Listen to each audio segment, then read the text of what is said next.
Alrighty, looks like we are live and alive. So, hello everybody, welcome to the stream. So we're going to be doing a bit of continuing work on Warren Smith. I'm afraid to say I think I'm going to make him a pet project for a little while, just because I find his particular brand of pseudo-intellectualism and anti-academic rhetoric and the typical center right wing. It's kind of a, I hate to call it conservative because he's not really conservative, he's just resentful.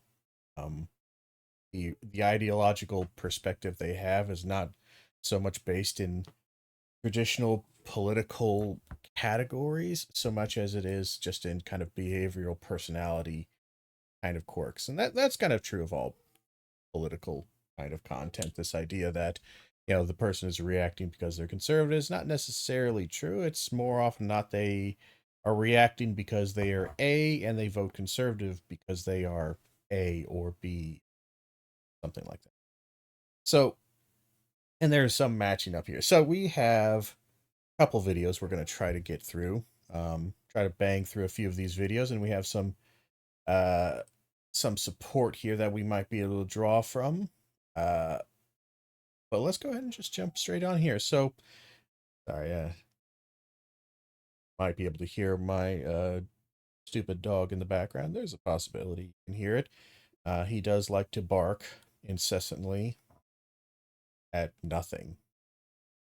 But we have one here, a fairly recent video of his, where he decides he's going to review, and it's always a review thing. So I suppose I'm now fitting in the same genre as him of reviewing his review.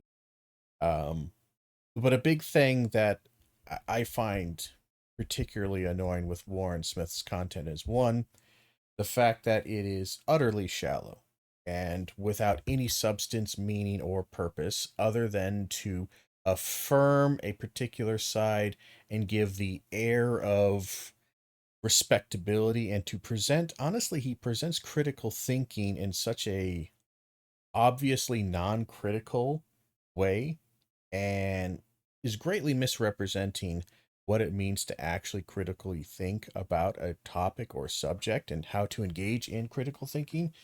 That, again, it's, if this is critical thinking, it's useless. Whatever he's doing, it's not critical thinking. For the most part, he's just simply affirming his own bias. Half the time it's just filled, his comments are just nonsensical restatements of the argument that his, that whatever argument is in the video that he agrees with, uh that doesn't actually analyze or give any understanding or perspective on what the hell is actually going on and in the actual language and the logic of this. And again, there is no counterfactuals, there are no counterpoints, there is no actual analysis. He just sees something he agrees with and goes, wow, that's logical. And honestly, again, he doesn't understand logic. Severely, I'm almost positive at this point, he genuinely doesn't understand what it means when he says something is logical. One, he assumes that if it's logical, it's good, which is stupid and illogical by its very nature. Um, Logic does not mean something is good, and it doesn't mean it's something is bad. Logic is just, logic is like showing your work on a math problem. If you need to understand what logic actually is when you're being logical, it's like you are showing your work when you're doing math. That doesn't mean that you got the equation right. That doesn't mean that you got the formula right. That doesn't mean that you're even using the proper tools in this. And it could be that you are, yes, you are answering this particular math problem correctly, but you might actually have the wrong goddamn problem. So you might show your work, but you might have completely misunderstood what the situation was, what the necessary formulas were, the necessary math that needed to be done. This is what he doesn't do. He assumes already a hell of a lot of things are correct and based and completely unquestionably objectively true, and then he pretends like he's analyzing it when in reality he's just explaining why he agrees at best without actually explaining it. So let's look at one of his first videos here, recent ones where Candace Owens is talking with Cornell West on some new thing from Gavin McGinnis, I think it is, who himself is a fairly right-leaning, relatively aggro racist asshole. He, it's hard to say sometimes if someone is racist, but he's pretty damn close to an objective, just kind of a racist dickhead. And Candace Owens is a crackpot. She really is a crackpot. She has talking points that sound nice if you don't think about them at all, as we will see here. I haven't watched all of this video. I watched a couple seconds of it just to make sure it played, it worked, we could get it all done. So we're going to go ahead and pop her out, make her big, and we'll play her.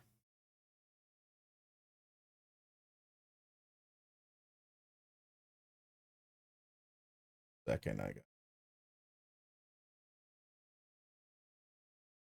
There we are. All right, this should work. Cornell West sits down with Candace Owens. We have both of you here. You had that fight on Fox. They had a public spat, so they decided to sit down together and hash these things out. Some black people can get very upset with me because I say, you want me to focus on white supremacy when we know that 95% of black Americans that are killed by other black people. Okay.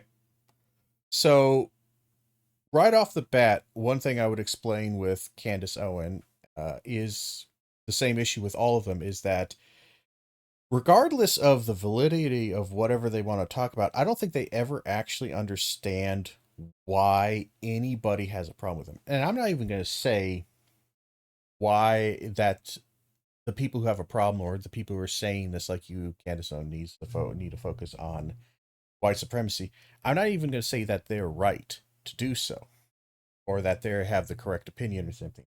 But this idea that, oh, I need to focus on white supremacy because this is the most harmful thing to black Americans, and then she's going to bring up black Americans commit more crimes against each other. My initial and my overall assessment is that this is two different conversations, and they are two different conversations. This is like talking about how, hey, increasing taxes on the middle class causes economic strife among the population of that middle class and can create harmful economic burdens on them. That's say the topic of that. And if your response is, well, my dad got a ticket from a police officer for driving drunk, and that cost him thousands of dollars in legal bills to solve and all that, and that was way more devastating than taxes. And I think we should be talking about the over policing of drunk drivers. That's way like it's like, well, hold on. These are two different things, and you're using some weird niche thing.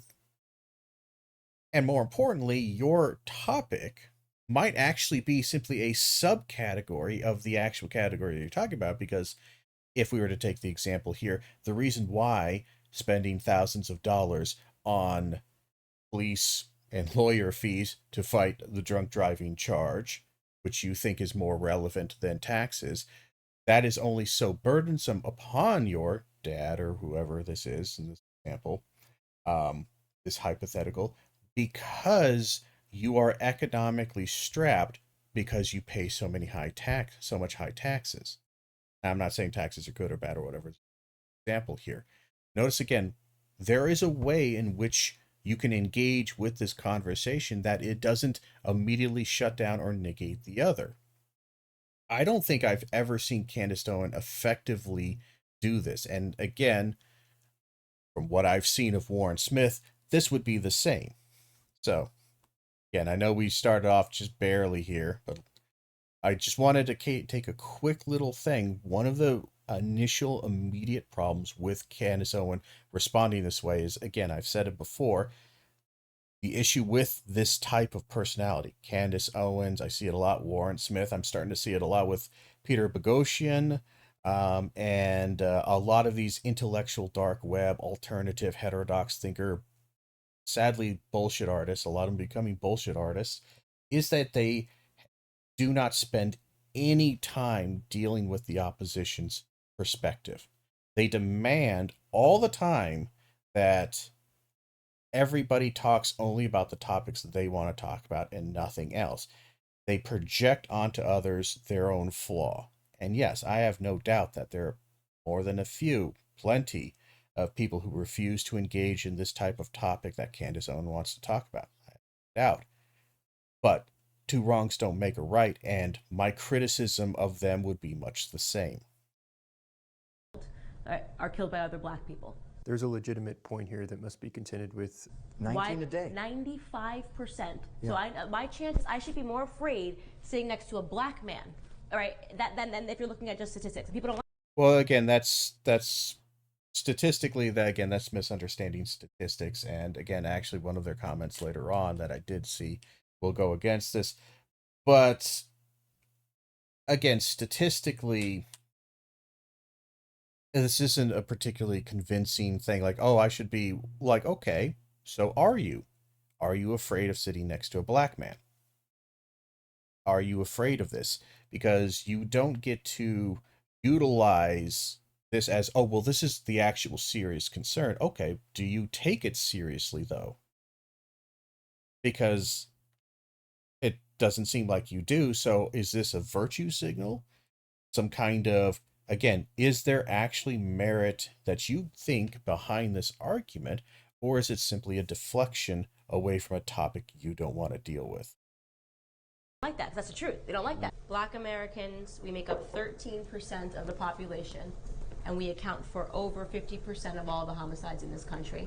Okay, this is a classic, this is, again, when people say you are racist if you bring this up, the main reason is because this factoid only is really convincing amongst the most racist of crowds. The reason why this factoid is not particularly useful is because it doesn't actually tell you much of anything.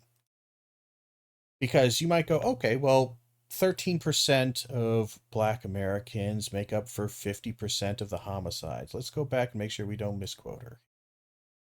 And we account for over 50% of all the homicides in this country. Imagine you have two buckets. The bucket is filled with 13% water, the other bucket 50%, but you're pulling from both 50% of the time. Well, you're disproportionately pulling from the 15%, which on the surface appears biased. Well, I was going to deal with Candace Owens, but now I have to deal with Warren Smith also. I was going to deal with that. I forgot he made that comment. I have no idea. That's one of the worst. This is also why I think he ultimately might not have been a particularly strong teacher. I'm sure he was fun, because it seemed like from what I've seen of his weird little early classroom videos, is that he just kind of talked and gabbed with his students about his experiences, and didn't look particularly productive, I'll be honest. Fairly useless when it comes to actual instructional utility. But that's a horrible, horrible analogy. That's like, I have no idea what he's trying to actually say there. Two buckets. Bucket. Imagine you have two buckets here. One bucket has 13% filled with water, and another bucket has filled with 50% water. Is filled with 13% water, the other bucket 50%, but you're pulling from both 50% of the time. You're pulling from both 50% of the time. You're disproportionately pulling. This doesn't make any goddamn sense, because the 13% and the 15% are not equivalent in matter. 13% of the population, but make up 50% of the murder rate. Like, again, what he doesn't. I think he got very confused. I think he needed to say something like, say you had a bucket of water. Again, murderers is a subcategory you can't pull from at the same rate of the 13%, because the 13% represents total population. The better way to phrase this, to explain this, is that imagine you had 13 rubber ducks and 60 and 73 rubber chickens. So we got ducks and chickens, but you pull from both 50% of the time. And let's just say you pull out 10 of them. You'll have 10 objects. But you pull from both the rubber chickens and the rubber ducks at equal amounts, 50%. Pull one rubber chicken, one rubber duck, one rubber chicken, one rubber duck. You end up with 10. You'll have 5 rubber chickens, 5 rubber ducks, right? Okay. Disproportionately, you have a disproportionate number of rubber chickens to rubber ducks, because remember, rubber ducks, I believe, if my initial memory is going here, were the 13% in the total population. So they are overrepresented in here. They are of equal number. There's 5 and 5, but there was only 13 rubber ducks to begin with, whereas there was 69. So this might imply that if you are polling fairly, this is where Candace Owens and Warren Smith here are failing to understand a major contention that is brought up about this statistic, and why this statistic is ultimately somewhat useless to say, is that it does not take into account the selection process at all, and it also doesn't take into account a bunch of other things. One thing could be, let's take a look at another example. Let's think about this. Say, and this is actually fairly true. I don't remember the exact statistic, but I'm gonna have to spitball it and just take it with a grain of salt, as this statistic is representative of the general idea. This is actually fairly true. Somebody says, I'm afraid of swimming out in deep water, out in the ocean, deep water, out in the ocean. And somebody responds with, well, actually, deep water is safer than the shallow water, because 95% of all shark attacks happen in less than 5 feet of water.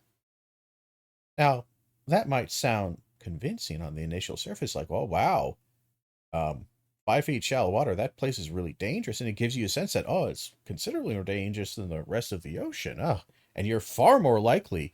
Apparently, sharks are very, very likely to attack people in 5 feet of water.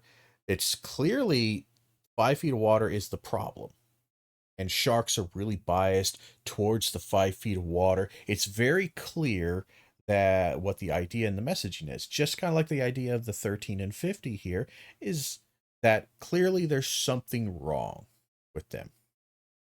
Here's the problem that you might want to think of when you're thinking about, 5 feet of water, that must, it's way more dangerous there than it is out in the middle of the ocean.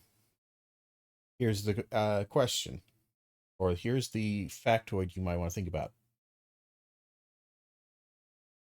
The vast majority of humans only ever are swimming in the ocean in 5 feet of fucking water. So, of course, shark attacks on people only occur, or the vast majority occur, in 5 feet of water, because that's where the vast majority of fucking people are.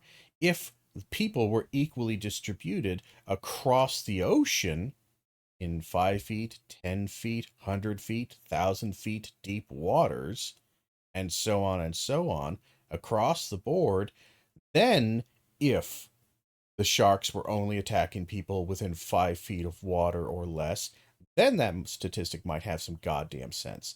Otherwise, it's meaningless, because you have such a high concentration, such a statistical anomalous degree of concentration, that any data that you're trying to pull as far as intentionality or hunting habits or something like that is kind of pointless when it comes to that, because the demographic and the overall setup is itself manufactured in a bad way.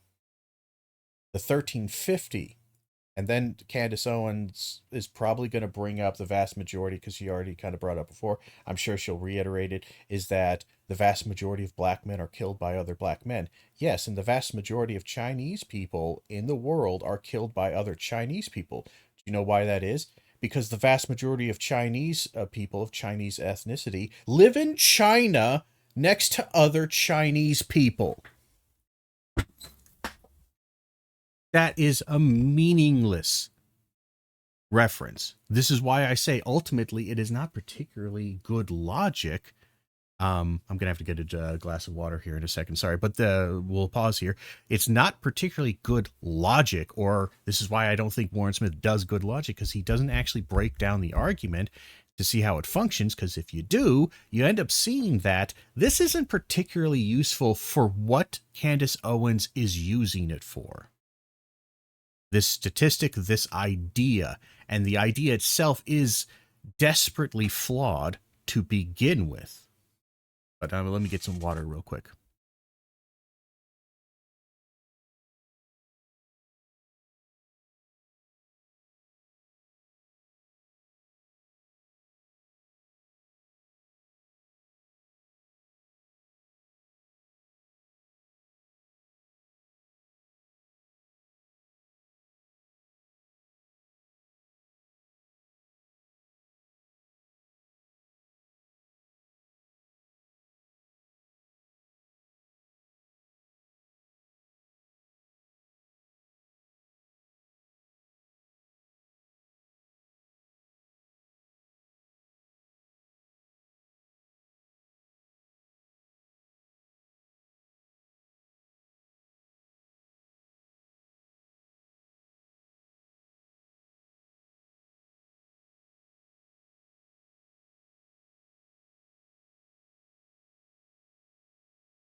Okay, I'm back. Sorry about that. So, yeah, anyway, to reiterate, this is my biggest problem with these so-called intellectual heterodox thinkers or whatever, is that ultimately, I'm afraid they are as hopelessly ideologically captured. Because this is what ideology does, is ideology provides a solution and an easy to set pattern. It's a filtering system. It filters the data and the information before it reaches your rational thoughts, so that when you rationalize and you start critically engaging with the work, you naturally will come to the proposition or the solution to the problem that is agreeable to the ideological foundation. Essentially, imagine what ideology is basically a framework that filters out all the letters except for A, B, and C in the alphabet before they hit your brain, so that then you, as you are rationalizing and thinking in your rational process, you eliminate them. Either it eliminates it, filters it out pre getting to you, or as it's getting to you. Again, it's depending on the situation, it's kind of an active process you're involved with, is that you disregard and completely ignore every single letter except for A, B, and C. And thus, when you say, well, it's obviously A, it might be a little bit of B and possibly C, but those are the only ways logic then comes to. Again, that's not logic. You're not actually analyzing things. This is what ideology does. Excuse me, I need that water desperately here. Okay. So, this is why this kind of fails miserably. Is also, again, it's kind of mean to kind of punk on him for this weird reason. And I'm not even saying I'm a master teacher of any kind. I'm an idiot, and I make plenty of bad analogies and shit like that. But this is, again, a recorded thing. You could have re-recorded this, Warren, and come up with a better analogy that is at least somewhat here. But again, I think the reason why it doesn't is because he's so blinded by his own ideological blinders, his own bias, that he doesn't even notice. And this is something, again, I notice with a lot of Candace Owens. They don't even notice when they say something that is, I think even they would understand if you talk to them about this, or maybe off camera because they don't want to, ruin their reputation. But if you talk to them, they might even understand, like, yeah, that was a terrible, that doesn't make any goddamn sense what I said. I still believe what I believe, but that was really stupid. The other bucket, 50%, but you're pulling from which on the surface appears biased. Is it possible that we're getting arrested more because we're committing more of the crimes? So, is it possible? One, I don't know why Warren Smith doesn't stop here, because this would be a good way to stop, but this is a question. So Cornel West is going to answer this one, and he's going to bring up a fairly logical point here. Oh, no, in terms of getting arrested I'm talking for a particular homicides. crime. 13% of the population. We're talking about police 57%. killing or being pulled over. But what leads to being arrested? An encounter with police. So, again, I don't like your attitude like, oh, it's ridiculous. What leads to being arrested, pull over? One, you're not being very critically non-biased here, Mr. Warren, but that is a good actual question. You're talking about, oh, they make it the majority of people in jail to a certain degree, or not the majority, but they are disproportionately in jail. That must mean they're more criminal. Well, it means that not necessarily. It means that they're convicted of crimes more. But again, being convicted of crime does not mean that you were necessarily a criminal. Though from a legal standpoint, it does, because we could absolutely see and understand the idea that an innocent person could be convicted of a crime due to bias, due to bad information, cops making a mistake. It could be legitimate. Again, there's every single year, one thing that this kind of side and Candace Owens side in that perspective don't bring up is how many people are exonerated every year from crimes they didn't commit. And frequently, when you look it up, this would be an interesting statistic, because I don't know, are black individuals, African Americans, disproportionately members of those who are exonerated years later for the crimes. So if we were to look at it and say, okay, 100 people were exonerated from crimes due to DNA testing, or their lawyers finally were able to convince people to look at certain evidences that were not allowed in the initial trial, and jury and the judge and everyone agrees, including the prosecutor, okay, yeah, no, we're wrong. We're rescinding this. You are free to go. We apologize for, this horrible miscarriage of justice, blah, blah, blah. If we look at 100 of them, how many of them are black? Because that might also then be another indicator or a counterfactual to this thing of, oh, they commit more crime, they are disproportionately in prison. But if they're also disproportionately, depending on by how much of a factor, disproportionately found to be innocent of those crimes they were put in prison, then that might then counter into that maybe they commit crime at the exact same rate or near to the exact same rate as other demographics of similar economic and or social, which is, again, they're not bringing up a lot of that, which is a big problem. You might want to compare, again, do rich, wealthy black individuals in America from the same kind of family structure and or social background, socio-cultural background, basically, do they commit a same number of crimes as their white or Asian or Mexican American or Latino counterpart? From what I've seen of the studies is, for the most part, it's about the same. About the same. So that would, again, are you trying to say that, again, do they not participate in black culture? And if so, what are you talking about when you talk about black culture? Oh, no, the reason why they aren't that criminal is because they're engaging in white culture. Again, notice how we're getting into some kind of weird cultural essentialism, and we can get into some weird problems. And again, you clown face. I'm sorry, I'm becoming very mean to him because, quite frankly, I find his contributions at best are pointless, at worst are extraordinarily dishonest and extraordinarily manipulative to try to convince the audience that what that other person said was somehow ridiculous, despite the fact that it wasn't. What leads to them being pulled over?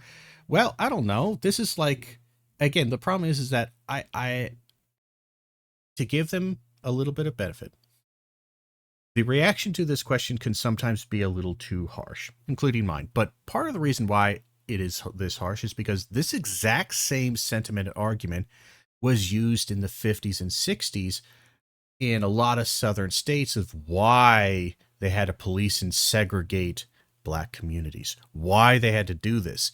And they were talking about, like, again, you can remember there were times when there were sundown laws. I had a professor, he grew up and he had to visit in the South as a young man, as a child, like 13, 14 years old or something like that. And he had to drive through sundown states. If you don't know what sundown laws are, sundown laws were, depending on where you were, for the most part, it was like a curfew for blacks. You could not be out driving around after sundown. If you were arrested. You were pulled over, you were charged and arrested for breaking essentially the curfew.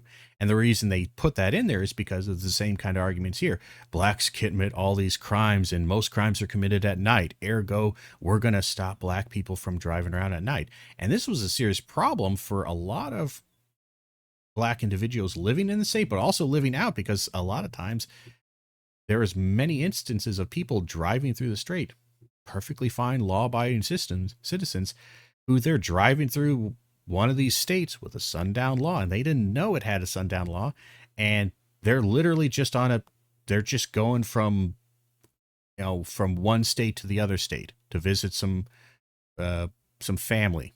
They're just driving. And they're just gonna arrive at 7, 8 o'clock at night wherever they're going.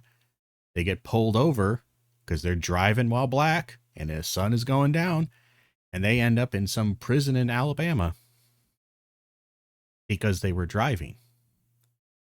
So this idea of, well, why were they being pulled over? You're not even analyzing that.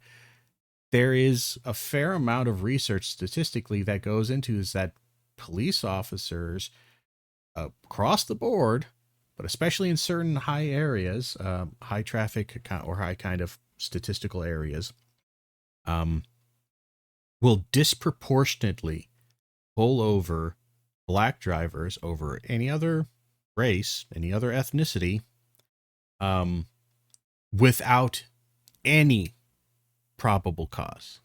Like, again, there have been studies and people have even tested this, and there's been tons of people talk about how they're just driving down the road, driving while black. It's so common. It's a meme. Driving while black. It's a joke, a kind of, dark joke amongst the black community, because so many people. And again, professor I was talking about, he has been pulled over.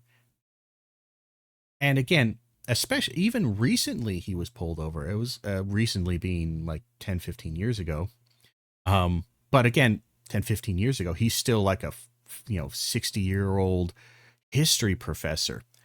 The guy looks about as threatening and as hood. He looks about as gangster as Obama. You know, and he's driving, and he gets pulled over for nothing. He asks, like, again, it's one of those things where he's asking, what's the reason being pulling over? And the officer refused to explain it. The officer just did this to constantly was, again, asking questions about, have you been drinking? Are you, do you have any substances? Can I search your car? He asked that like 3 times. Can I search your car? Would you let me search your car? It's just, and of course, my former professor, and friend, basically told him, fuck no, why would you search my car? I'm driving from lunch back to the office. And he's driving like it's such a ridiculous, it was such a ridiculous scene.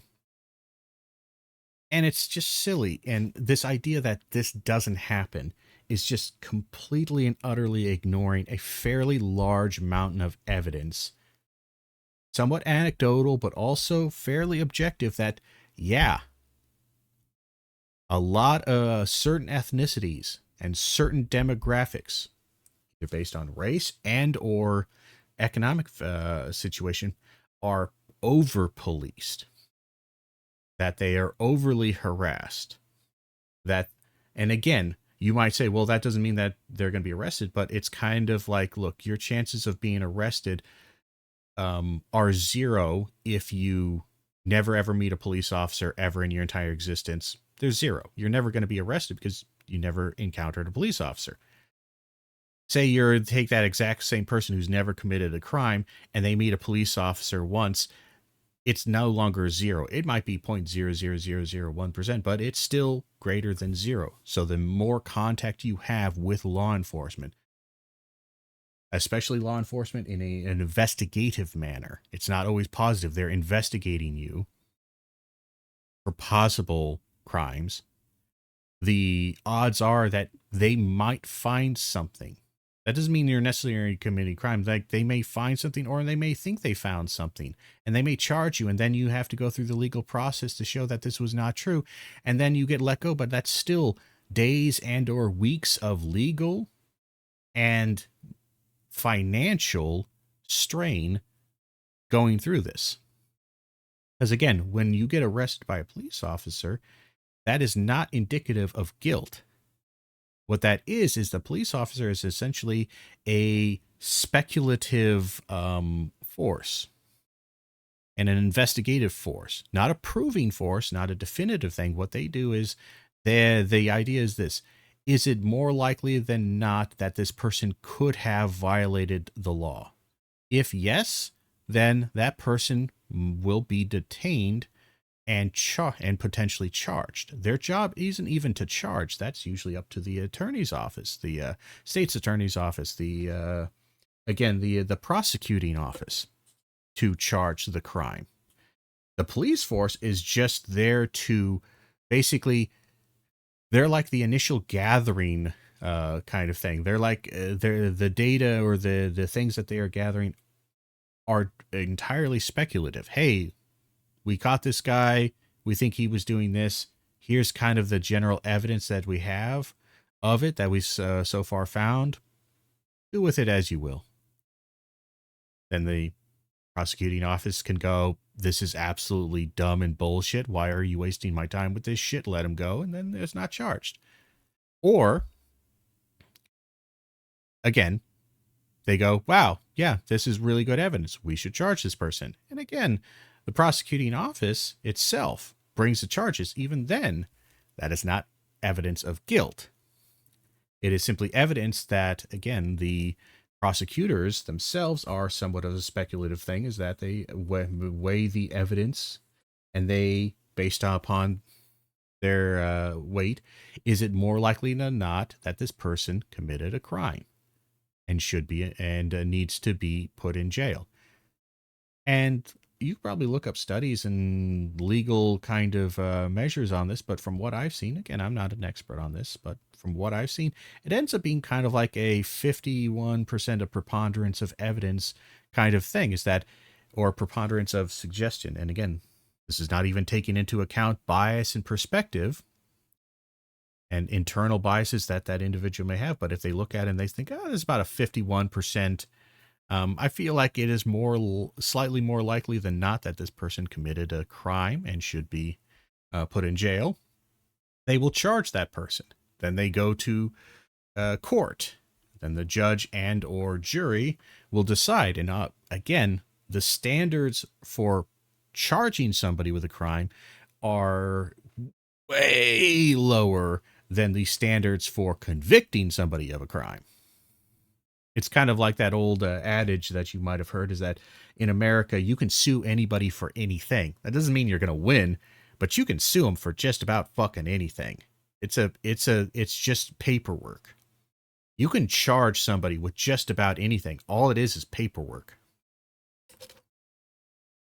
Now, again, there's some discretion and there's some, again, oaths that you might take that if you are overly aggressive with your charging people of crimes without proper due diligence on whether or not this is actually worth the court's time and whether this is not prejudicial. Yes, this can lead to censorship and loss of jobs and potentially criminal charges for the prosecutors. Certainly, this is a possibility, but there's a lot of leeway. There's a lot of leeway on this. So this is how you critically think. Is you look at a problem and you try to think of what all might go into here. And again, as I've said before, and I'll say this 1,000 times, Warren Smith does not think logically and or critically. What he does is he has a gut feeling, a bias, and then he performs that bias. Again, he didn't ask. Again, he doesn't say, and again, it's a short video, but you could say like this. So there's two ways to go about this. One response might be, why are they being pulled over? If they're being pulled over and arrested, that may be indicative that they are committing more crimes. The opposite, on the other side, however, and if we were to gauge in this critically, is that, and you can even identify this as a Cornel West thing, is that, you might ask, why are they being pulled over? In the sense that it could be possible that you are being pulled over for no justifiable reason, but being pulled over, being kind of accosted by the police, justified or not justified, objectively increases your chances of being charged and potentially going to jail. Let's continue. So for driving in the car and so forth. When in terms of the sheer number of homicides, you've got a disproportionate number of poor black people, disproportionately men. Well, we're disproportionately committing the crimes in this country, all of them, across the board. No, not all of them. No, not white collar crime. That's an important distinction that Cornel points out. Thank you for finally, this is the first video I've seen of him actually do this. So I'll give you a minor point on this one. Yes, There. Cornel does point out that thing. I also would add, there's a good thing. I don't think Cornel points it out, is that we also have a distinct bias against blue collar crime versus white collar crime. And I'm not even just talking about violent crime. Drunken disorderly conduct, like basically getting drunk and taking off your pants and, being stupid. Not even violent, just getting drunk off your ass or whatever. That's typically seen as a blue collar crime. And you can even look into the history of, I can't remember what they're called. They're like, they're laws when it comes to like improper behavior, in public. A lot of them were tended to be religious in nature. I wish I could remember the actual term for them.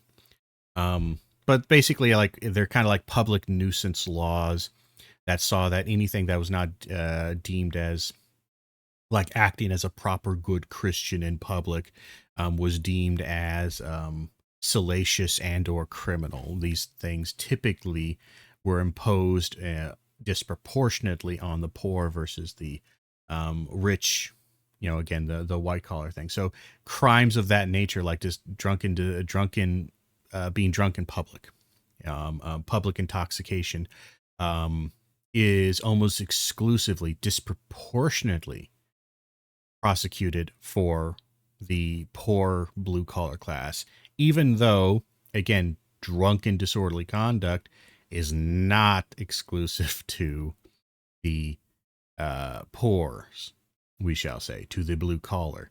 So, but we view blue collar crime, to get back on the point, we view blue collar crime as somehow more evil and more socially harmful than white collar crime.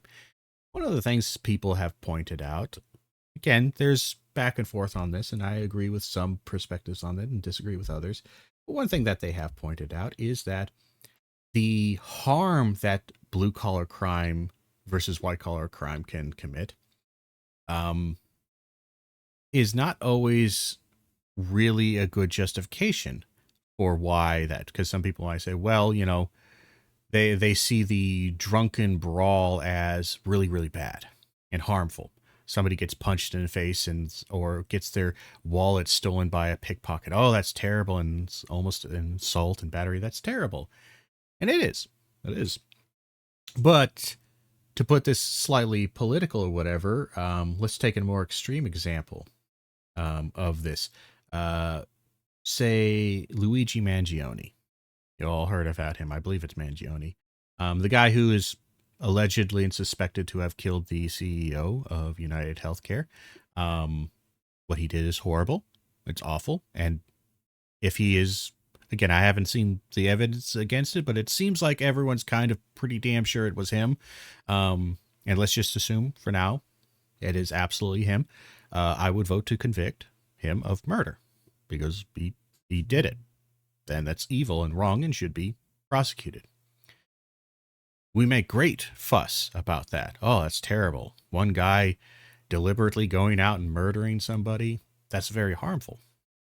What we don't make much of a fuss about, or what we don't think of as a crime, is a CEO deliberately creating policies that would deny extremely vulnerable people life-saving healthcare that they are entitled to, that they have paid for, but to increase profits, this CEO deliberately, knowing full well that this would lead to death, and in fact was that death is included as part of the goal, if I do remember correctly, based on some of the people's discussion on this and some of the memos, is that they wanted some of these expensive, sick people who were paying for a service.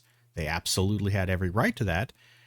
They couldn't deny, they wanted to make it harder for them and to deny claims and make it more difficult because they knew eventually these people would die and it's cheaper for them if they died.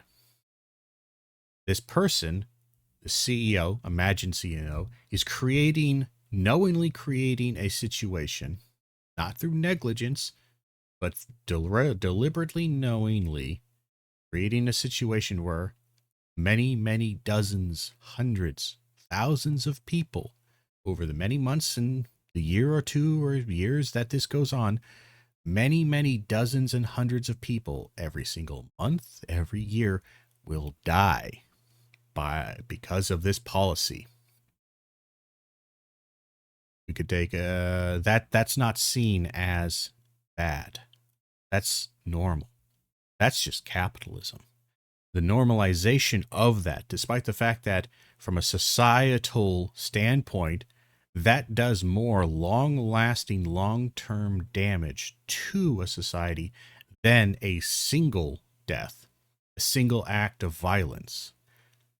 But because it's long-term, because it's diffused, because it's deferred to a certain degree, we don't perceive it as harmful or as to the same degree of harm as the direct murder. Now, again, the direct murder is terrible. deserves to be prosecuted. But when was the last time you heard of a CEO of a company that deliberately caused people's deaths, that deliberately created a situation, either through ignoring product safety, like Johnson & Johnson? Johnson & Johnson is infamous. One, it's extremely litigious. One of the most litigious companies you can imagine, and they're extremely defensive. But I think recently they're finally in the final thralls of losing, which they should have lost years ago, but they had the money to drag this out, losing their baby powder, talcum powder, and against a civil lawsuit. Notice it's never criminal.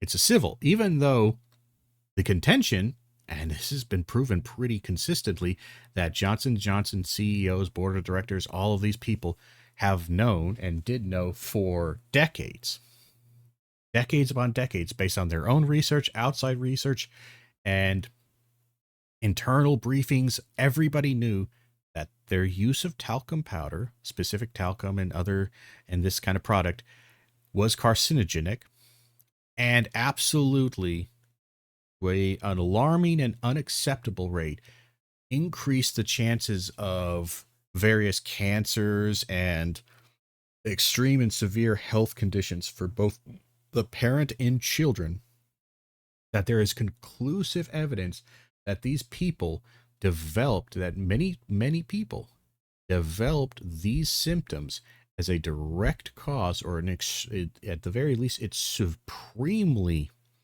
is. It may not be 100%, but we're talking like 85, 90, 95% certain that their cancer and or health conditions were directly related to the use of this product. And it's an objective fact, it's a chemical, biological fact that this will cause this.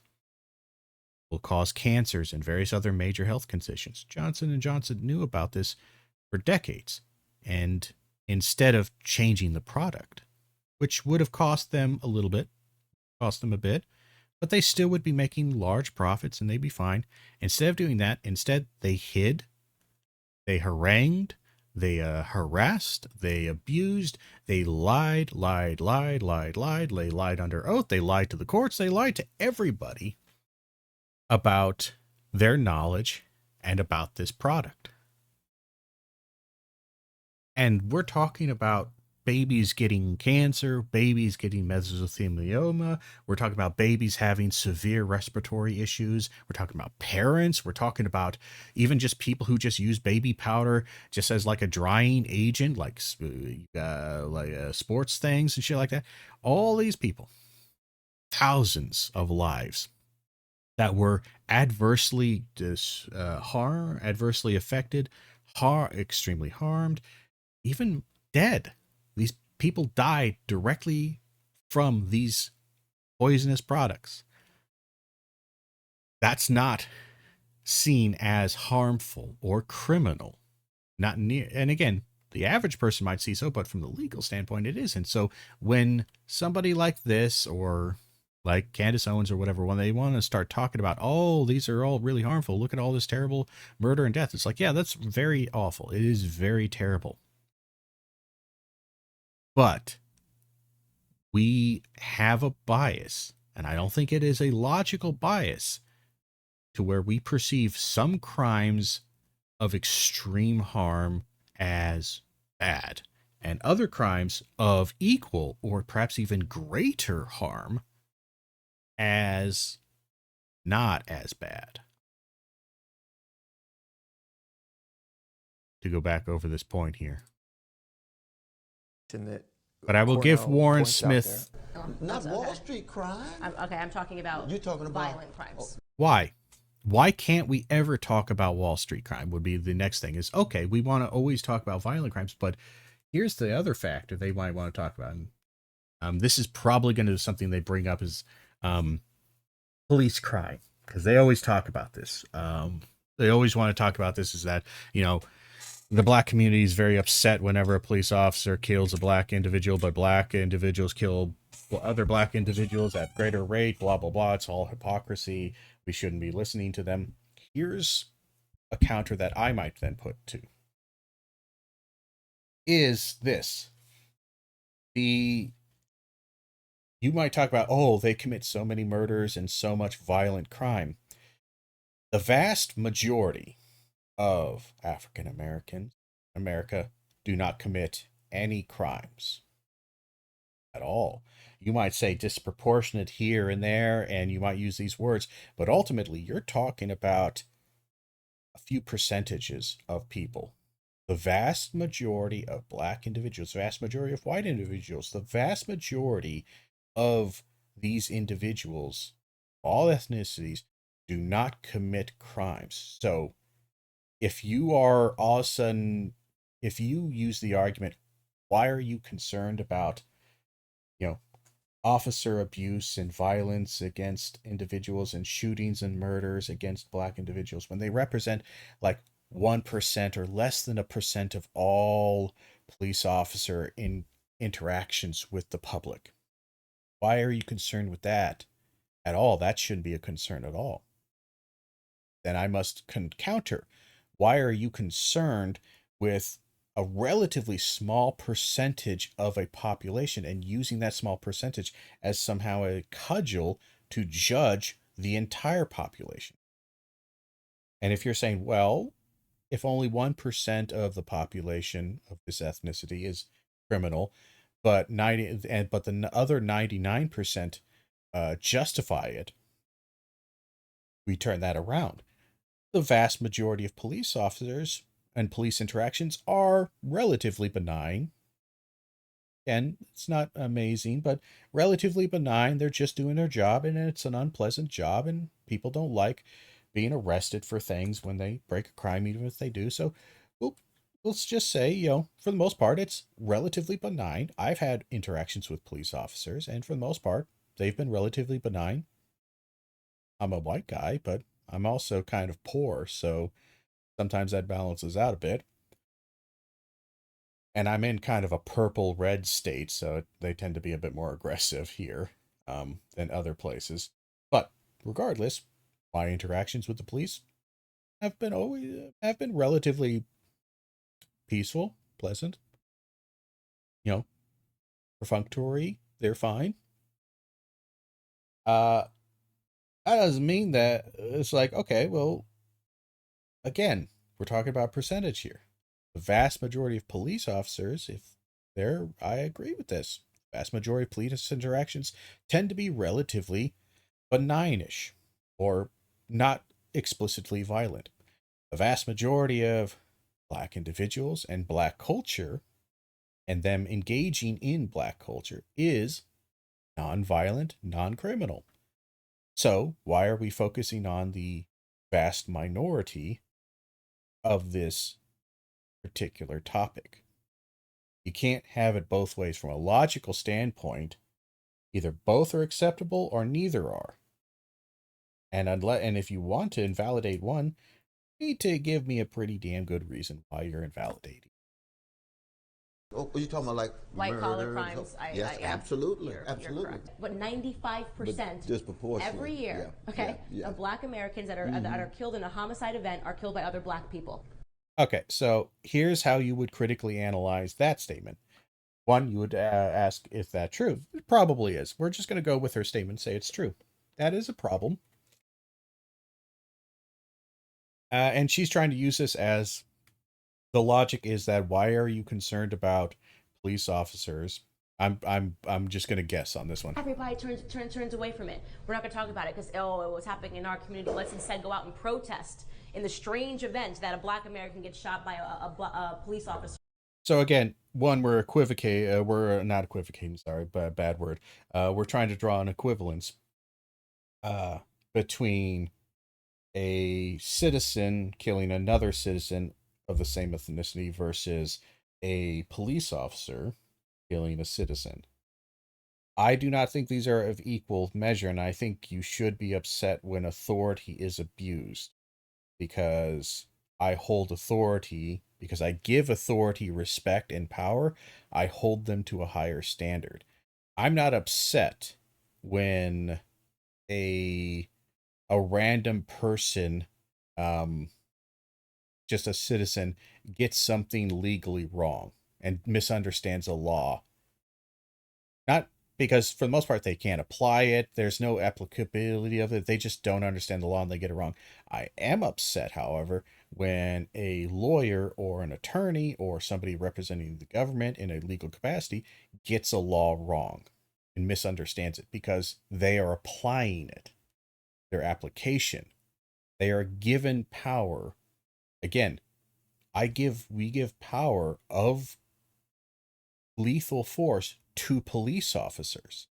This was a gift. It is not a right. It is a privilege that you are given, that you swear an oath to maintain this privilege. All officers have to swear oaths. They have to actually do this. So from a philosophical standpoint, we're looking at this almost from a even religious standpoint, if we will. It is worse when the priest commits a sin versus the flock.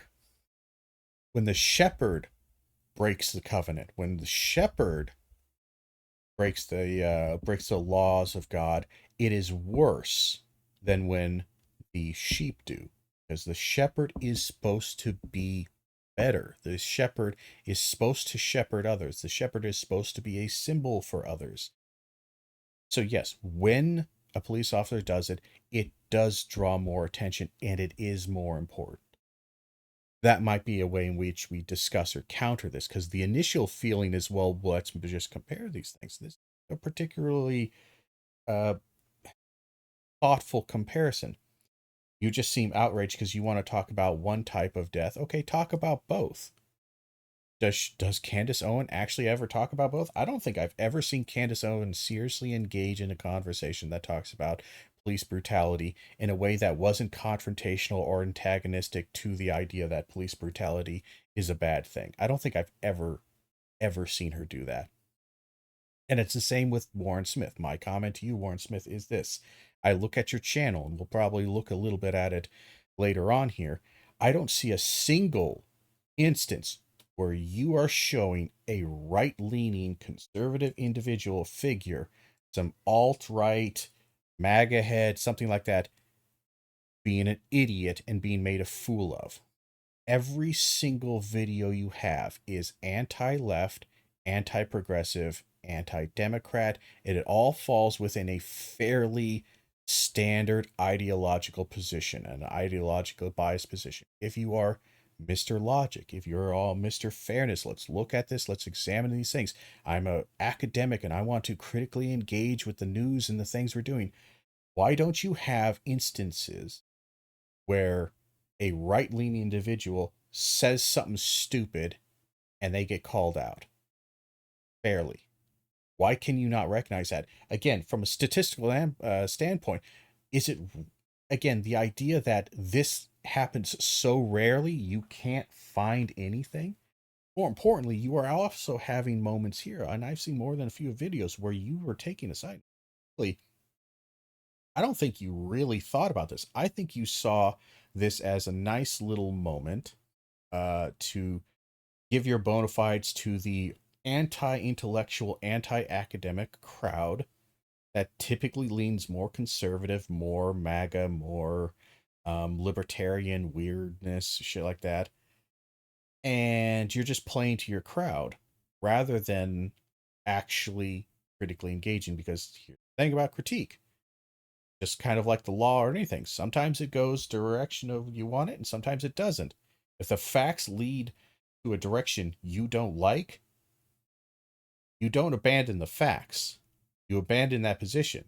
Like if you believe in X, do a study, and all the evidence you see says that X is not true, that it's actually Y.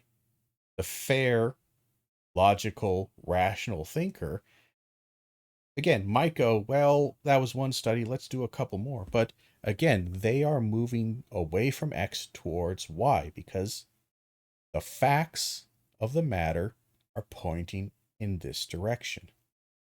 Now, you might say, well, the facts are pointing in another direction. Sure, but again, statistically, the fact that you can't find one single video where a Republican gets owned, where a Republican presents where especially Candace Owen presents a stupid argument. Because I'm sorry, Candace Owen presents stupid, irrational arguments.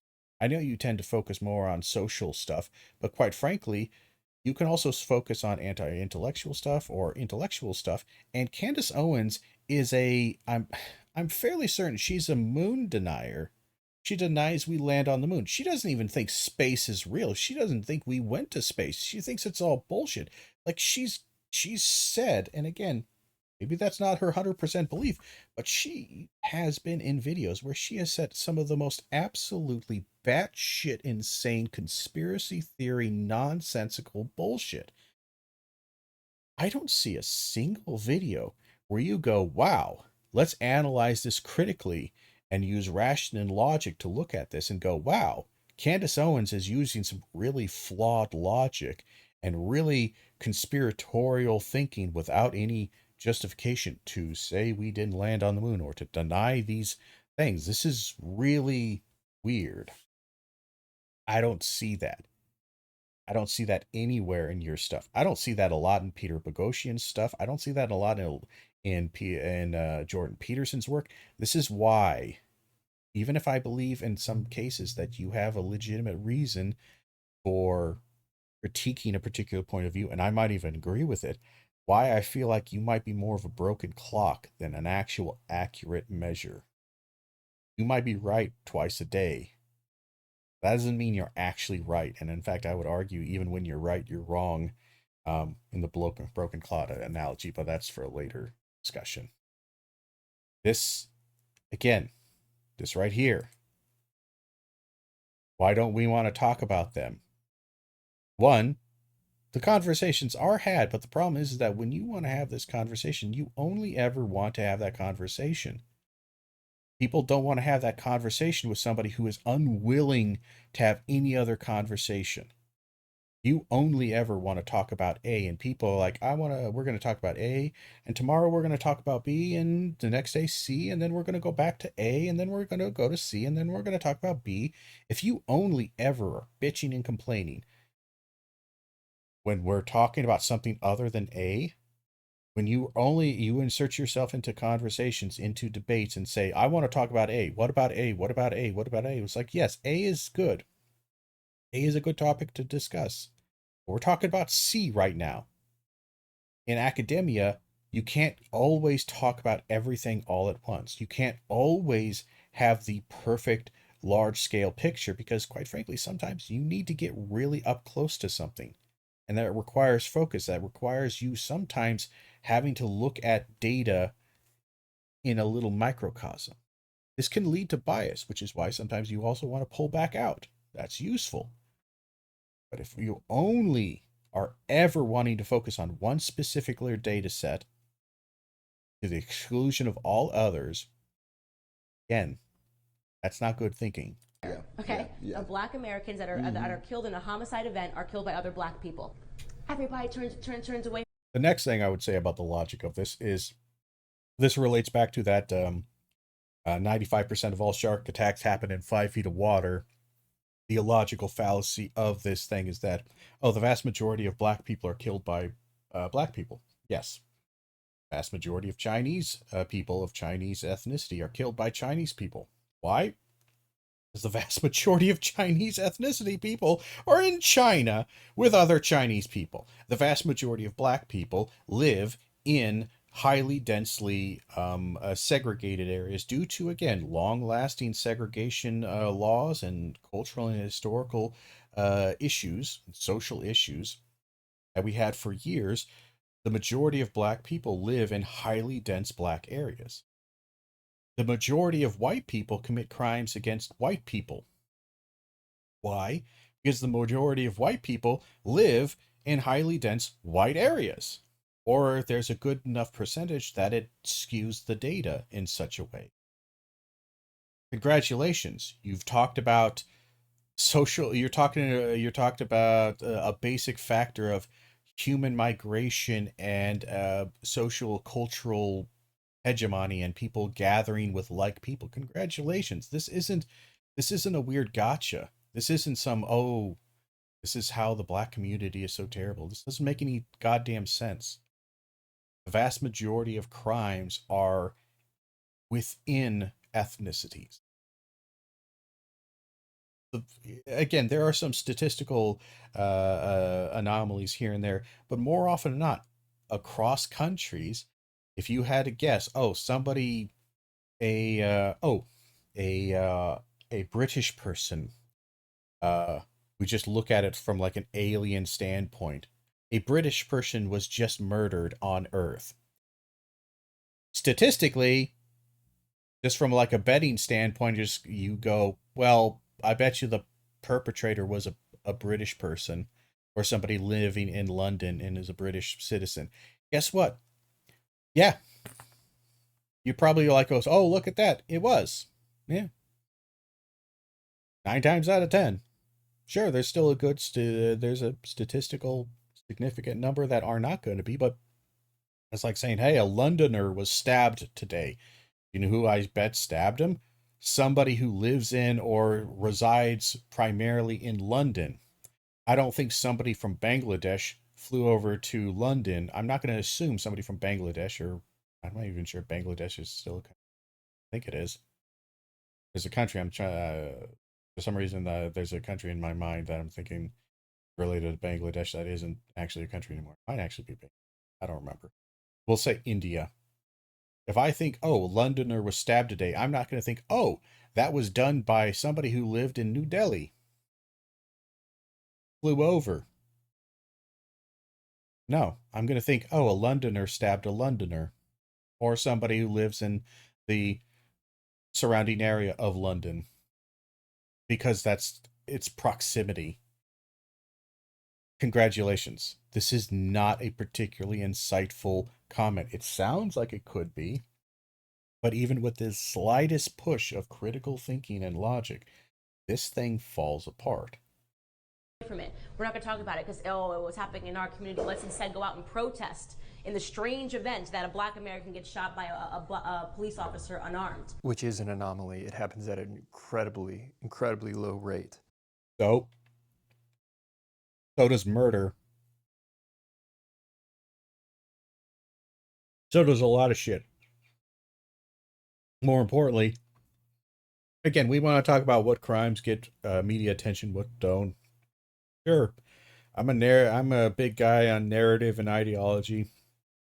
I'm perfectly fine having that conversation, and I do see there's lots of illogical natures to this, but to assume or just kind of give to the audience this perspective that it only ever goes one way, that this bias only ever comes about from like left-leaning perspectives or something like that, or blah blah blah.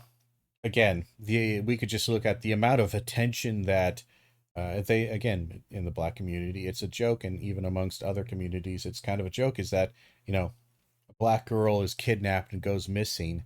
Nobody notices, but a little white girl is late for soccer practice, and the National Guard is fucking called.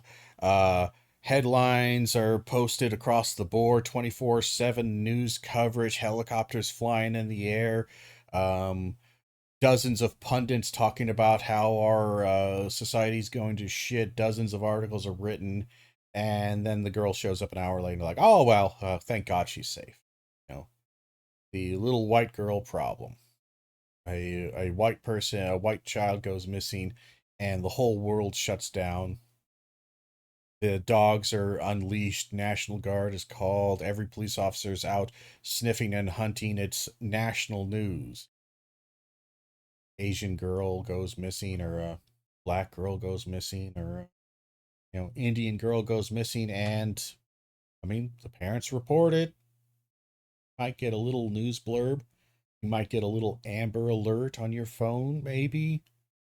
Something like that, depending on the state. I think that's across the board. You get Amber Alerts or whatever they're called. I think they sometimes change them. I just remember Amber Alert being a thing. But yeah, you might get that, but that's it. Barely news coverage. Maybe the 5 o'clock, 6 o'clock news might have a tiny little quick little segment saying, hey, child went missing. You see her, I don't know, maybe call the police, maybe don't. Who cares? It's just a little Indian girl. It's just a little black girl. We don't care. It's not national fucking news. We don't give a shit. Unless it's sensationalized, unless there's something unique or interesting, we don't give a shit. So, again, oh, it's the vast majority. It was like, well, again, how we draw attention to things doesn't always make sense. Sure, you want to talk about that? I'm fine with that. But this is dishonest framing. Again, that is significant when again, lots of people commit fraud. But when a governor of a state or a senator of the state defrauds the people, defrauds the state, that makes news. Even though he might not have even defrauded them by that much, you have businesses that defraud people and defraud citizens of and customers of millions of dollars. That might make some headlines, but you get a governor who, say, commits the largest Medicare fraud in the history of our country, or one of the largest ones, and that makes news. At least if it's a Democrat, it might. If it's a Republican, it doesn't make news. We're talking about a slither of people, Black Americans, that are killed by whites in this country annually, and yet the focus on it would make you think it's happening every single day. But two things. That was a substitution right there. Maybe it's just a misspeak, but again, a sliver of black people who are killed by whites in the world. I have some data somewhere here. Let's see. Some FBI statistics we could look at. Perpetrator here. Let's see.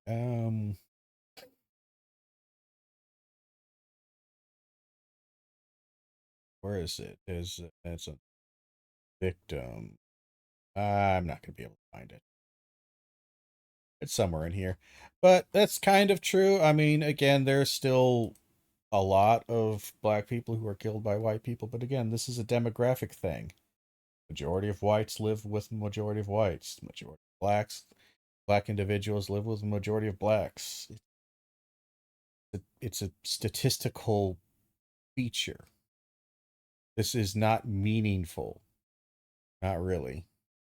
One is that there is a difference between a policeman who kills a person and a citizen killing another citizen.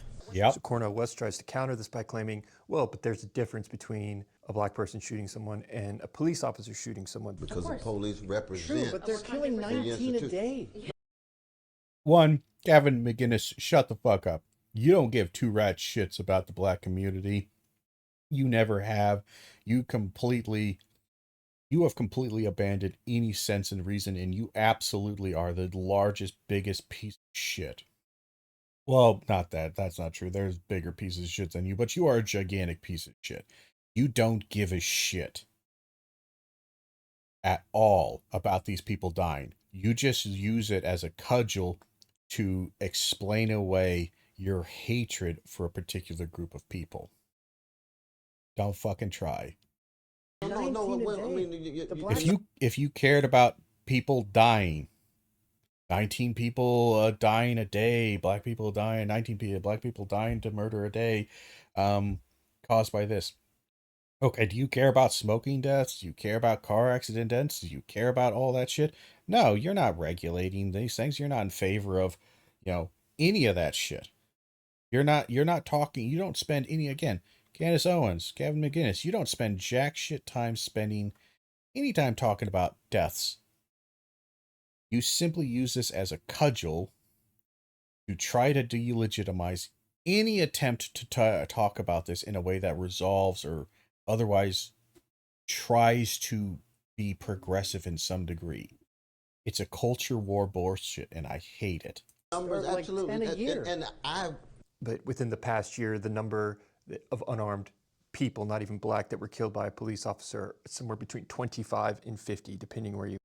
Yeah, those killings. But they're not just talking about the killings. They're also talking about the beatings, they're talking about the false arrests, they're talking about harassment. It's not just about the killings. So this again is a way of, again, from a logical and rational standpoint, this is deceptive because there's a specific way of there's a specific fallacy or argument to solve, but essentially this hyper focuses on one factoid and ignores the larger factoid picture.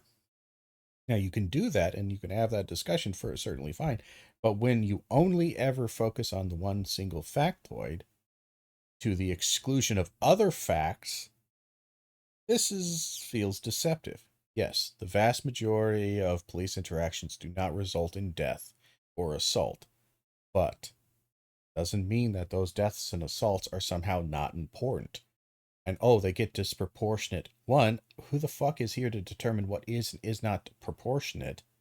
And two, if you cared about proportion, then why aren't you concerned with, I don't know, cancer or anything else that actually, or heart disease that causes thousands of more deaths? Why are you only ever talking about a very specific topic in a very specific way? Look. But that does not mean, though, that you don't want to keep these police accountable when they shooting these young folk. What are you basing that claim on? Let's see if he backs this up.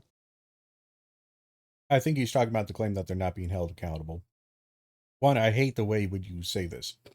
You do this weird, quick little comment thing, and it's not actually clear what you're actually saying unless you're already biased to believing this. So again, you're not really speaking to a neutral audience. You're speaking to Squire Warren Smith. Day in and day out. Accountable. They go Not to day in jail. and day They out. lose their They pension. go to jail. Okay, Gavin McInnes is a lying sack of shit, and you should never trust anything he says. This is what he's talking about. They are held accountable. Oh, they go to jail. They lose their pensions. No. No, they don't. They really don't. You look into this. The vast majority, again, you can look at all the high profile, you can look at high profile, low profile, look at it. Do a statistical analysis here. Of the number of police officers who are charged with these things of violence, of police brutality, of murder, manslaughter, whatever, how many of them actually are ever formally charged? And if they're charged, how many are ever convicted? You're going to find the vast majority of them are almost never even charged. And then if they are charged, they almost never are. We're talking a sliver of a sliver of a sliver of a sliver of people who are actually end up being charged with any crime. And then we might look at, oh, maybe they aren't charged, but maybe they lose their job. Again, vast majority of them, even in cases where it is painfully obvious, they rarely ever lose their jobs. It is oftentimes an extremely long legal process for them to lose their jobs. And then on top of that, they may lose their job technically, but their pensions are rarely ever lost. They may be reduced, but it's rarely ever lost. And on top of that, they frequently, even though they are fired, they frequently can apply and are brought on to other police departments. This is actually a major issue that people talk about, is that these bad apples that even like somebody like maybe Candace Owens and Gavin McInnes might give us that and say, oh yeah, this cop was a bad apple, but see, the system worked. It got rid of him. He got fired. It's like this. Yeah, he got fired. And then he applied to another police station in the same state or a different state and got hired.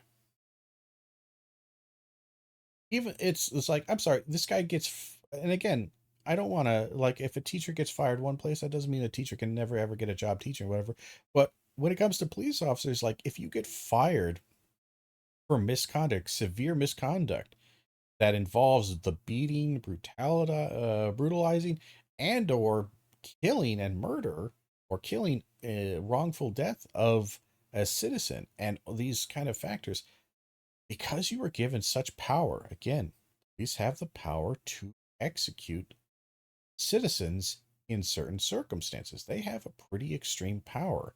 With great power comes great responsibility. This is the thing people have talked about. They aren't really held that responsible. Police officers are rarely held responsible for what they do. They get some administrative thing. They get put on leave. They might hit a little problem. They might be passed up for promotion for a little while.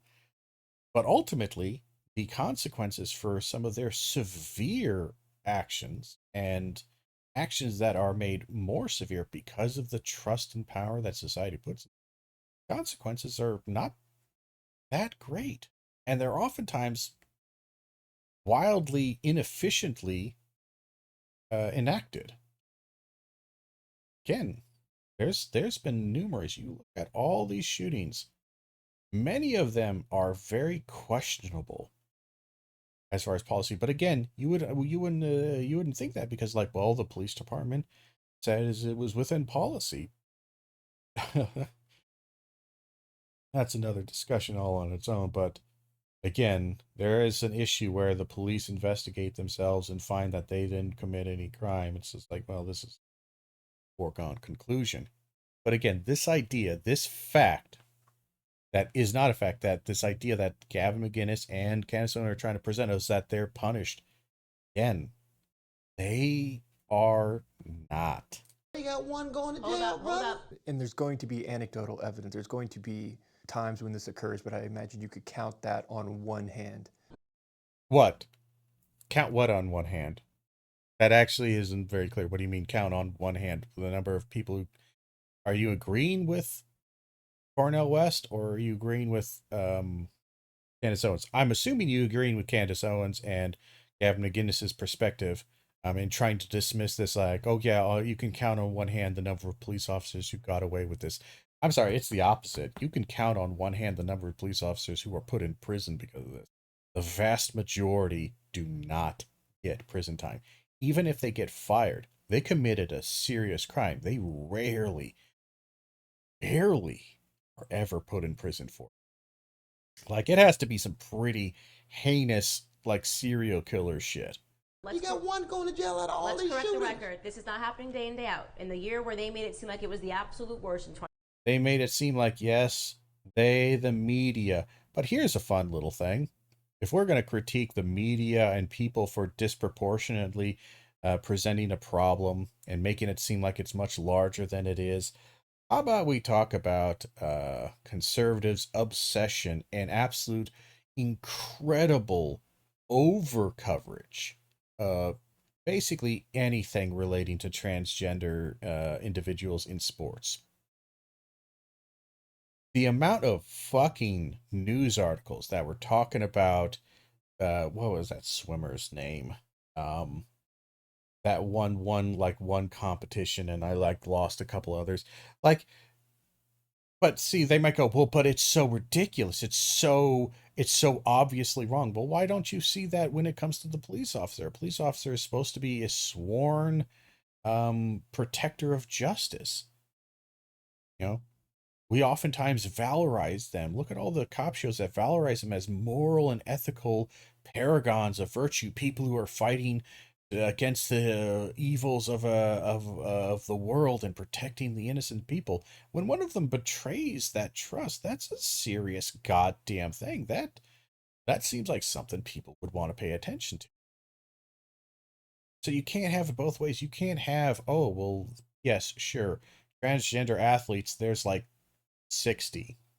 Like, I don't know, but like in the professional field, they are a statistical blip, like barely registerable.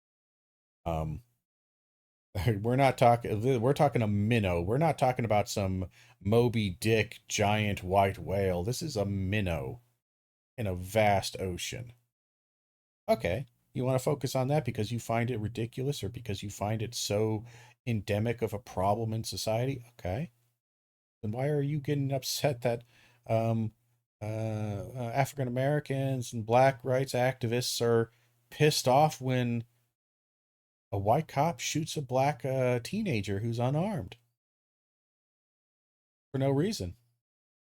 no real good justifiable reason. Why are you pissed off? Why do you think, oh, that doesn't deserve headlines? 2016, 16 unarmed black men were shot and killed. By rate, more white men were killed by. It's a But thousand also, in the country.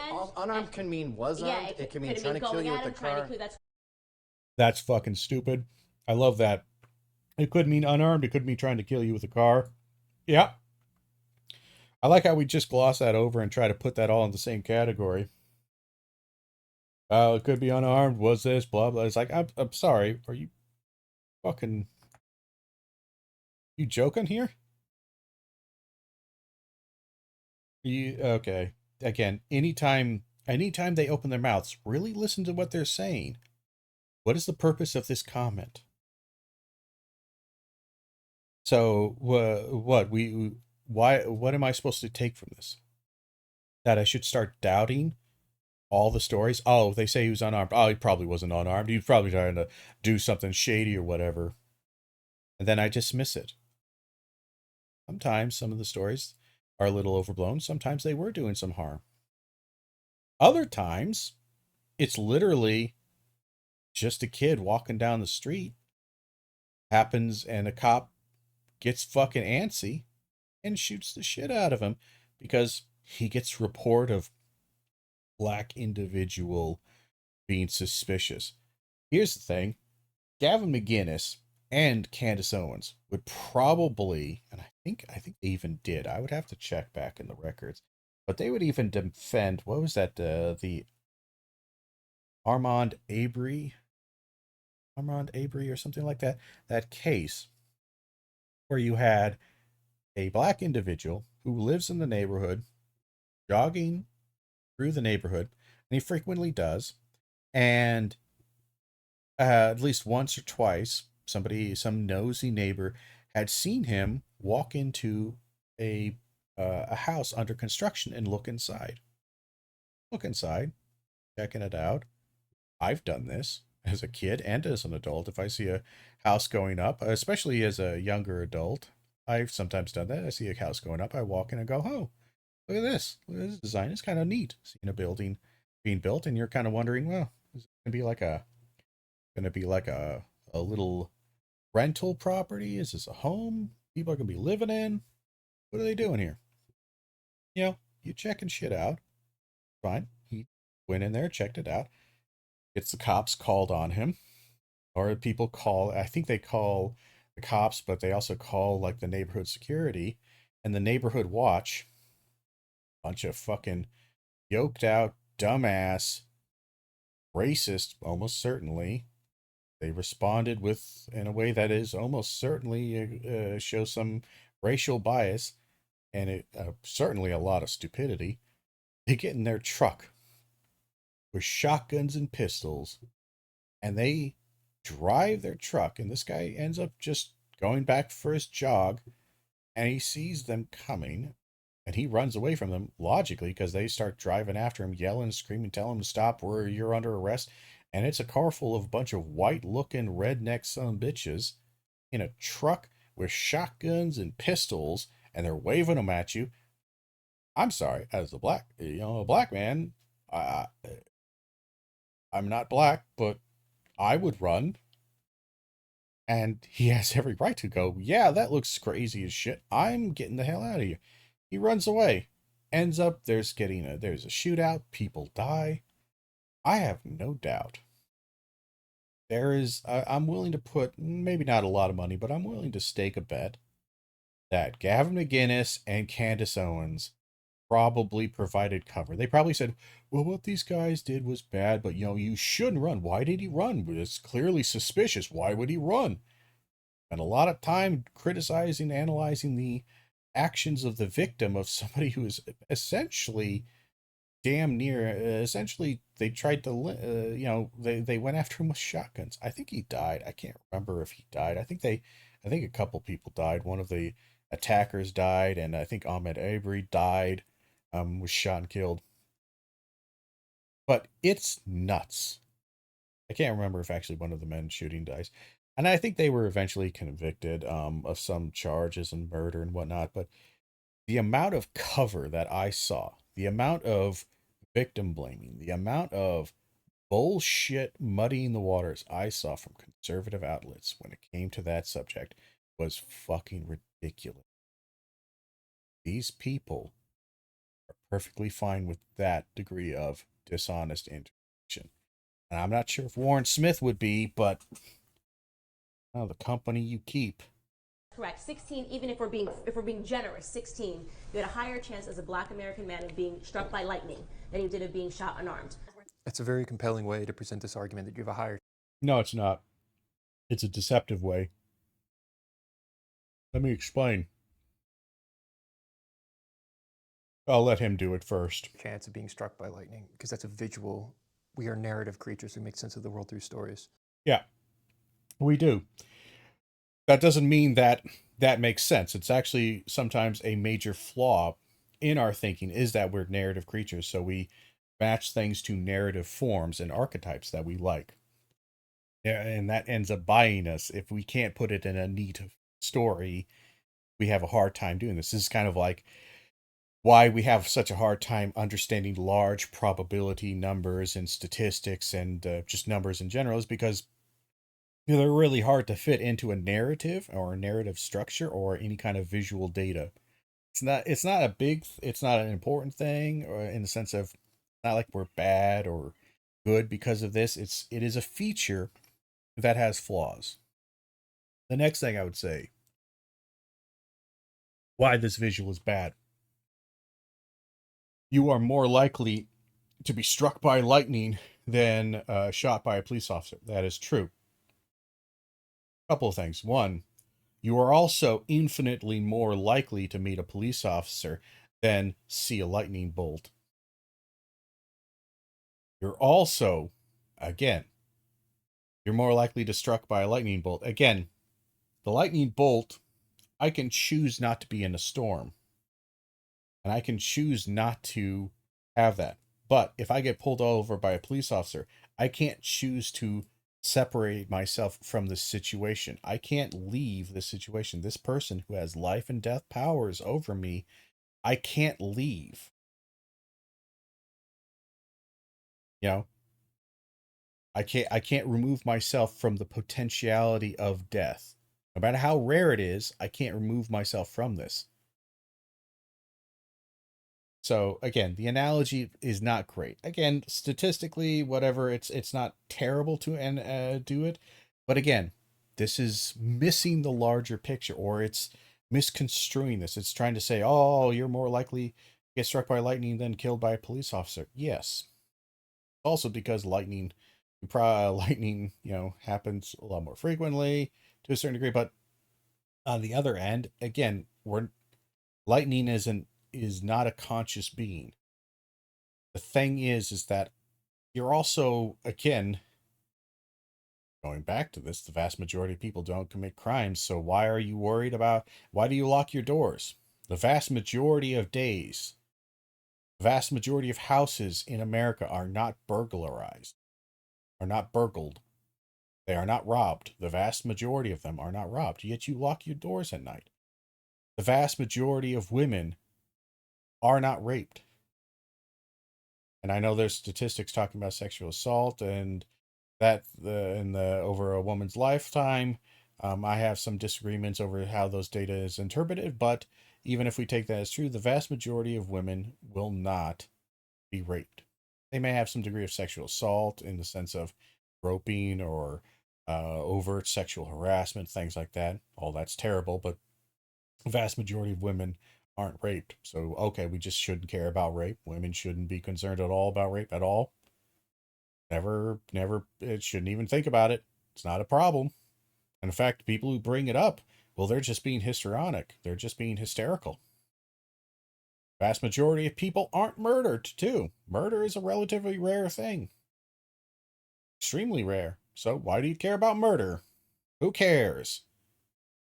Again, you can take anything like that and make it, again, the statistical anomaly can go both ways.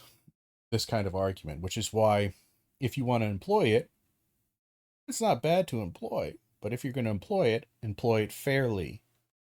Okay, white men were killed by police officers at a higher rate, as were Hispanic men. We know none of their names because it was a narrative. No, you're right. It just about sounds that. like there's a lot. I'm gonna be honest. I don't sure about that one. I'm not gonna 100% say she's wrong. I'm not sure about that higher rate, and as far as like a proportionality thing. More white people were killed as an absolute number, I believe, than blacks in most years. But one, it's not necessarily true. Some of those men of various ethnicities were discussed amongst, again, whether it's BLM or something like that, when it comes to police violence. But again, this is kind of one of those things where, like, all lives matter kind of response. It's like this, okay, but you don't. If you believe in all lives matter, then you support BLM, because BLM is a subset of ALM, just like HLM, Hispanic Lives Matter, or WLM, White Lives Matter, is a subset.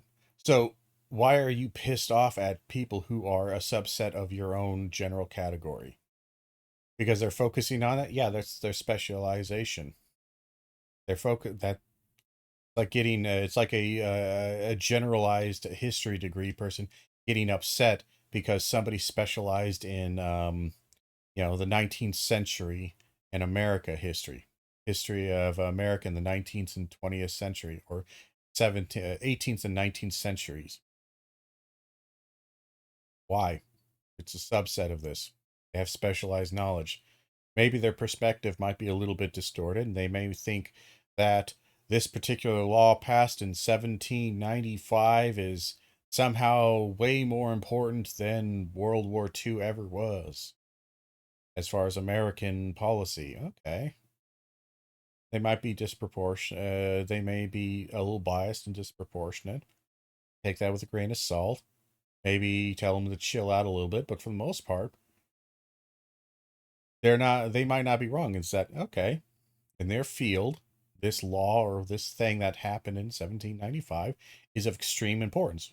A critical thinker would go, okay, I'm not quite as biased as they are when it comes to this topic, but that might be something that I should think about, is that whenever I want to talk about specific things in America in general, maybe this is one of those features. I go to the person who studies exclusively 19th, 20th century, and they say this particular moment in World War I, and this particular moment in World War II, and this particular moment during the Depression, these three moments are key to understanding the historical reality of America. That might be somewhat true. There could be other ones that are equally of importance, and they're biased. But me, the generalist, I'm not going to bitch and moan at them too much. I'm just going to take them. I'm going to add that to 1795, and I'm going to say, now I now have 4 events in the history of America that seem to define it, so on and so forth. If I'm a generalist and I'm insisting on all lives matter, and I actually give a shit about all lives matter, I'm not going to get pissed off when one specific subgroup is more focused on that particular subgroup's issues. I'm not going to get that bent out of goddamn shape. And if I'm upset that the news coverage is covering more of it, then I don't know, be the change you want to see. Create the news articles you want to see that are in the same vein. You don't need to tell other people. Again, this is weird how these types, the ideology of this, oh, you focus too much on this. Okay, well then, why don't you focus on some other stuff? Why do you only ever focus on trying to destroy the opposition's interest? Why don't you just make a news organization and publish things that you want to do? Evan McGinnis kind of did this, but again, for the most part, all he published was shit that shit talked the other side as much as possible and delegitimized the other side. If I'm an all lives matter kind of guy, I'll have 10 articles in a week. One article will be talking favorably about BLM. One article will be favorably talking about HLM. One will be a white LM. One will be talking about something else. And I also, just like with you, Warren Smith, this goes back into you. If I am expecting a somewhat neutral, or at least somebody who is thinking critically and examining the real issues, again, especially when it comes to these kind of social things, I should expect to see at least one or two, have to be the majority, one or two that is examining this problem that go the opposite direction. That says, hey, these right-leaning crazy individuals are crazy. Let's look at the illogical nature of hey, look at this right-wing commentator. I would expect, because let's just say this, there has been plenty of moments when Jordan Peterson, in one of his discussions, one of his debates, handily loses the point. Just handily. Even if you are fairly biased, I think even the most biased of people, there are more than a few moments where he makes a really weak, shitty argument, or the opposition counters it with a really strong one, or calls him out, rightfully so, for the weakness of that fucking argument. That doesn't mean that Jordan Peterson isn't a wise man. It doesn't mean he's a fool. What it does mean is that he's a human being, and we're not here to denigrate people. We're just here to talk about ideas, critically think, to logically engage with the world. Unless you're dealing with straight up extreme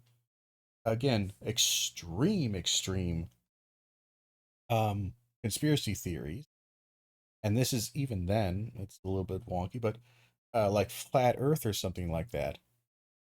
Again, we're not dealing oftentimes with a lot of objective things. When we're critically analyzing this stuff, it's not that there is, our perspective is not objective. It is very subjective. There are facts, but how we interpret those facts and the meanings we derive from those facts can be very subjective. It can be, simply put. So I would expect to see a more equal distribution. The fact that I don't is suggestive. A disingenuous agenda. That's my with thing. the It's left. like, just be And at the real. beginning of But this, the you were problem saying, is, though, you got to have a press that is open enough to deal with all of these issues candidly. The press is invested in business and engagement, and conflict drives story. That fits into the sponsor of today's video, Ground News. Ground News is an app and website. Conflict drives a story. Yeah. So, can you turn that lens on yourself and understand that maybe all these news stories about crazy transgender athletes doing crazy shit, maybe that's not actually that fucking important. Maybe that's being blown out of proportion. Maybe it's being sold because in a sensationalist manner that distorts it to such a degree to incite your reaction to this. Are we going to do that? Are we going to acknowledge also the hypocrisy in that you are also somewhat sensationalizing and performatively creating an entertainment thing? You are, again, your performance, your size, your rubbing your face, your performative confusion. I'm not saying I'm free of these sins. What I'm saying is that I'm not the one who's trying to present myself as perfectly unbiased, critical thinking God. I am just a man. Thanks. I'm just a girl standing in front of a boy. Sorry, stupid reference. Anyway, again, this is my issue. My major issue with content like Warren Smith's is that it's incredibly deceptive. That says there's a Nazi or a KKK presence, you just go, where? They go, I don't know, I read it somewhere. Well, we don't. What do you mean? I don't know. I read it somewhere. Again, the ignorance of the general public is not indicative of reality or truth.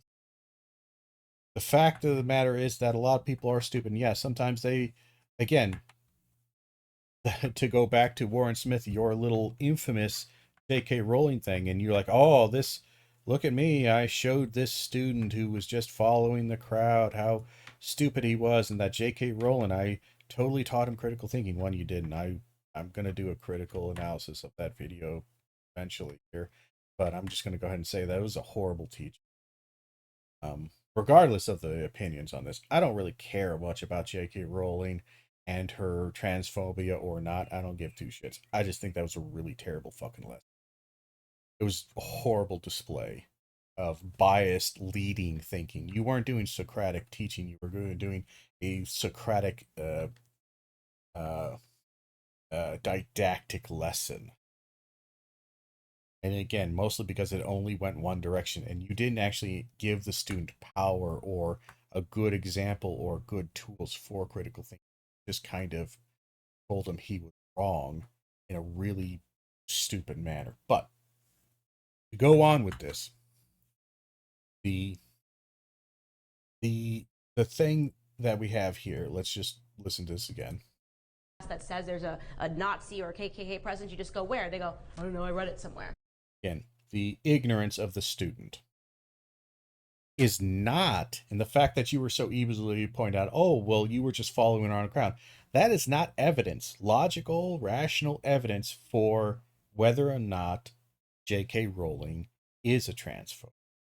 What it is evidence for is that that particular student was not very well informed or understanding of this, and they were simply following the crowd. That is a problem. It has nothing to do with the relevance of this. That'd be like somebody could also say, I heard that Michael Jackson was innocent of any charges when it comes to inappropriate behavior with children. And it just sounds like bullshit to me. And then you go, well, where do you hear it from? Like some friends. Like I don't know anything about it. They were just saying. I just heard in TikTok. I saw a TikTok and some people were saying that it was total bullshit. Well, what did they say about it? All of these things, and ultimately you just find okay, yeah, the student just got bullshit. Does that mean that Michael Jackson did or did not have inappropriate relationships with children? No, it's evidence of nothing. All it's evidence of is the student not particularly smart. Congratulations, stupid people exist. Congratulations, stupid, panicky animals that are people exist. Perfect example, stupid and panicky. Somebody who likes to start the panic. Somebody who absolutely, his entire career, especially with Gavin McInnes, is based on, again, we go back here. The fact that Gavin McInnes, and hell, even you, Jordan Peterson, you, Warren Smith, Jordan Peterson, all of these things are basically, your entire careers are based upon people having panicky, biased reactions to bad people doing bad things. And now we're taking this as, all of academia is rotten to the core. And you say, well, I don't believe that. Your followers fucking do.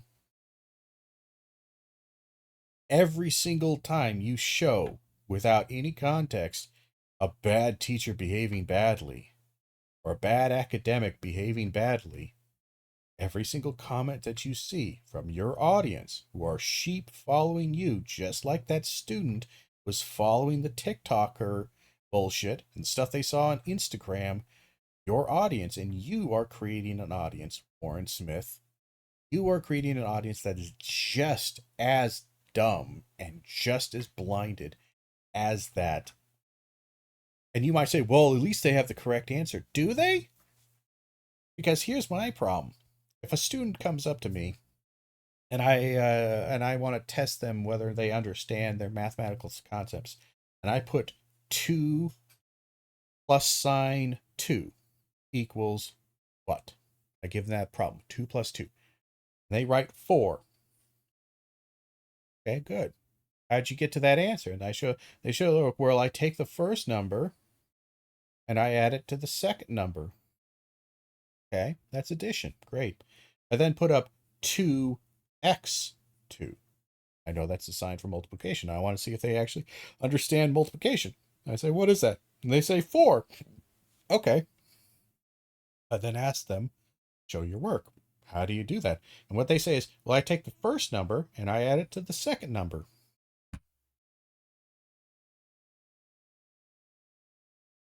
You're starting to see maybe a problem? And I say, that's wrong. And they say, no, it's not. 4 is right. And then you come along and go, look at this crazy ass stupid teacher. Look at this teacher saying that this student is wrong. This student wrote the perfect answer on the board, and this crazy teacher is telling him he's wrong. Look how crazy and stupid these liberal academics are. My problem is, and my problem with, again, even if you think your audience and you are coming to the right answer, your process and the process you are teaching to your viewers, the process that they are engaging in is fucking wrong and leads to bad ideas. They don't understand multiplication. As if they work this way, when I write on the board 2x3, x in between them, I tell them to sum, they're going to write 5. That's not the correct fucking answer. We automatically are going to see a massive problem because they don't actually know how to use any of the tools. All they know is the answer you gave them. Even if you're right, Warren Smith, which you are not. But very clear, you're not. But maybe that's my bias. But even outside of my bias, your method of teaching, your method of instruction, your method of entertainment, along with education, your method of enlightening people and making them aware of the illogical, crazy nature of the leftist and the crazy liberals and academia and blah, blah, blah. Your way of going about this produces terrible processes, produces absolutely abysmal intellectual rigor. Even if they come to the right answer, you're giving them the right answer, but you're not giving them tools to make that right answer. And they are believing in, they're left to make up, well, how did this answer be right? The process that they make up, the justifications, are going to be terrible. And yes, that's your fault. America that I asked that says there's a Nazi or a KKK presence, you just go, where? They go, I don't know, I read it somewhere. And I'm sorry, this is also somewhat disappointing because, again, this is completely and utterly dismissing a majority of the issues that we see. Here's a fun one. People are going to say, oh, Nazis in the White House, white supremacists in the White House, and I'm sure Candace Owens would say, no, of course not. That's just objectively not true. And you would probably go, yeah, these crazy liberals talking about that. Look up Stephen Miller. Look up Stephen Miller's history. Look up Stephen Miller's unapologetic history, where he has not changed his opinion one iota, but he has in fact simply changed his branding. Look up his history, please, and tell me again how this is a wrong thing to say. This is obsessed with the Nazi shit. They're obsessed with hate, hate, hate. I'm sorry, hate, hate, hate. You guys are obsessed with transgender shit. And you're also obsessed with being extremely angry. All the fucking time. Let's pot and kettle. At best, this is pot and kettle talking. Live in a racist society. It's way worse than it was in the 70s. So to me, it's all a farce. And I think it is because the liberal media... No, but you and I are critical of liberal media, but I think you have to have a bit more open-mindedness at the spectrum and the continuum. What does that mean, the spectrum and the continuum? We've got statistics on the percentages of black men who will be pulled. Well, think about it. What is the spectrum and continuum? The spectrum of information, again, what he's talking about, if I need to explain this, is, and again, it's maybe a bit esoteric to describe it this way, but the spectrum of different perspectives and the spectrum of information. Again, Gavin McInnes and Candace Owens both hyperfixate on a couple of factors from a couple of figures, a couple of statistics from a very specific narrow spectrum, a very narrow spectrum of perspective. Look at a broader perspective, you might have a different picture. Simple as that. Aside in the car. But is that representative of the...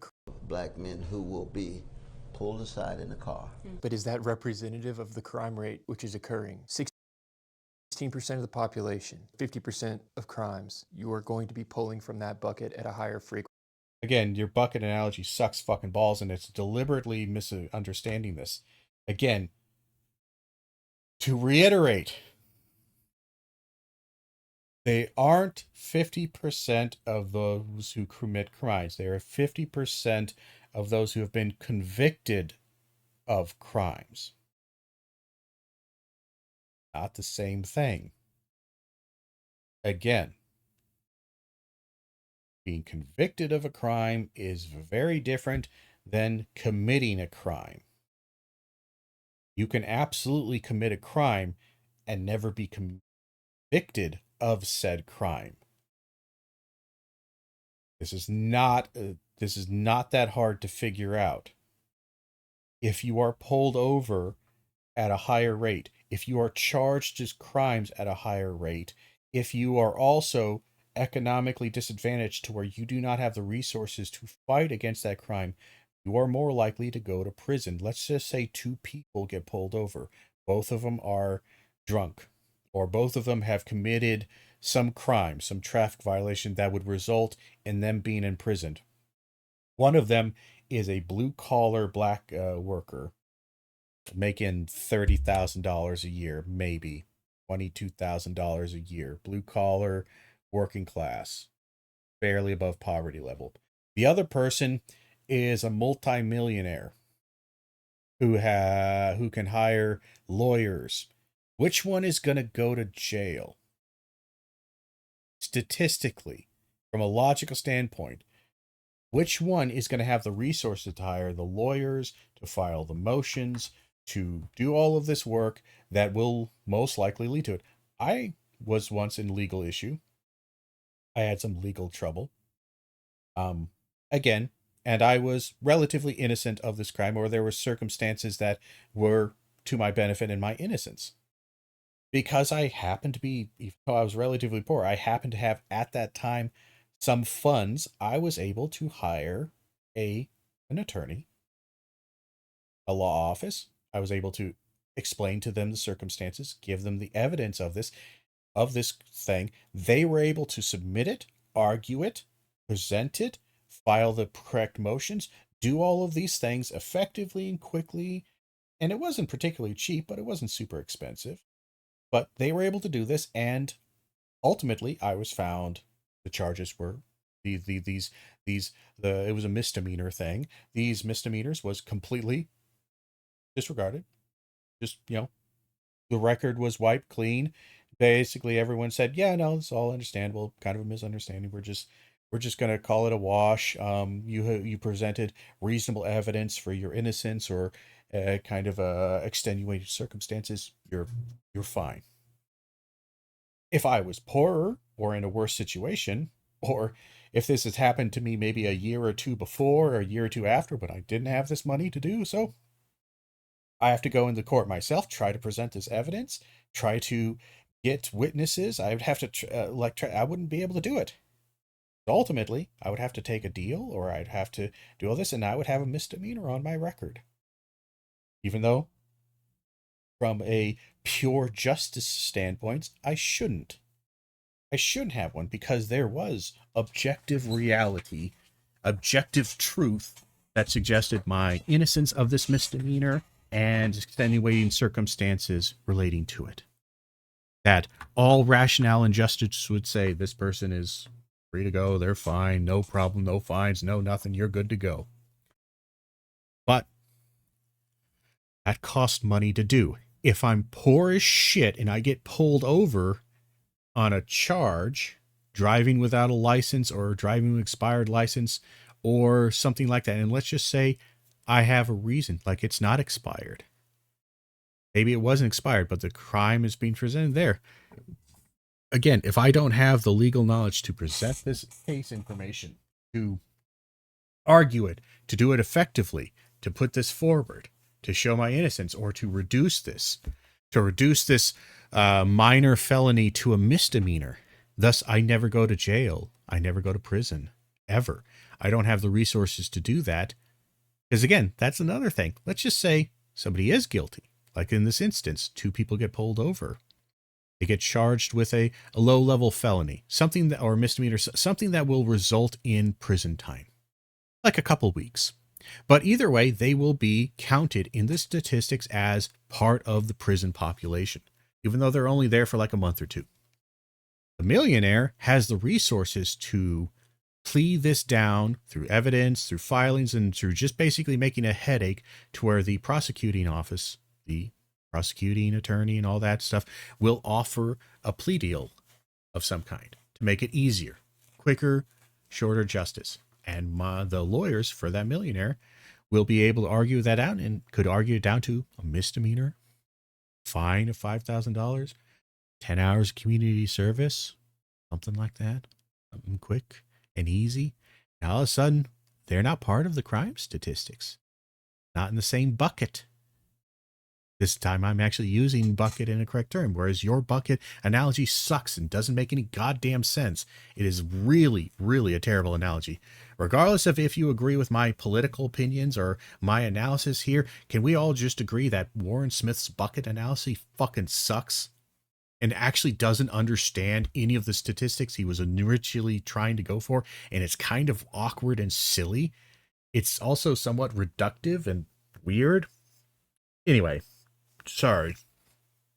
It's terrible. Sorry, I'm triggered by this terrible goddamn analogy. Anyway.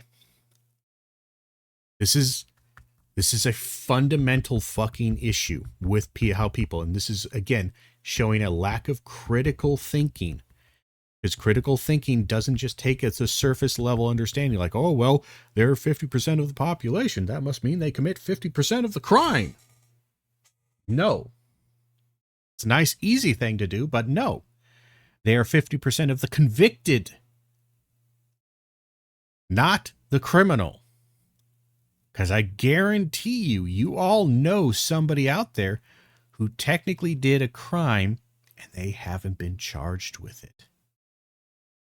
And you also probably know, statistically, there's a likelihood that you know somebody out there who did a crime but got the charges reduced to something that wouldn't be as severe of a crime.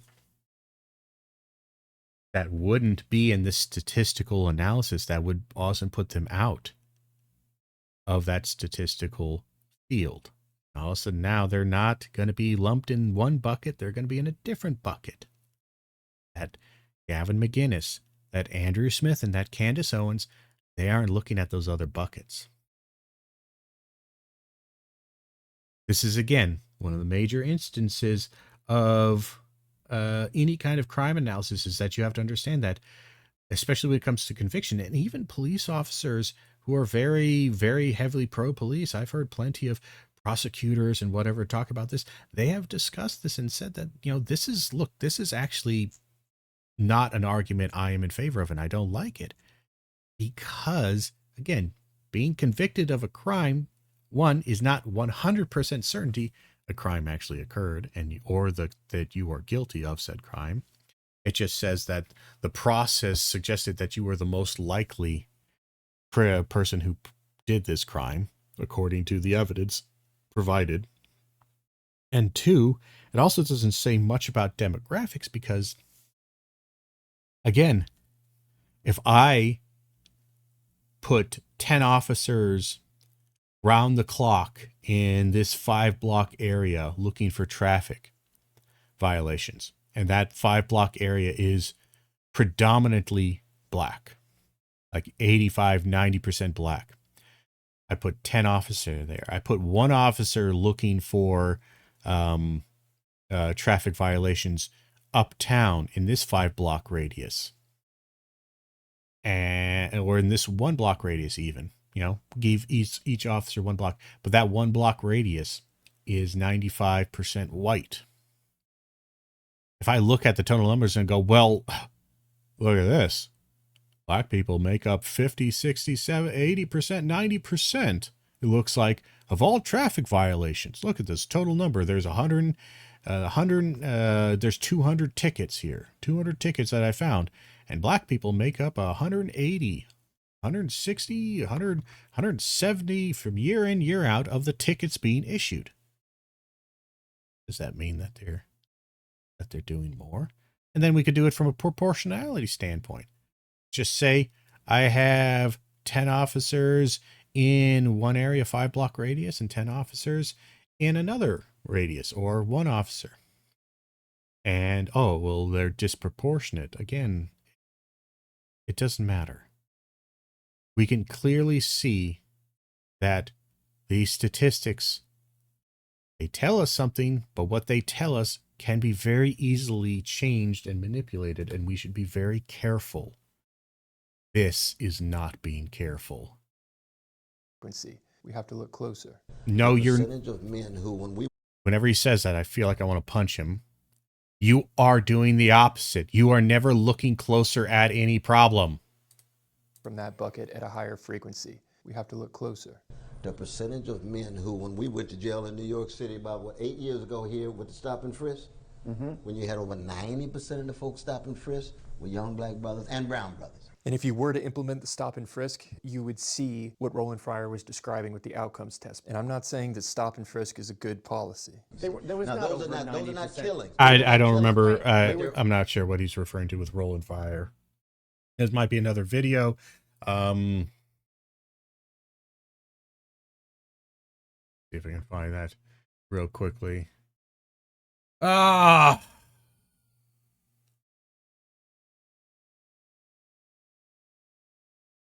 This is okay. Roland Flyers talking about police brutality, blah blah blah. He might be a proponent of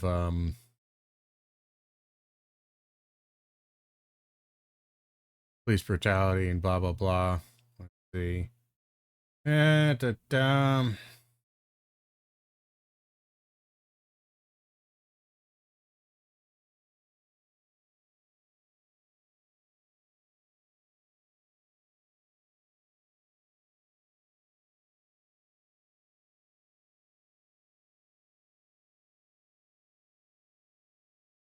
About stop and frisk. I don't know what his opinions are on stop and frisk.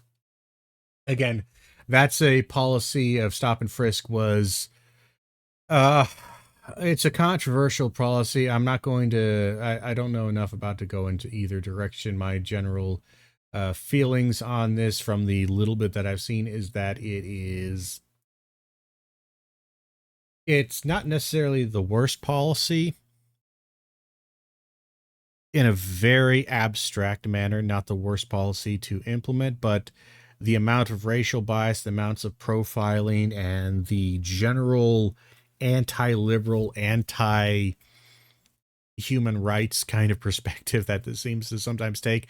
Like, it's a policy that, again, I'm willing to be convinced on this otherwise, but it's a policy that, for the most part, whatever its intentions were, I don't think its overall impact was particularly positive towards achieving its goal.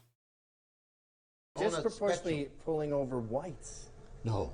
Oh, not at all. As they appeared in the No, crime brother. stats. Interesting point from Gavin, but I think it's equally simplistic. It's where they pulled over for speeding, a headlight. You don't just get pulled over in a similar way as stop and frisk. Yes. So, congratulations, Warren. You finally have done, I think this is the first video I've seen, where you've actually critically engaged with something to a certain degree to counter the point that was initially put forward.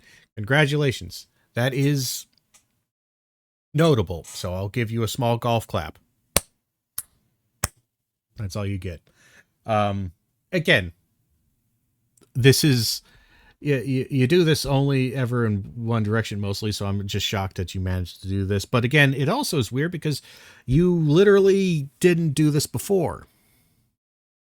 In fact, your entire point, one of your counters to a previous argument you had in this video, this very video, when you were trying to talk about, I can't remember the exact prompt or anything, but you're like, but why are they being pulled over?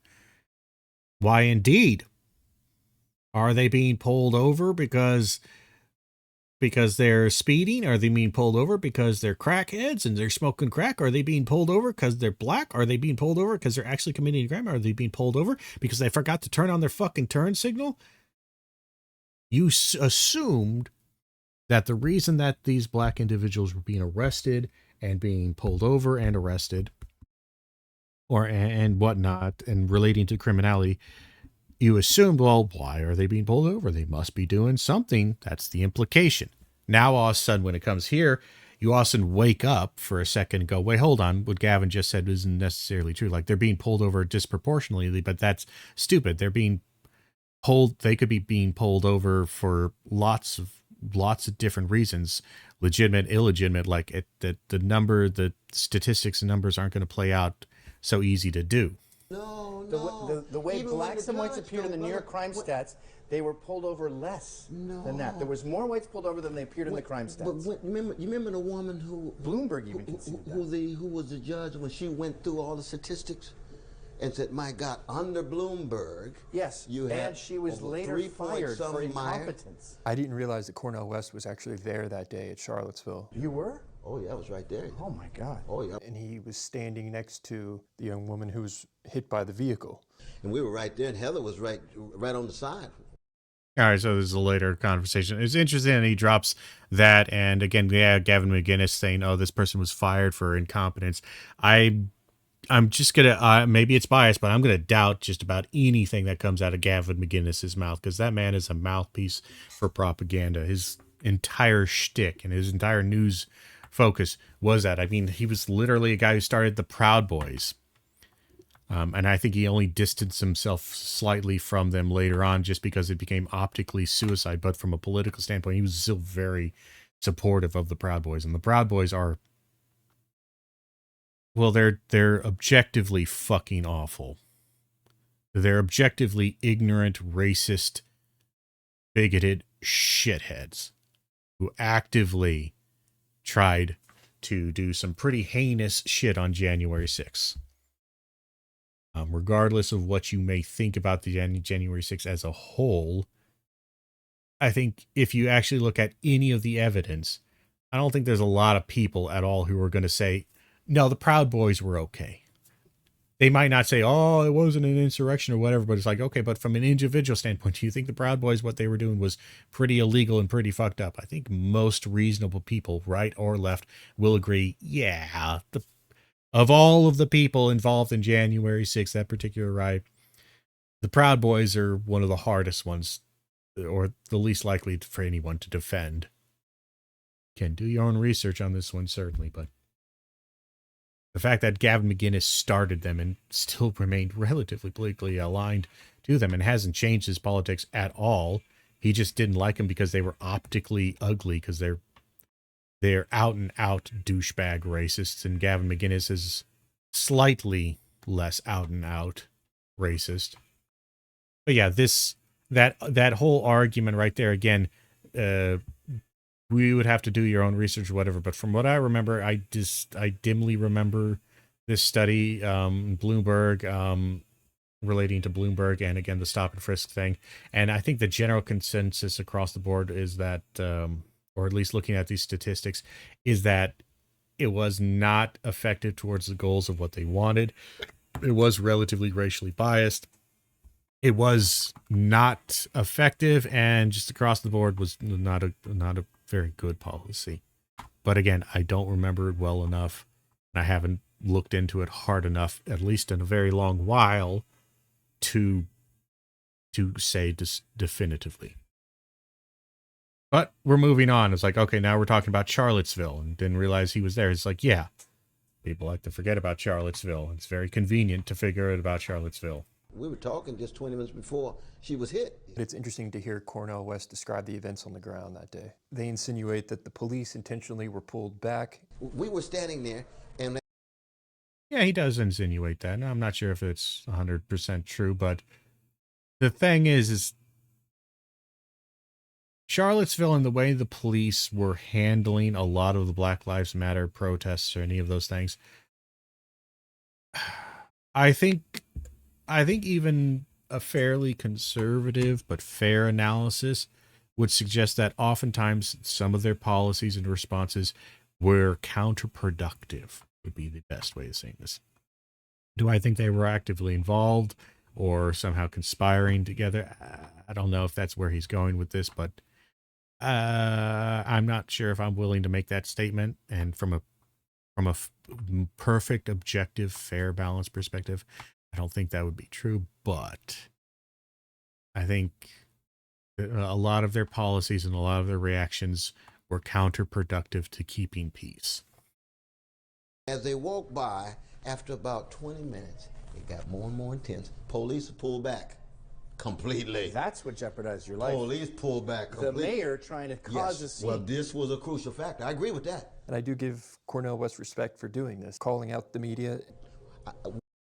Calls out the media here, sure, but that's not really what that specific instance was referring to, though. Again, I don't really like, like I said it before, I really dislike the fact that when he's doing a review, Warren Smith reloads his critique, in a sense, to where, like, that comment he just made there, the comment he just made is about what he's going to be talking about here. And he always does this kind of thing to where it's not really reactive, it's proactive, is that he sets up the debate thing, and then he oftentimes doesn't even react to it. He just kind of poisons the well, as the comment might go, poisons the well for the viewer, and then doesn't go into, like, again, he criticizes the mayor, like Gavin McInnes immediately wants to turn this into a mayoral thing, like, oh, the mayor did this and whatnot. But it's like, yeah, but that,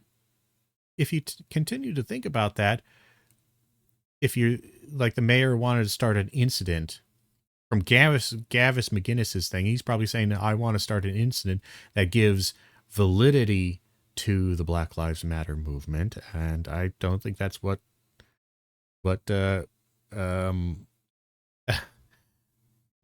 he's arguing here. I really don't think that's what he's going to be arguing. I think in, oh shit, lost it. Sorry, I was distracted in my thought. I was having to change a screen over real quickly, and I lost the video. I'll bring it back up here. Anyway, I think the issue that he was talking about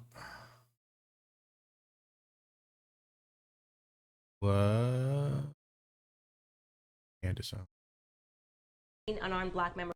Before trying to have a higher frequency. They were disproportionately pulled over than they appeared in the crime stats. But remember, Here, Cornel West described the events on the ground.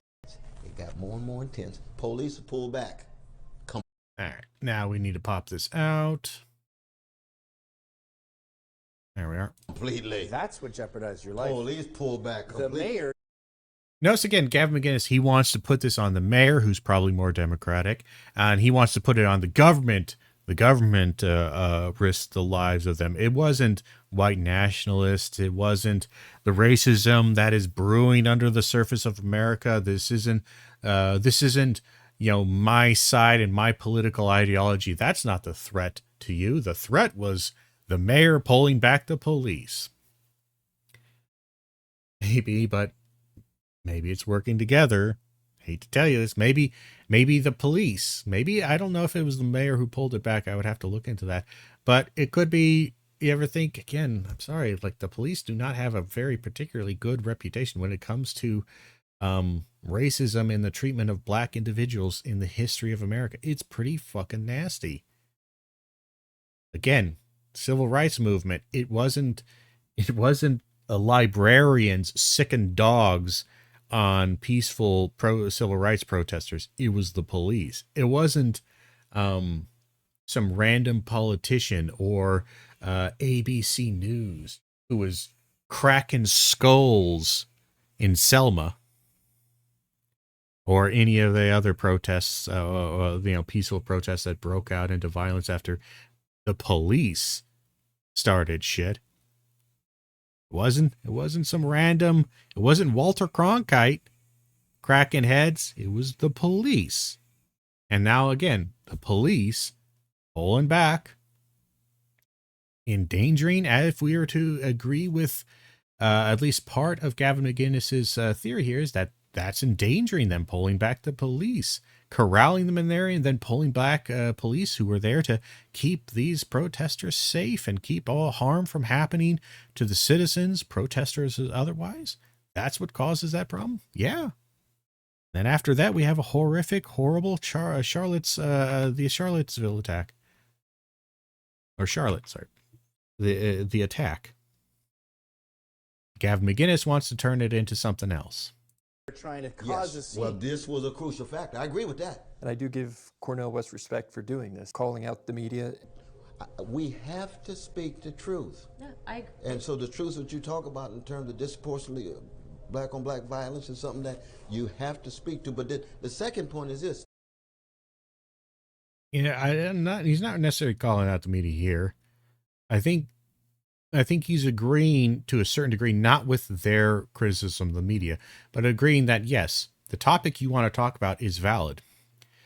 Just like the answer when the student says 2x2 is 4, the 4 is valid. The problem is your process, your rationale, your logic behind this sucks ass. That there are a number of folk in the black community who both talk about it and try to organize against the black on black violence. Who are the individuals he's referring to here? I guess he could be one. I'm trying to think off the top of my head, people that equally contend with these two narratives. So why don't they have the platform that these black lives?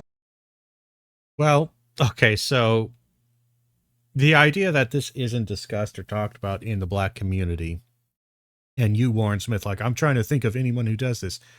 Well, that might be because, again, it doesn't sell. But where does this news sell? Where does this, this diatribe sell to? Well, there's two audiences this kind of idea sells to. This idea that we only want to talk about white on black crime or police officers shooting. It sells to two crowds: the people who watch it and the people who hate watch it. And you should know this from internet stuff. There are those who watch content because they agree with it. They agree with the political ideology of it. So there are certain people who agree and only want to talk about police violence on black individuals. Some of them want to talk about it because they are generalists and they believe that this is perfectly fair to talk about. And they also talk about black on black crime and all manner of forms of crime. But they're fine with watching this because they agree and they see it as a problem. And I'm sure there's some out there who aren't on Black Lives Matter who also care about police violence. They watch that too. And there are some who are biased, who only care about police on black crime, and they don't ever want to talk about black on black crime. The people that Candace Owens and Gavin McInnes are trying to critique. But there's also another category of people who watch this. It's the people who hate watch things. The people who get upset when something is talked about. The people who get irritated and angry when this is talked about, and they like watching it so they can talk shit about it. They like watching it so that then they can watch other people react and hate on it. They're hate watchers. Streaming has a lot of this. YouTube and social media has plenty of this. People who will follow, in many ways, financially support to a certain degree. People they hate because they have fun hating that person. It's a hobby to hate them. That type would be Candace Owens. That type would be Gavin McInnes, and that type would probably be you. Because you see this news story and you watch it, not because you care about police violence on black individuals, but because you are incised, or at least Candace Owens is incised that this topic is being talked about. When, she thinks another topic should be talked about, black on black violence. Even though if black on black violence was being talked about, she would be so happy about it, she would only want to talk about that, and she wouldn't want to talk about any other form of violence happening. Again, missing a point here. You're missing a critically engaged moment here, Warren Smith, and there's a reason for this. You are ideologically a biased son of a bitch. Sorry. It's kind of mean to say, but...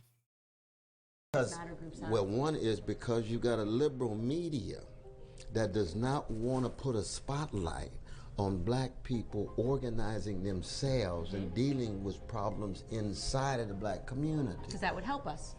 Well, I mean, that's a certain white supremacist sensibility. Right, and that's what I say, so agree. Yeah, and ironically, you could make a more compelling argument towards systemic racism around what Cornell's describing here with legacy media. That's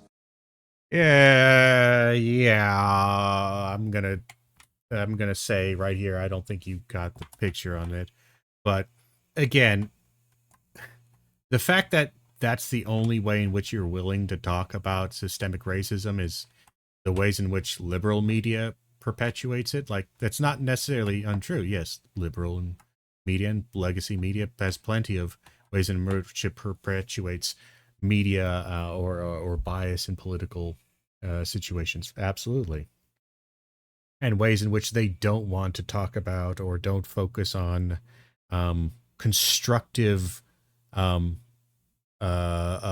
organizations within certain communities. Yeah.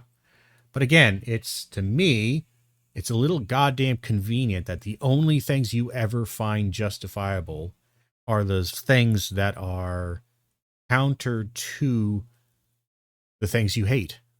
The things that ride perfectly aligned with your ideological framework. Again, we all have this, and I have this bias too, but I also do try to practice as much as I can to explain the oppositional side or to explain their thing.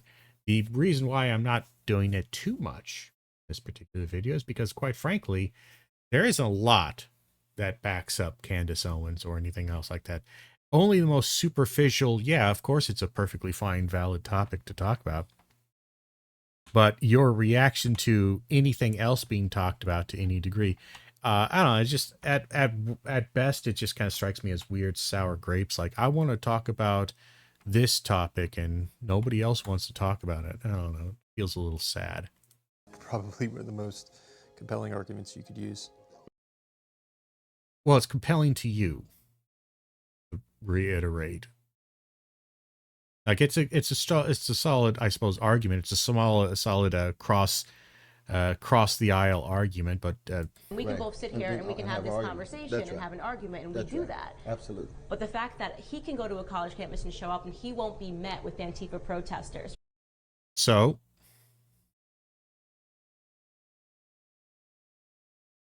what? Oh my God, you get protests. Two, fuck off with Antifa. I swear to God, that boogeyman is the dumbest goddamn thing in existence. But secondly, yeah, he won't go there because that's a hallmark of liberal values. But if he goes to a conservative think tank to talk, one, is he going to be invited to the conservative think tank to talk about these issues? I think he is. You want to talk about the liberal bias of academia, but then all of a sudden, Cornell West and other people, they aren't being invited to these Republican conventions, these young Republican meetings.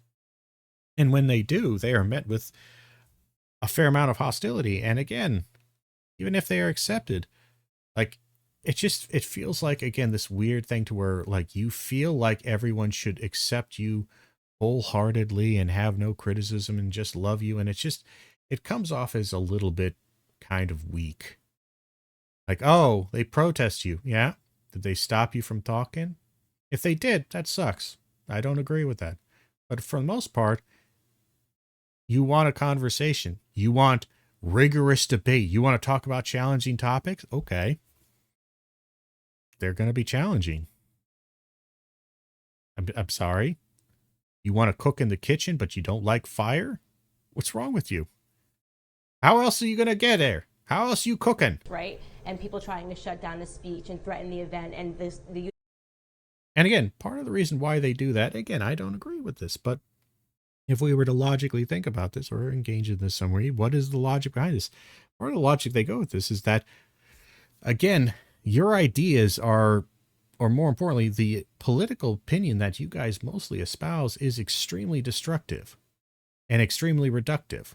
And this goes for Warren Smith, and a lot of stuff I've even seen from Peter Boghossian is that almost and Jordan Peterson, all these intellectual dark web kind of people, is that more often than not, when they don't say, hey, let's have more debate, more discussion. What they say is, hey, these people are stopping debate and let's destroy this.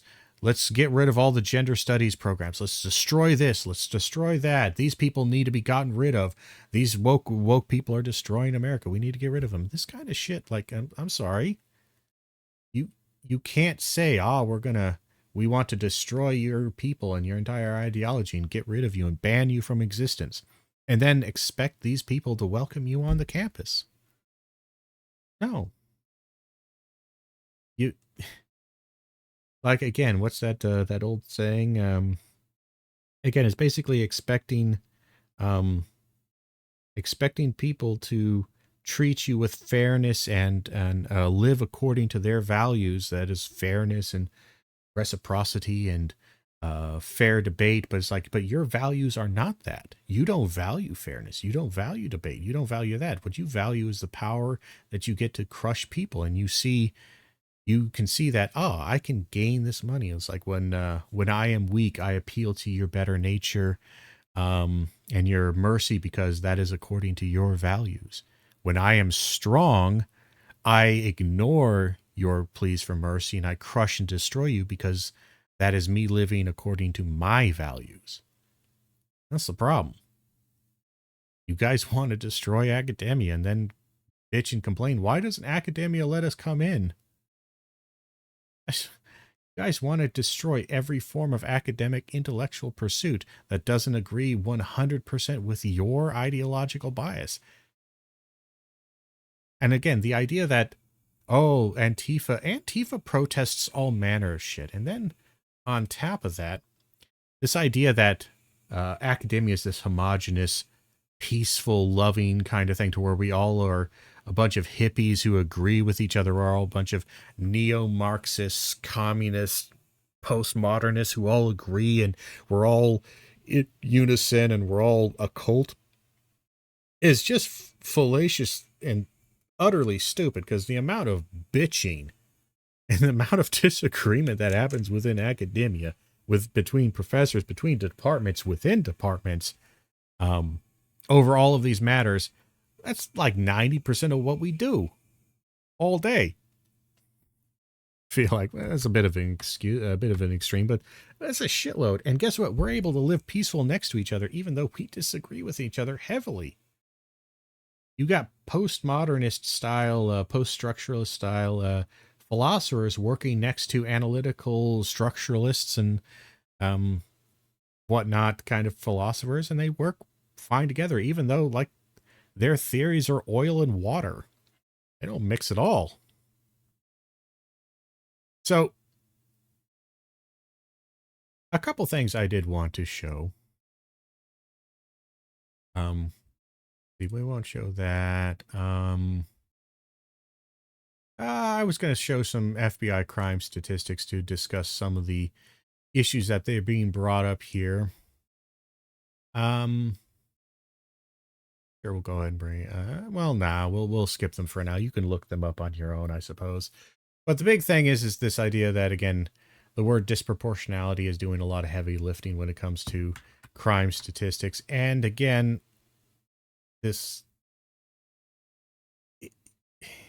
it seems to miss a pretty important, significant factor when it comes to certain crimes. But either way, I'm not going to squabble over that too much. I'm just going to say, again, they're not honestly engaging with this. Well, I suppose I could show this one. There we go. So this comes from the FBI.gov crime statistics 2019. It's a little bit older, but they're usually behind by a few years. This is just a good example you can find relatively quickly. This goes to prove, again, like, black people make up, the truth of, black people murders by other black people make up the vast majority of it. It's just like, yeah, this is true.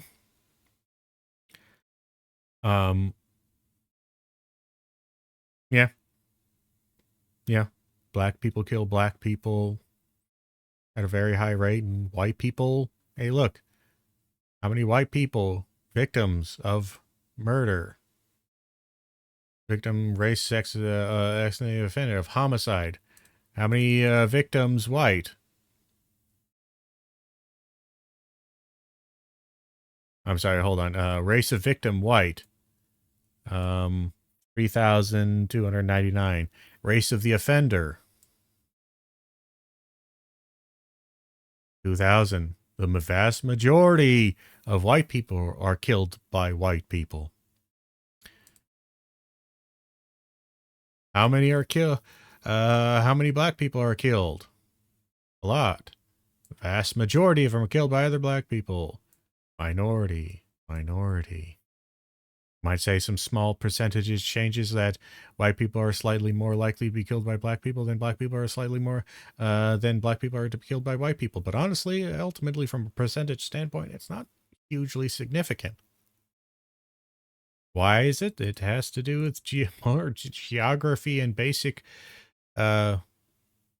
population distribution than anything else. High densities of white-only areas and black-only areas leads to a disproportionate thing, into where the majority of white people are killed by white people, the majority of black people are killed by black people. Why Candace Owens is bringing this up when it doesn't talk anything about the black community? And she might be bringing it up as, oh, well, why are we talking about the ones that are killed by white people? Why aren't we talking about this number? Why are we only talking about this number? It's like, well, we're not talking about this number. We tend to be talking about police officer ones. And again, the reason is not necessarily because they kill more black people. It's because it is a violation of trust. Anyway, let's look at another thing here, because we got time. Turn that up and let's we'll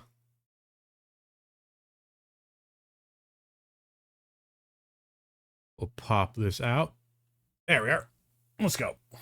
Exchanges like this very often anymore with Jordan Peterson. And we don't get exchanges like this very often anymore with Jordan Peterson. And this is a small editing thing. Is I don't know why he doesn't have even the slightest bit of an intro.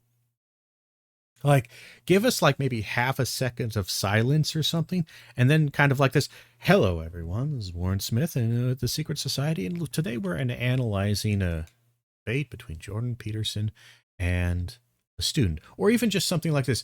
This is Warren Smith, and today we're looking at something that doesn't happen quite often with Jordan Peterson anymore. Is an interesting conversation in Oxford.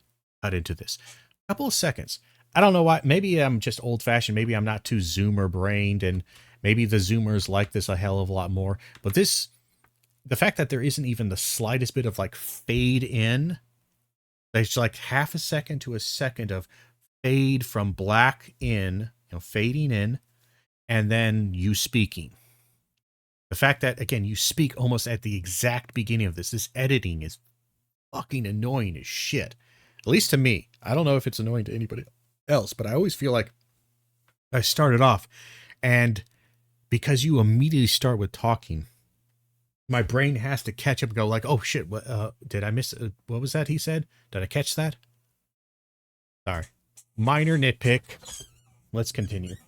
we don't get exchanges like this very often anymore with Jordan Peterson. And You don't have any idea about what you're talking about, and you're It seems like actually we get that a lot. Jordan Peterson being extremely aggressive and angry. I don't know. It sounds like a exchange that Jordan Peterson seems to be having all the goddamn time. The last few years, he has become a very angry, bitter man.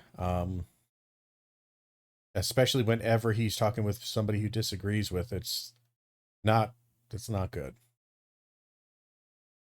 confidence far exceeds your competence. after years, he has finally returned to Oxford. My question is in regards. So I don't think he ever taught at Oxford. I'm not sure. Like, okay, after years, he's returned to Oxford. Okay, like they invited him back. All right, I'm not sure. It wasn't like this epic showdown and the resurgence and epic tale tale of this. I don't know what you're going for here. Again, I don't like this weird editing. We got to focus on this guy laughing. I don't know why he's laughing, but your editing is trying to suggest that he's laughing with him. He might be laughing at Jordan Peterson losing his shit. You don't know why he's laughing, but you want to create the image of why he's laughing.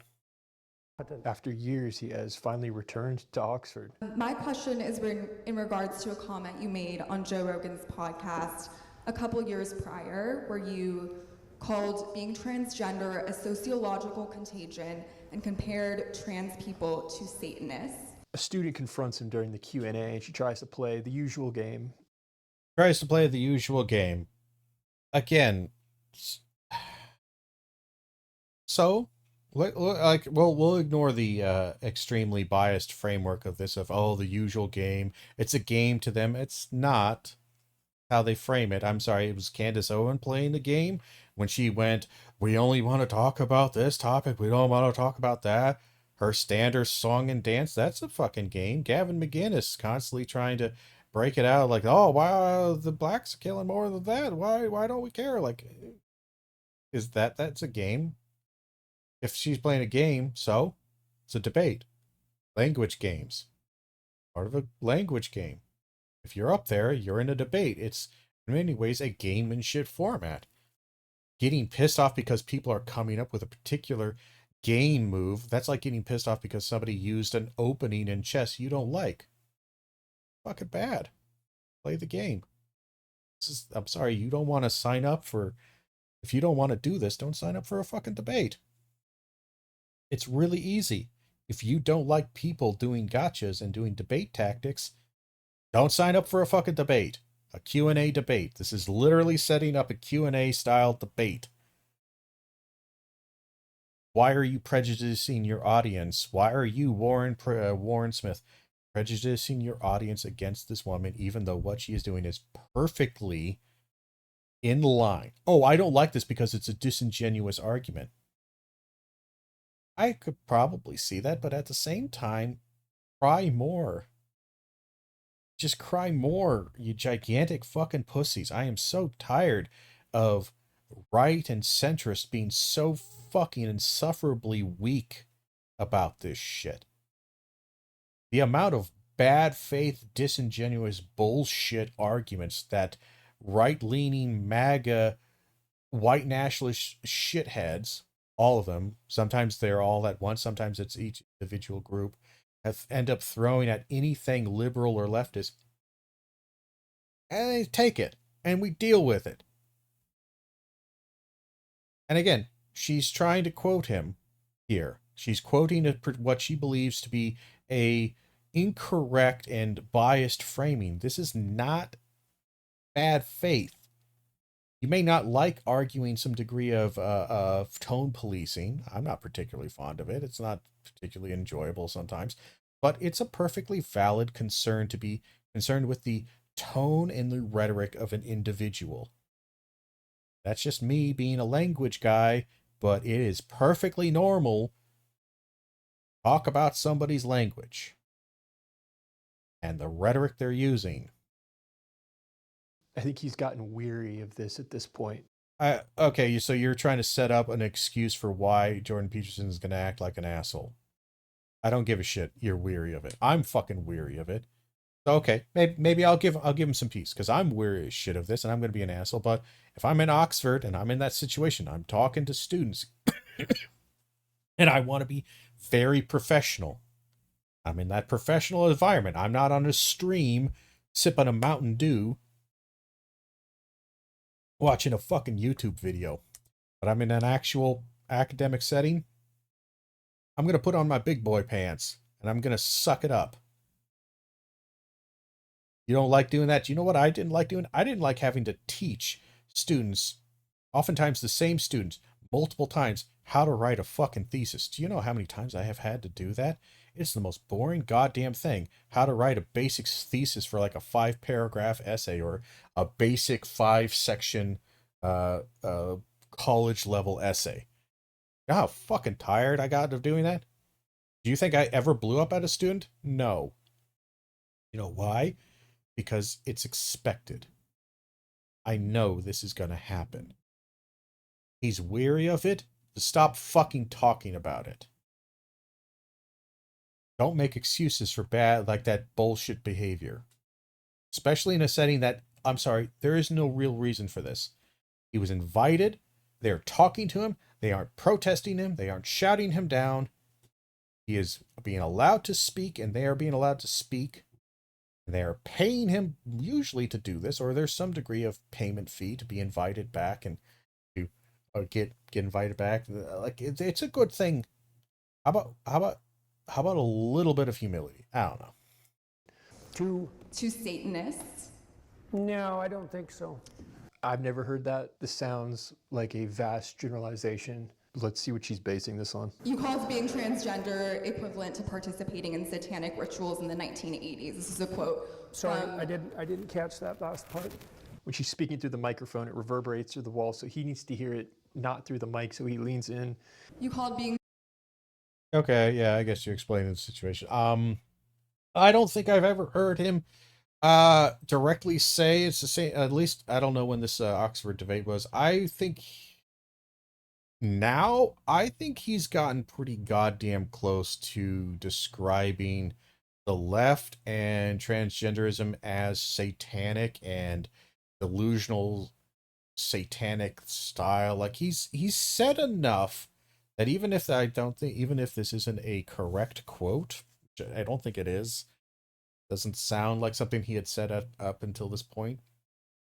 But even so, he's said enough over the various interviews that I would not begrudge somebody for believing that Jordan Peterson has described and or believes that the transgender movement and transgender activism is similar to satanic cults and occult-like behavior. I don't think that's a huge, but not sure where it's coming from.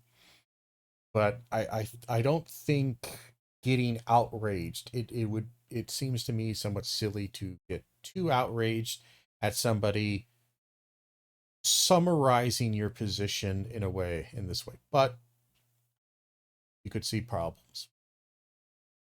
Transgender and being transgender, and you compared that to... A small thing, though, as I'm wondering when exactly this was. A small critique, again, and an irritation that I have for Warren Smith's work is that he doesn't seem to include links to the sources that he is talking about very frequently. And that actually quite annoys the shit out of me.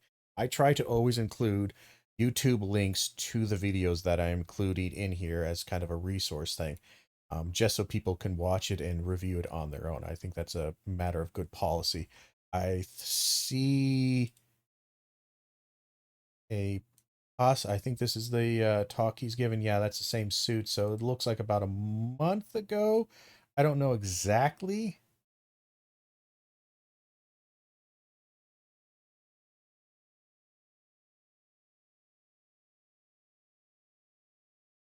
When this is, looks like about a month ago. So this is fairly recent.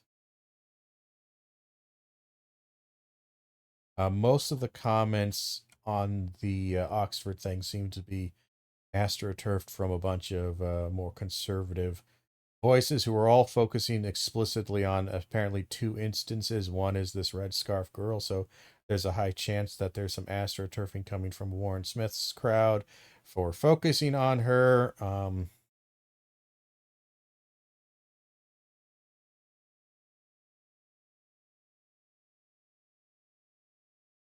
Everyone seems to be assuming, everyone is believing in again, there's a lot of astroturfing to make it seem like one side won and one side didn't, it looks like. But again, conservatives have their beliefs and they think they're very right with it. They aren't particularly nuanced. I'm just gonna say it. I don't have a lot of hope for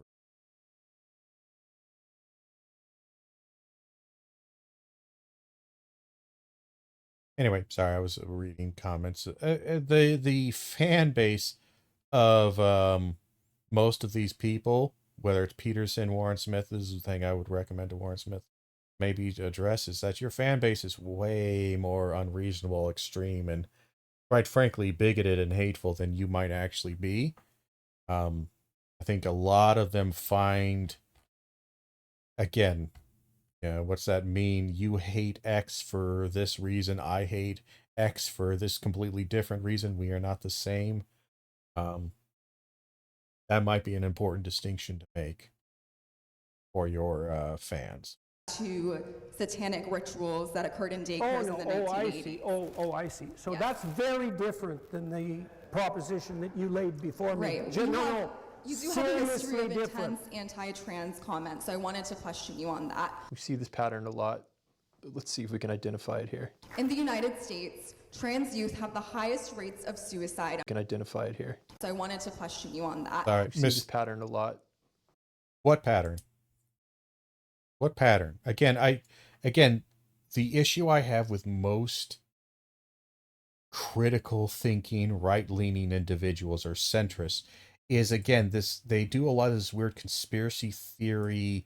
We see these patterns. We know how they think. They do a lot of this vague bullshit where they don't actually give any specific examples of what it is, because the more specific you get, they realize that the majority of people who are on your side don't actually agree with it. They all have different and concepts of why they hate this, and oftentimes they're extremely illogical reasons to hate this particular thing. This is also a leftist issue. Come to think of it, it's quite a serious issue across the board. But this is why I try to lay out as clearly, and oftentimes it's overly exhaustive and takes me hours to get through a few videos. But this is why I try to explain out as clearly as I can, with as much detail as I can, my thought process, logic, and rationale behind what I am going about, as much as I can. I try to avoid these weird gotcha, you know where this is going. Do I? I'm assuming everybody believes and thinks exactly the way I think and believe. And that creates this false sense of everyone's agreeing with me. And everybody who says this, like, yeah, we know where it's coming from. 5 people, all of them, they're all like hitting each other's shoulder, and they're all like, yeah, we know where this is going. The problem is that half of them may not actually have the same understanding and beliefs as the other half, and they may not actually know where this is going, and they may not actually hate or disagree with this for the same reasons. They each have a different way of solving that 2x2, 2 times 2. Their processes, and some of the processes have a valid mathematical rationale behind them. Some of them don't. But when you keep things vague like this, you allow your audience to be as broad as possible without actually instructing them, or actually forcing them to kind of admit, what is your math? Because if you use this math, you agree with me. If you use this math, you don't actually agree with me. Even though we're both reaching the end conclusion of 4, the answer 4, if you're using a different math, you don't actually agree with me. We're not necessarily on the same side. I mean, I hate you or anything like that, but we don't necessarily agree. Let's see if we can identify it here. In the United States, trans youth have the highest rates of suicide among any demographic. I think that's true. I think in general that might be true. I don't remember the exact statistics out of my head. Usually, I think it's hard because the transgender community is a relatively small community. So any changes that happen to them can create massive swings in statistical data. But like, men are oftentimes extremely high on the suicide rate, and I'm pretty sure transgender individuals tend to be pretty high on there. So there's nothing wrong with that statement. That seems to be pretty correct. What defines a demographic? Trans youth versus all other youth? How do you Okay, so I started that and I was struck by the stupidity of that comment and the complete banality of it, so we're going to try to hear it again. States, trans youth have the highest rates of suicide among any demographic. What defines a demographic? Trans youth versus all other youth? How So if this doesn't convince you that, I think he is, I think, I'm trying to be as unbiased as possible when it comes to what is Warren Smith. How might we examine and look at this man here? If this doesn't convince you that he is desperately trying to come off as way more quote unquote logical, rational, this critical thinking genius than he actually is, this is one of the dumbest fucking things I've heard. What defines a demographic? The definition. A demographic is, yeah, are you upset that we're creating artificial lines separating out people? You're upset. Are you upset with that? What the fuck are you talking about? What defines transgender youth from all youth? The fact that they're transgender, I don't know what the fuck you're talking about. Like, are you trying to make some argument that transgender youth suicide rates are high because they're youth, not necessarily transgender? If so, say that. Don't somehow say, well, what defines a demographic? That's the dumbest pseudo-intellectual. It reminds me, there's this, I think I mentioned this before. There's this old movie from like the 2000s. It's kind of a superhero spoof movie called Mystery Men. Got oh my god, I just forgot his fucking name. Ben Stiller, there it is. Ben Stiller, I think he started it, and I think he even wrote it. It's also got Greg Kinnear in there, and a couple of other actors, all of them fun. It's an okay movie, not amazing. It's kind of a little weird, but there's this figure in there who plays God, I wish I could remember the actor's name. He's in tons of shit. Native American actor, and he plays this Native American wise man superhero. And he's constantly saying shit like, to find one's self, one must find another. To look inward is to look outward. He says all this like pseudo-intellect, this wise words, and there's actually a specific a linguistic description for that type of phraseology, to where you say one thing and then you say like the counterfactual, the opposite of that. To look inward, you look outward. So inward, outward. It's opposite. It's like opposition, or I can't remember what it's called. There's a specific term for that. But you're constantly saying these like aphorisms and these. Maybe that's it actually. Anyway, you're saying these wise words that sound like, ooh, wow, that's so vague but mysterious and makes me think. But Ben Stiller's character wisely calls it. I was like, that's meaningless. There's literally no meaning behind what you were saying there. To look inward, look outward. What the fuck does that mean? That doesn't mean anything. These are just these half-ass pseudo-intellectual self-help guru bullshit statements. And, well, what is a demographic? The fuck do you mean, Warren? I'm sorry to get upset here, but goddamn, this stuff pisses me off. There's no reason to do this. If you have a problem with them separating out a demographic because you think that the larger demographic is the explanation rather than the subtopic, i.e. them being youth is the explanation for their high rates of suicide, not transgender, just say that. Don't say something stupid like, well, what is a word? Like, can a word be a thing or a place? What does that mean? Like, what do you mean what a fucking word is? A word has a definition. It has a define. It is an article or an objective thing in a subjective language thing, but it has specific meanings. You even will argue this with like, what is a woman and shit like that, and then argue against this weird postmodernist. Well, what does anything mean? But now all of a sudden you're doing the same shtick. What is a demographic? It's literally a function of all social and all sciences in many ways, is the same idea as we're trying to narrow down specific characteristics of a thing to see how individual characteristics may play a part in objective reality. Well, what is a black man? I don't know. A guy with dark enough skin that is classified as black.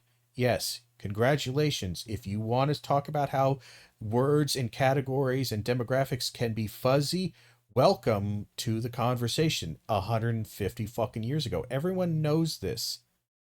I don't like approaching this like a 5-year-old who found his first or basically like a first year student, first year like college student who just figured out that postmodernism existed. Now they've made it their entire personality to be vague, to like appear smart. This shit pisses me off. Sorry, I went off a long tangent there, but god damn it, this irritates me. What defines a demographic? Trans youth versus all other youth? Oh, I really shouldn't have gone back that far because it's just angered me anyway. How do you respond to those who believe your comments have cultivated a climate of hostility against trans people? You're contributing even more, so you're just contributing. And contributed to this alarming rise in suicide rate. I'm sorry, what's are we now denying that rhetoric and language and that ideas and that can have a disproportionate effect on people and can even lead to real world results? Isn't your whole thing how woke ideology has poisoned academia and led to you being fired and has had material impact on people? That's spread by words and phrases and ideological positions. Okay. I guess it's only valid to question this one direction. Simply by pointing out how the psychology of some of these phenomena work. Okay, so first, Point out the psychology, how I'm going to take a small quibble here. It's not pointing out how they work. It is suggesting a thesis and a possible perspective of how they work. I'm not going to go for or against Jordan Peterson's perspective here. What I am going to say is one of the things that I find is deeply anti-intellectual is not acknowledging the simple fact is that a lot for when it comes to social sciences, especially when it comes to like stuff like philosophy, and we're dealing in many ways, the question of transgenderism could be seen as a deeply philosophical one because we're dealing with language and mind, consciousness, and how we associate with people in sociology and culture. But when we're dealing with stuff like that, there is no objective truth in what we claim. There might be an objective reality we are responding to, but our response, our communication, is deeply linguistic. It's deeply rhetorical, and it is very subjective, and we're trying really hard to use language to convey ideas and bridge this mind-body gap we have with other mind bodies. There's a lot of difficulty. And one of the things that you kind of learn, or you should learn in grad school, is that there is a decent amount of, is that a lot of analysis and a lot of critical theory lenses, whether they're lenses of psychoanalytical lenses, Marxist lenses, feminist lenses, you understand that the lens or the ideology into which you adopt is going to change how you look at it. Whether you're taking a kind of somewhat Christian, mythological, Jungian analysis, that's a lot of Peterson. Peterson is very big on mythology, on how narrative and narratology affects our understanding, our epistemological realities, and how we understand the world and how we frame it. And also the existence of a creator or some kind of creator existence, or the necessity of belief at the very least in creating a a material reality. All these things inform his perspective. They're all perfectly valid in the sense that they are allowed to exist. They're all perfectly valid in that they exist. And he presents his worldview based on this and based on his arguments and theories. Some people agree, some people disagree. There is the thing you understand is that there is no one lens that is true.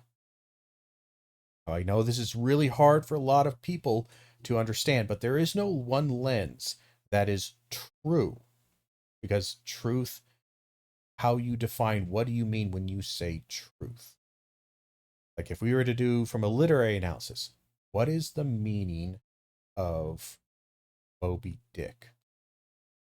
Well, if we take a authorial kind of thing and say the meaning is derived from the author's intent, we then study and analyze the author's intent. And we look and see, did the author ever say what the meaning was?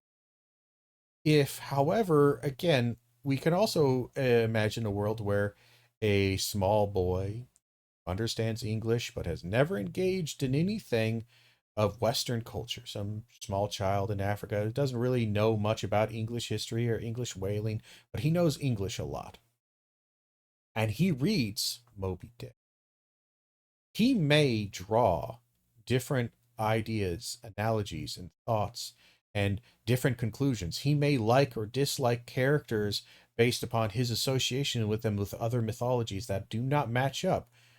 Where again, Jordan Peterson, or maybe this fellow, or this lady, or this one, they read Moby Dick and they all agree, because they all fit within a Western perspective, that they like Queequeg, or they like something else, or they like this moment or that moment, or this moment really stood out to them. And there may be some disagreement, differences, but they all seem to agree to some degree about at least some of them. That small African child or that young African man may have completely different fucking ones. Now, the question is which one is true? Now, if you're an essentialist and you're somebody who likes to have ownership of these things and try to pin it down in very traditional saying, you say, well, these people, because they come from this culture, they know the book better. Could be true.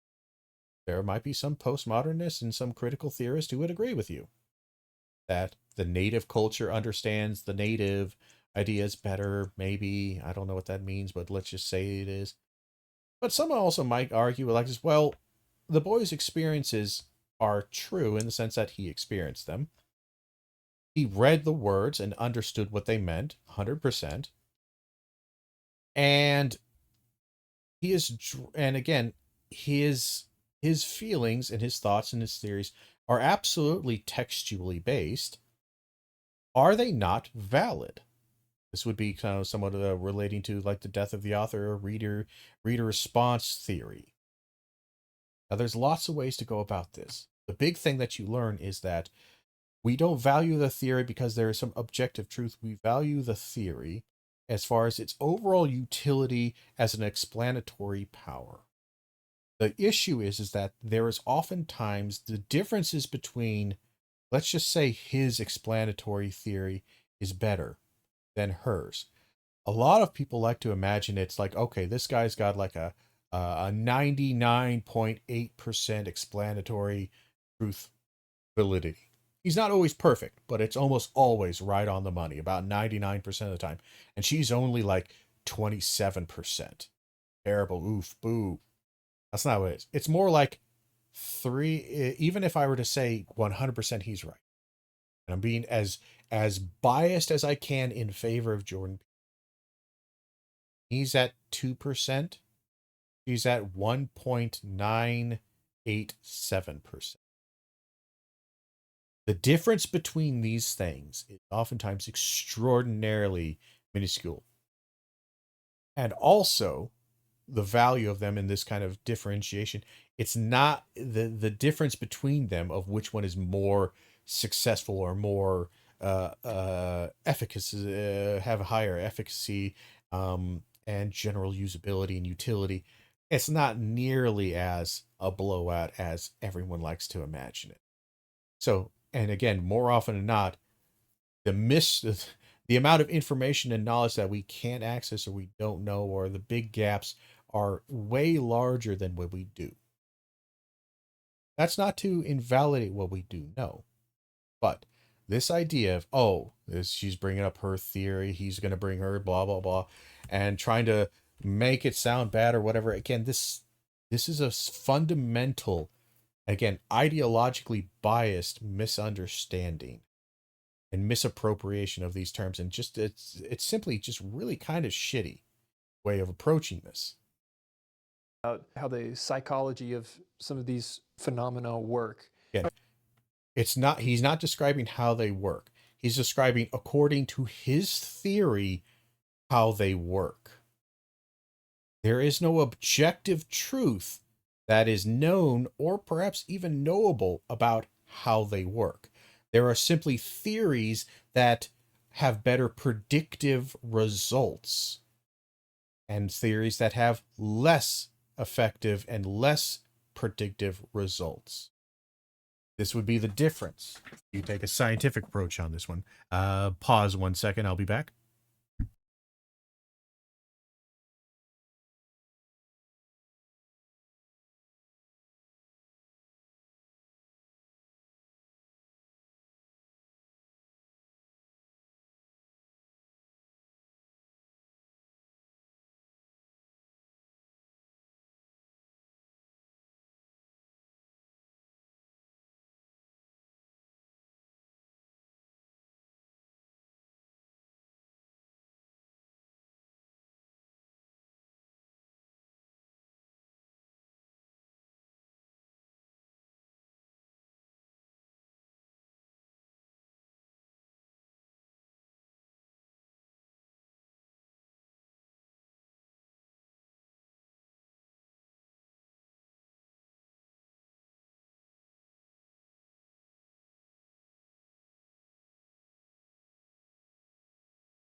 All right, we're back.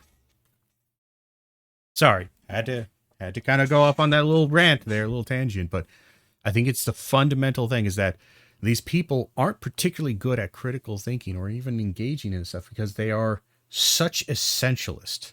They are such dogmatic essentialists. This is dogma, where your opinion is so absolutely right and that there is an absolute correct answer to these kind of questions, that it discounts all others and puts them as weird theoretical bullshit that you shouldn't trust. And that he's explaining how they work. Caveat. He's explaining how they work according to his theory and perspective. Not an objective truth. Big difference.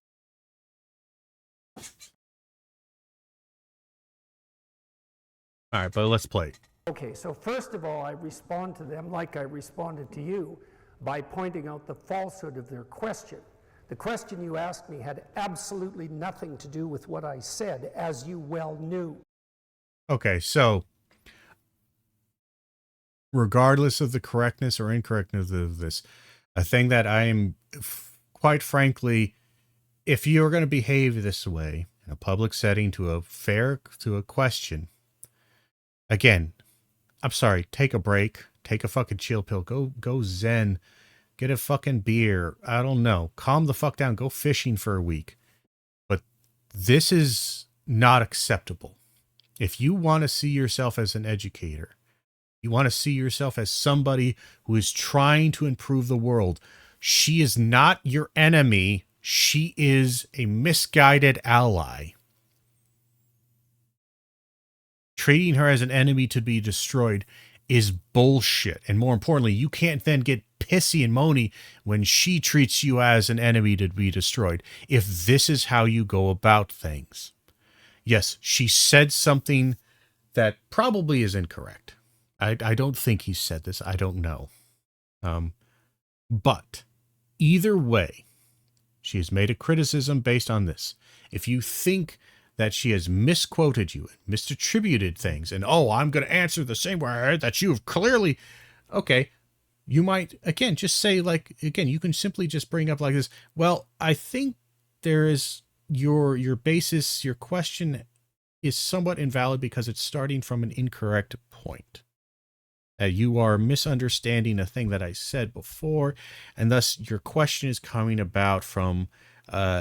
It would be a valid question if I had said that or that was true, but I don't. I responded to you by pointing out the falsehood of their question. The question you asked me had absolutely nothing to do with what I said, as you well knew. Your question asked had nothing to do with what I said, as you well knew. Again, this did she know this, or did she make a mistake? Responding with such egregious aggression is a little bit over the top, especially for a setting like this. You want to talk to students. You want to take the position that you are a learned scholar. Students are going to ask you really stupid fucking questions. Suck it up. If you can't do this anymore without flying off the handle and getting overly aggressive, because this is way too aggressive. I'm sorry, you speak like this to somebody, you're almost starting a fight. Like you're saying, look, you keep talking like this, I'm going to throw a punch. I'm sorry, his whole demeanor and his whole thing here is very overly aggressive. Like, you want to do that, okay, but this is going to be an extremely unproductive, highly fraught conversation, and she's going to respond in kind, almost certainly, unless she has no spine and she just runs away crying, and then, I won because you broke. Like, what the fuck is going on with this? Calm down, take a drink of goddamn water. You are irritated by this question. Congratulations. Welcome to being asked the same stupid question over and over again and being misquoted. Maybe you wouldn't be misquoted so much if you would stop with all your vague bullshit. And again, honestly, he doesn't even answer the question for the most part, seems. We'll take a look at what actually was said. So she's referring to this exchange on a Joe Rogan interview. Special thanks to Hey, at least you included evidence. That's wonderful. Rattlesnake TV for digging this up. Teenagers are wired to go along with the crowd. And then if the crowd is offering something pathological, that happens all the time. You get a... Yeah, he's talking about social contagion kind of theory, which there's some merit to this. In general, yeah, that's fairly meritable. For certain things, pathological behaviors and whatnot, can do this. There is some evidence to just suggest that this does have strong influence. And again, teenagers are wired to follow the crowd. Kind of. They're also wired to be also rebellious against standard norms. So this isn't necessarily a pathology in itself. It's simply a behavioral thing. So it is, but it can work bad when certain pathologies are introduced. Psychological epidemic. So he was making an observation on psychological epidemics, how they spread socially. Honest to God, Warren, sometimes you're fucking useless. I know you're trying, but like, I don't know. I don't think that actually helped explain it anymore. You just kind of you said exactly what he said.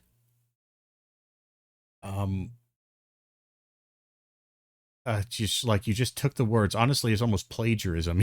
You're taking Jordan Peterson's words and you're just like changing the order ever so slightly and like, oh, here's my insight. Great, I guess. And I knew that. I told you. I told the Senate this in 2017. And why did I know? All right, so yeah, he's talking to the Senate. And again, this is all about transgenderism and how we better be careful with this because they follow this. Again, I'm not completely averse to the concept of social contagion and this issue when it comes to certain concepts of gender and psychology. But I'm also like, it's not great, but it's also one of those things where like, look, this happens a lot with almost every form of cultural thing. This is like getting upset to some degree, again, it's a bit more serious, but this is the same phenomenon as why like language changes and slang changes, and getting upset that we are using words incorrectly to some degree. It's kind of like, yes, but at the same time, words are there to convey meaning. And if the new generation is using this word to convey this meaning with only this significance, then again, it's a little bit old man yelling at the cloud. Again, I don't want to dismiss it too much, because I myself am oftentimes an old man yelling at the cloud with these damn kids and their stupid lingo and their stupid language games, and their weird social and cultural changes. And why can't they just be exactly like my generation, which was perfectly fine? Or at least, why can't they just have the problems that my generation had? Because I kind of know how to solve my generation's problems, but I have no idea how to solve these new goddamn problems, if I'm being really fair. But, yeah, I don't know.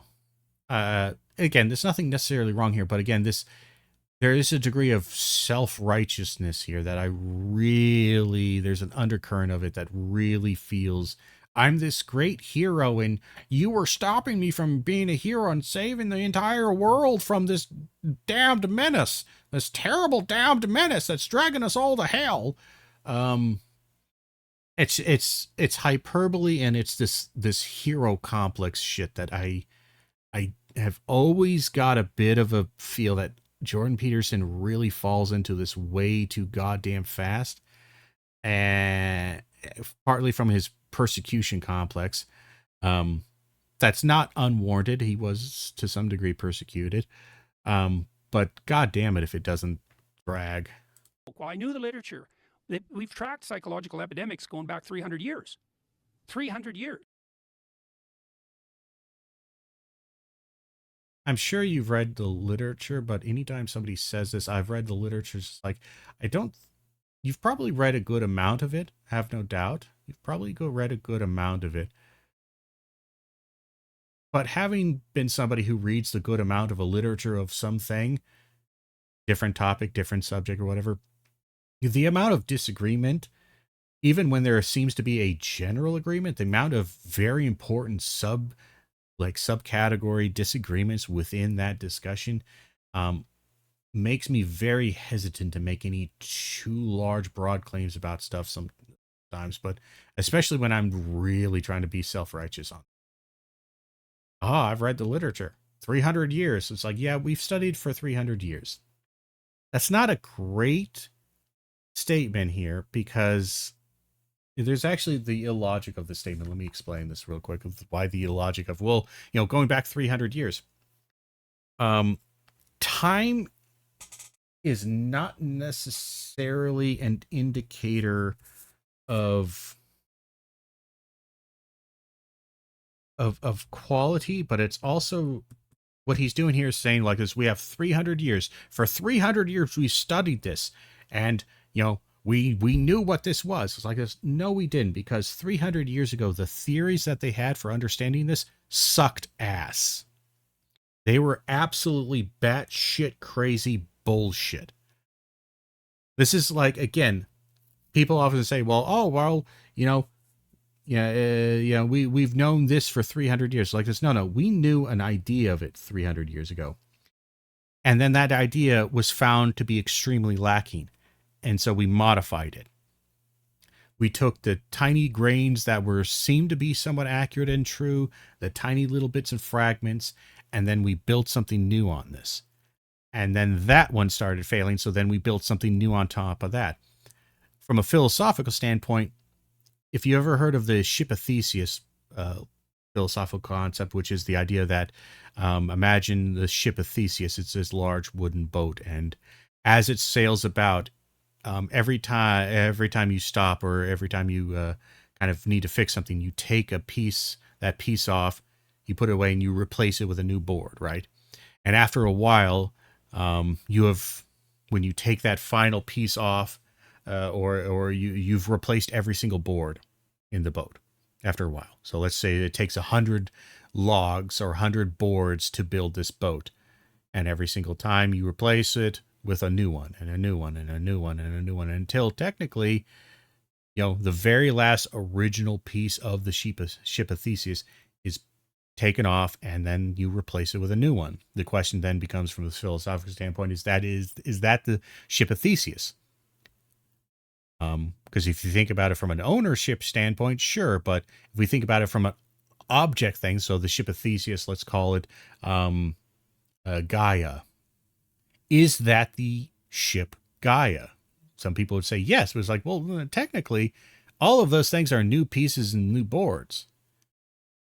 They're all new boards. So when we built Gaia first, we christened it, we said, this is Gaia. All the boards that make up Gaia were included in that description. We've replaced every single one of the boards. Yes, it looks exactly like the other one, but it's from a different tree. It's the same type of tree, but it's from a different tree, different location in the world. Is it the ship of Theseus? It's an interesting problem. And then the problem becomes even more is that if you take all those old pieces, and let's just say those old pieces weren't old and they weren't actually damaged, we just took them off. If you rebuilt using all those old pieces, 100 pieces, the ship of Theseus, and it looks rebuilt it exactly in the model of ship of Theseus, then you ask, which one is the ship of Theseus? This one is built exactly the same way as the other one, as the ship of Theseus, with the old wood. It's using the same nails, same glue, same shit. It looks exactly the same as when it was christened. And the other one looks exactly the same. But is it the ship of Theseus? And depending on how you answer that, it kind of depends on your worldview.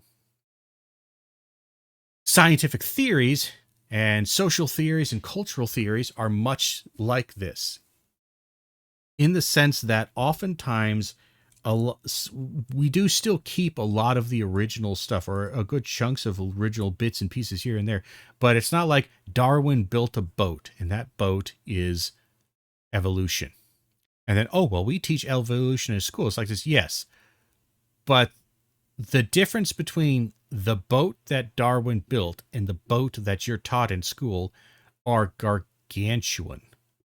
The amount of quote unquote wood, as for analogy, and original materials from Darwin's boat that he made, that is now currently residing in the boat that you are being taught in school, that's not a lot. It's there. There's some core pieces and maybe some key design features, like the idea of water displacement and how things float. Maybe a little bit of the ship's keel looks a little bit like Darwin's. Maybe the fact that there's a wooden, the one part of the floor has a wooden slat in it, that was from Darwin. Like there's a brace that is very similar. Even if the brace has been replaced, it's no longer wood, it's now steel. The brace's shape is very similar to Darwin's design, if you follow the analogy. But like to say, this is Darwin's boat, we've known this, we've had this theory and studied it for 300 years. Yes, but that doesn't mean that the theories, like, it's been built upon. Like, yes, we've been studying it for a long time, but for a long time also, from our perspective, from our current perspective, our point looking backwards, we were wrong for 300 years. Or at least for 200 years, or for quite a bit of that chunk of time, we weren't particularly correct. And there's been a lot of different theories. Some were more successful than others as we were going through this study. And that's also going to be true 300 years in the future. They're going to look back on our ideology and our way of thinking and our theories on whatever, whether it be math or gender, and go, wow, we were pretty wrong back then. We had some stuff, right? Which we can see evidence in our theory right now, which is the best theory so far. But that's the difference between an academic perspective and a dogmatic perspective. This is starting to look very, and has been for a while, looking very dogmatic. And that's the difference, as I do not have a lot of respect for dogma. I really don't. It is anti-intellectual and pseudo-intellectual to its core. But we continue. Here's some of them. Multiple personality disorder. It cycles in society.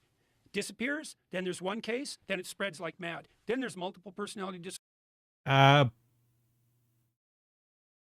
It's a bit of hyperbole with that, the idea that it disappears, then there's one case.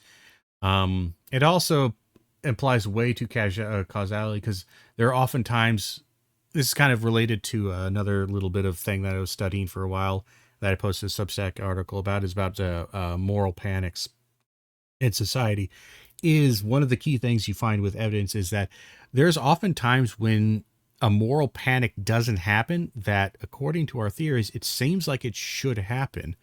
But when a moral panic happens, it's not just that there needs to be moral tension. Like people who study moral panics in society and sociologists, whatever, come up with varying like categories. And here's the varying conditions and things that need to be occurring for a moral panic to possibly start.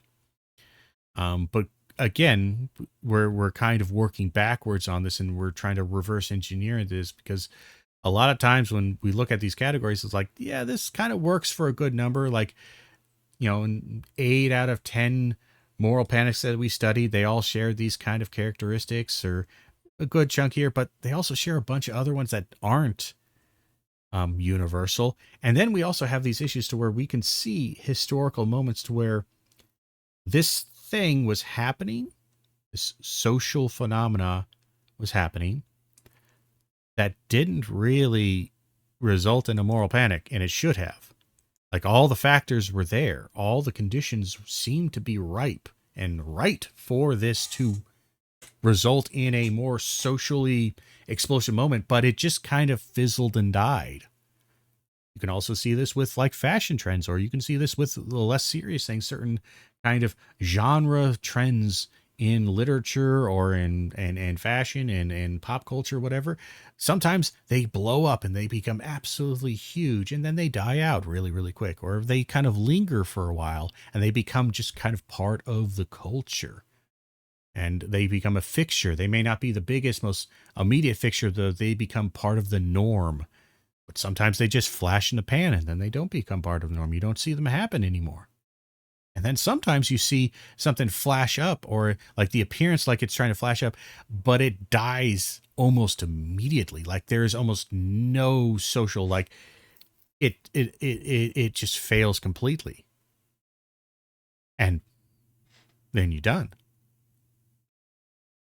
So this, they come and go and they flash in, they flash out, and it's kind of true. But again, this is a narrative that you have placed upon here. You've seen you're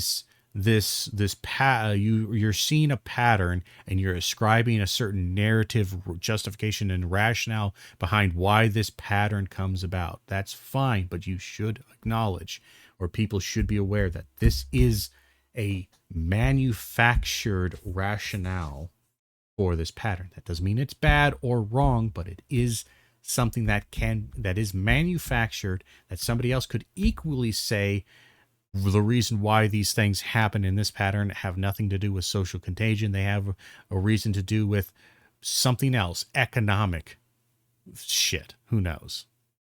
But disorder everywhere. Teenage girls mostly. I witnessed this as a teacher where I had one student switch genders 3 times. She had a relationship with a boy who became non-binary, and they had a baby. There is a social component to this. so if I was an asshole, I would say anecdote, not evidence. It's just an anecdote, your personal experience, blah, blah, blah. But the big thing I would say is, one, she had a boyfriend who was non-binary. Was he always non-binary? Did he change too? And then the question is, like, it seems to be an assumption that she shifted her gender 3 times because of her boyfriend's influence on her. Maybe. Or she was trying to figure out what she was feeling. Maybe she had a feeling in her that was true, that was real, as far as we can say true and real. And she was trying to figure out, well, what is this feeling? Is it X? Doesn't quite match up. Is it Y? Doesn't quite match up. Is it this? It's like saying, like, again, it's like maybe in many ways, maybe her identity is like trying to find the right medication for a particular thing, for her particular biology, chemistry, and the symptoms of her issue. She's trying to find the right thing. Doctor prescribes you a drug. That doesn't mean like, well, no, that's just the drug you have to take for the rest of your existence. Well, it's causing me to bleed out my anus and my eyeballs are popping out of my skull and I'm getting hives and my dick fell off. Well, no, there's only one ever drug for any solution. No, most, like, again, in the most rare and extraordinary circumstances, maybe, but more often than not, like you say, hey, doc, I'm having really awful symptoms to this drug. Like, it's kind of solving this problem, but boy, it's creating like a dozen other ones. I'm not sure if this is actually solving it. Or you're taking the drug and you can go like, I'm taking this drug, but I'll be honest, it's not really like, it may be taking the edge off of this, or like it's treating one of the 5 things that this disease is causing me, or this problem is happening. Do you know what the doctor does? They go, okay, well, maybe we'll add something to that. Or, let's try this. There's a different drug here. Kind of works on the same thing, but it has a slightly different activation thing. Let's try this for a couple months. See how that works out for you. And then you try it like, oh, it's a bit better, but I'm now having some problems with this. Oh, okay. Well, how about you take this pill in addition to that, and don't take them together, otherwise you'll explode due to chemistry. But take this one, and then when you're feeling like in the afternoons, you take this one. Okay. And then all of a sudden you're like, wow, I feel really great. All I needed was to take this pill. Took a little figuring out, but I found the one that works really good for my lifestyle, for the way I live, for where I live. Because again, depending on what you're taking, I mean, your environment can have an effect on you. Your eating habits, your diet, your again, lifestyle can have impacts to a certain degree. Sometimes you need to change them. Sometimes there's not really much reason to change it, or there's no way to change it in a way that would make up for the medication's problems, so you change the medication. This isn't, if you pathologize this effort rather than seeing it as a potential, again, it could be bad, it could be poison, but a lot of drugs are actually poison in wrong dosages or in the wrong manner. To immediately discount this activity as invalid and pathology, and then say, oh, it's just social contagion, like a pathology, like a disease, is utterly, you are closing the door to this possibility. You're closing the door to trying to figure out what this is, because you are making a prejudgment that is excluding all other possible answers that may contradict with this prejudgment. And again, so you had a person who changed their gender 3 times, and it shows, yeah, so did I. I've had plenty of students who were questioning their gender. Do you know what happened with a lot of them? And this might be go against a little bit against the transgenderist movement or some of the gender queer movement, but what happened with this particular student is that, I had them around, and as I was teaching, they started in my freshman course, and I saw them around campus and occasionally talked to them as they went through, their sophomore, junior, and even into their senior year, so a few years here. By the end of it, they were presenting as cisgender. They went from presenting as one gender, cisgender, but questioning, to another gender, being more non-binary, to working out some things. And they were met with support. They were met with, that's fine. Okay, good. You're fine. When she asked to be called, I think she was, she asked to be called a he or they. People accommodated to a reasonable degree. And because they were fine and accommodating when there were mistakes, when people misgendered this individual, her didn't freak out. because she had support, because she didn't feel like she was constantly in need to defend her existence against an existential threat, against people who are going to force her to live and exist in a certain way. You complaining about the woke mind virus out there in this cyber world, you should understand that fear that people are going to force you to think and believe a certain way. And you know what? Again, because she had that support, she ultimately came to the conclusion that, no, this doesn't work for me. This actually works for me. What I was concerned about, these were other issues. I was misdiagnosing myself. I had other issues. I found the right medication through other means, through other things. But thanks for working with me through this entire difficult time and not being an absolute didactic, moralist asshole. And I also had some students who changed their gender and didn't look back. They didn't look back. They were happy, and it worked. They were and they're productive members of fucking society. I have had students who came out as gay. Am I going to fucking call that a social contagion because they were hanging out with a bunch of gender queer individuals and transgenders and other gays, and then they came out as gay? And even if it did, even if they do come out as transgender and gay, because of social contagion. The social contagion is only a problem is if the environment is hostile to that contagion. Again, this is the thing that might be missed.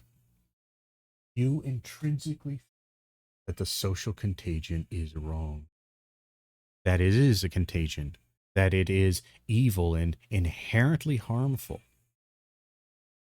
And I don't think the evidence is really conclusively proving that it is de facto harmful. In some cases, it can be, in extreme cases, but for the most part, no. What we have seen is that socialization, or the lack of social acceptance, and that is how it ends up being harmful. In some extreme examples, with body dysmorphia and certain kind of, again, biological or neurochemical, neurostructural arrangements can lead to, again, devastating things if there is not medical and or surgical intervention. We can see that, sure, there's stuff of that, but again, the people who are trying to figure out this stuff, they aren't shutting this down. You actually are. You're shutting it down because you got pissy because a couple of people were assholes and shut you down. Because they were terrified, these people. I'm going to take their side for a second. Possibly because they're terrified that they've seen what happens when conversations like this and your perspectives like yours get control. And they're not going to let that happen. They're not going to let students get thrown in the goddamn fires again. They're not going to let that happen. They also might be just assholes and so dogmatically concerned and absolutely certain. They're arrogant, didactic, wise elders who know better than all of you. And the second you or any of these other heterodox thinkers come forward with maybe some contradictory evidence, they shut you down. Absolutely. That's wrong, too. I just don't see how your shit solves this. That is undeniable. Cutting was a psychological epidemic. Bulimia was a psychological epidemic. And again, the things is that cutting and bulimia were psychological epidemics. This implies there's a certain degree of, it implies a direct socialization, because the other students were doing it, they started doing this. And that is somewhat true, but again, this ignores environmental factors as well. Is that there may be environmental factors that make it not quite advantageous, that would be a bad word for this, but that are conducive for these things to exist. again, if I were to put on like a classic example of this is like, you know, there's an epidemic of crime. It's like, oh, well, it must be caused by culture. It must be caused by these bad people. It's like, yeah, it could be, or it could be caused by the environmental objective factor of poverty. We could look for that. We can look and see if there's any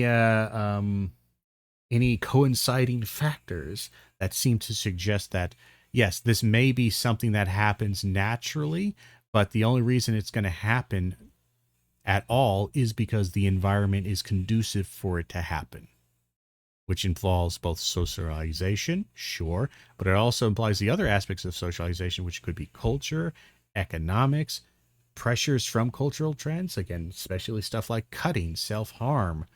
We can maybe attach, there might be reasons like, okay, if speaking about mental illness, if opening yourself up and discussing it openly that you are unhappy and depressed or whatever is presented as weak and unattractive and ugly and stupid, and it's perceived as such, and there is no socialized cultural kind of acceptance of this, or it's not openly accepted, that might lead to, again, I need to internalize, or I need to solve this. I need to feel release. I need to feel punishment. I need to do something. I need to have some kind of solving of this, which might lead to self-harm. It might lead to other coping strategies that aren't healthy, open exchange. But again, the way it's kind of being presented here, there's a suggestion, and again, I might be reading too much into this, I will admit this, but there is a suggestion in this overall narrative that they are being manipulated by bad actors, the teachers, and these social, cultural icons who are warping their mind, and they're being warped by their peers who are warped by those social, cultural, bad actors. Epidemic. Anorexia was a psychological epidemic. The satanic daycare ritual abuse accusations that came out in the 1980s, that was a psychological epidemic. So that was, kind of the accusations, kind of the confessions, actually. I would say more the confessions. The accusations were usually put forward by the adults, and there was it's more of a moral panic than a psychological whatever. That might be quibbling and splitting hairs a little bit, but I don't disagree with any of those examples necessarily. That's what she was basing her claim on. To take that. So I'm not sure if it's fair to say that's 100% what she's basing her claim on. Again, it probably is.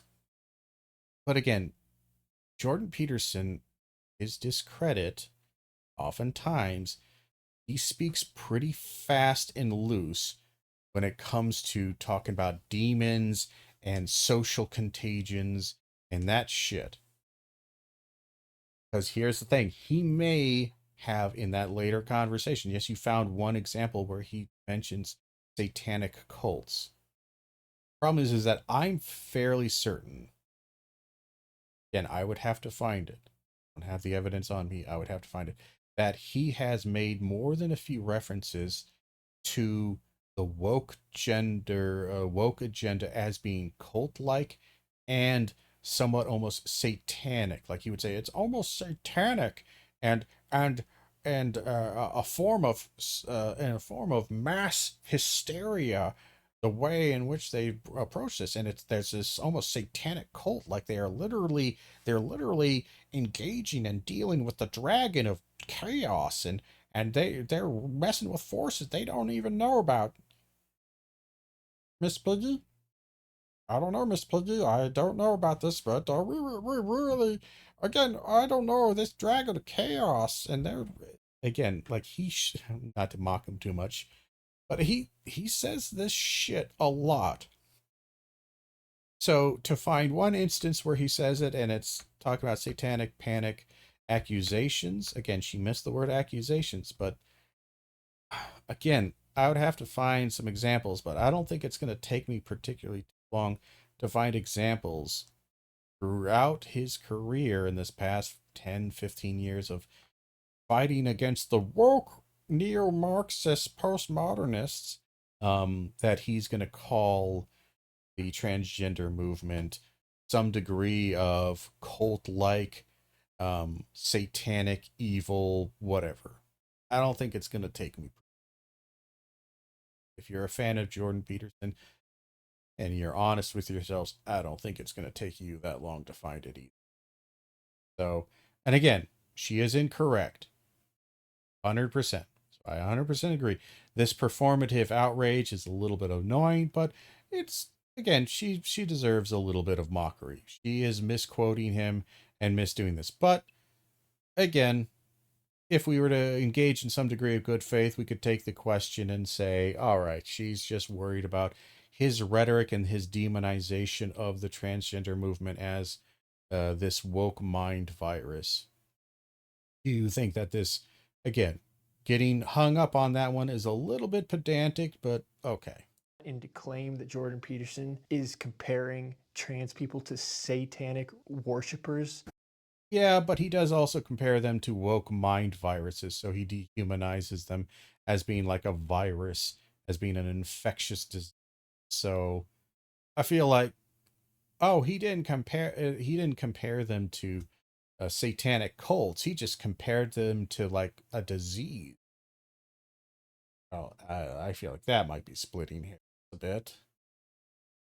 You called being transgender equivalent to participating in satanic rituals in the 1980s. So in the 1980s, there was a big panic where people thought that there were satanic cults abusing children at daycare centers. And the panic spread like wildfire because of... I'm not sure whose stuff this is. Or who... I guess he's reviewing somebody else's... Okay, he is reviewing somebody else's video. So if somebody else saw this moment, decided to chimp clip it or clip it, and then put it together as, oh, hey, look at this crazy person accusing him of satanic rituals abuse. So, and again, she might have read this. So again, this is a bit of media problem. And again, I'm fully willing to discuss the media over sensationalizing and being too fast with shit. I can discuss it all day about the more liberal centrist media, and I can discuss it all day about the right media. They all do it pretty bad. And so do YouTubers. Media and fear and groupthink. That fits into the sponsor of today's video, Ground News. Ground News is an app and website that lets you compare, have constructive dialogue, how best to navigate those stories. That's where Ground News comes in. And the rule basically is that if you confuse people about a fundamental element of their identity, then those who are already so confused they're barely hanging on are going to fall prey to that, and all hell's going to break loose. Oh, there's hell again. Okay, I figured hell was coming to come up. All right, so we're going to pause there. Again, this is somewhat true, but again, I'm not sure if his insight is actually useful here, because he's saying, oh, if you take people who are already confused about this and then you may throw even more confusion at them, they'll become even more confused. But it also seems to not address, like, well, they were already confused. So you're talking about social contagion. Well, and like, oh, well, spreading this ideology is bad because it just makes it worse. I guess I could see that, but it's still bad. Like, you're saying it makes it worse, not that it makes a situation that is perfectly fine into something worse. This description would imply that it's already bad. There's already a problem. It's just the medication you think is making the disease worse rather than making the disease better. Okay. But, and also confuse him about a fundamental matter about them. Maybe this is the elitist in me talking, but I'm really tired of this appeal to the lowest common denominator intelligence, where we can't talk about complicated topics in any degree, shape, or form, honestly, because stupid people are too stupid to understand them, and they'll run off and lose their minds. This is a really annoying anti-intellectual point.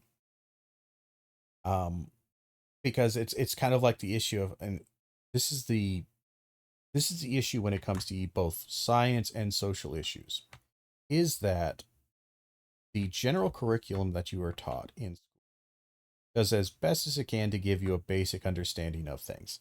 The problem is that for a while now, because education has not been in a very good place, especially grade school education, for a while now, the big issue I have seen that the gap between the common person's average knowledge, not intelligence, but average knowledge base on how shit works, their math, science, sociology, historical knowledge, which they base their epistemology on, how they know the things, how they understand their knowledge base, all that, is the gap between that level and where the sciences and the history is actually at in the professional world. Not necessarily the bleeding edge, but imagine there's like a circle, these varying circles. And we'll use this frame as here. Let's just say Jordan Peterson's head is, this frame right here is the common person's knowledge of things. The very borders of it, very borders of these things. The very tip, like this, the tiniest, like that size right there. You see those areas? Imagine a little beam that's exactly that size that covers this whole edging, right? That's the bleeding edge. Everything from here to there is the professional world. And you say, well, okay, person's knowledge starts right where the professional things. This gap right here, where the professional world is, the operation, is not this close. Imagine the tiniest pixel right in the dead center. And imagine the distance and how many pixels, how many knowledge bases are from there right about here. Lot. Hundreds and hundreds.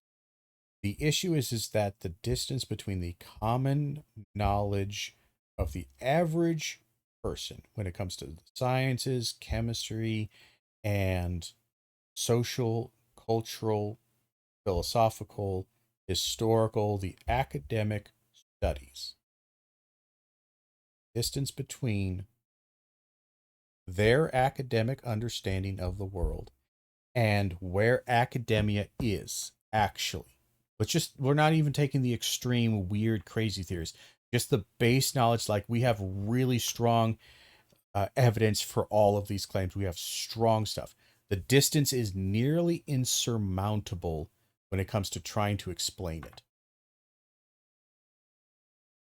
The average person's understanding of the world and how it actually works, the understanding of how shit works, how chemistry and physics and quantum mechanics, all this stuff, how it actually works and where our knowledge base is and how far we've advanced is so huge. This distance is so huge that when the average person, not saying that Jordan Peterson is average, but let's just take this perspective, looks at where academia actually is, it looks like fairy tales and magic. You know, that old saying, it's an interesting little phenomena that's often get brought up in like scientific or like science fiction and fantasy studies, that any sufficiently advanced technology is indistinguishable from magic. That old phrase, I can't remember where it comes from. It's probably like Carl Sagan or some shit like that, but it's often used in science fiction studies and fantasy studies, and kind of a fun little anecdote idea thing.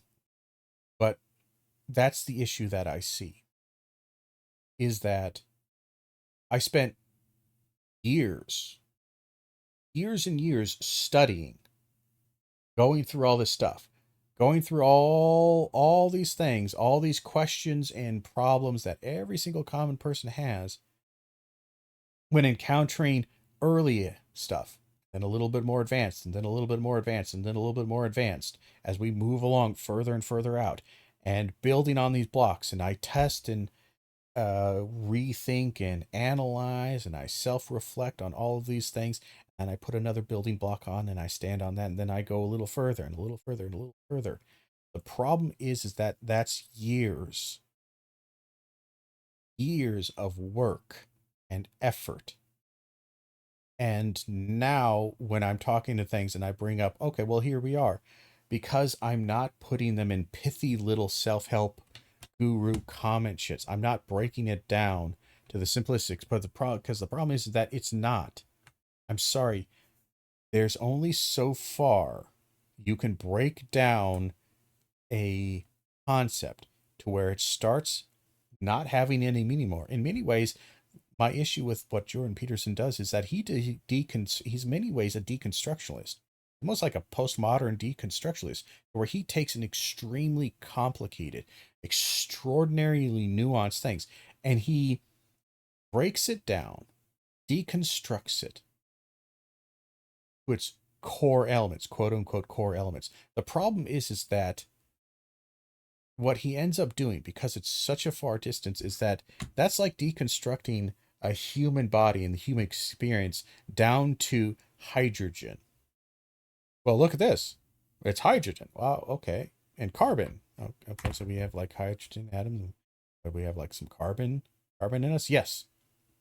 We are carbon. And thus, the true essence of people is carbon fiber, because that's the fiber of our existence is carbon. It's like, yeah, we are carbon-based life forms. Like, but you're reducing to almost abstract commonality, to such an abstract manner that we no longer have meaningful signs and signifiers. We no longer have meaningful objects. We just have base atoms, and that's useful. But then you are saying that these base atoms refer to really complicated, weird sociological phenomena that are completely whimsical, made up on your own bullshit. And it sounds wise and interesting, but you are reducing and then complicating in a really, really awful manner. Awful in the sense that it provides people with a false confidence that they know and understand what the hell is going on and what you're talking about. And then they support you and you feel validated. But again, I would imagine that the majority of people who are reading and thinking and agreeing with Jordan Peterson when he's talking about these things probably don't actually understand half of what he's talking about in any way that is meaningful. They understand it in the shorthand Cliff Notes manner, but they don't actually know. And again, it becomes this self-help guru, this wise man that tells the truth. And I prefer to give people tools to figure shit out, not just tell them what it is. And that's exactly what's happened in the trans situation. Two things can be true at once, and it can affect a subset of people that does not detract from other trans people at all. You have no idea what. So again, it's a terrible comment because he does not explain himself particularly well, but two things can be true. I think what Warren Smith is trying to say is two things can be true. Is one, that some transgender individuals are legitimate and some are not. Some are caused by the social contagion. Again, he's trying to hedge his bets here because, again, what Jordan Peterson just said was factually fucking incorrect. Because even if we take it as some part of it being correct, that yes, I'm sure there are some transgender individuals and non-binary individuals who absolutely are that way or living that way or have been affected in this way through a sort of social contagion. Probably it's not a terrible hypothesis. Though, again, depending on your perspective, this may be an invalid question. It's certainly also a valid way of looking, but let's just go with it being true. The thing is that we're also pretty goddamn certain that gender dysmorphia and other things exist and are absolutely objective scientific phenomena, brain chemistry, brain structural things that we are finding evidence for. Again, it's still early on, but we're finding some evidence that suggests that this isn't just their imagination. This isn't just some social contagion, that there is fundamentally a biological part to this. Whether you want to agree, again, whether you're more of a completely gender nonconformist or you want to abolish the concept of gender altogether, whatever it is, you want to go that route, that's fine. But let's just take this route for a second.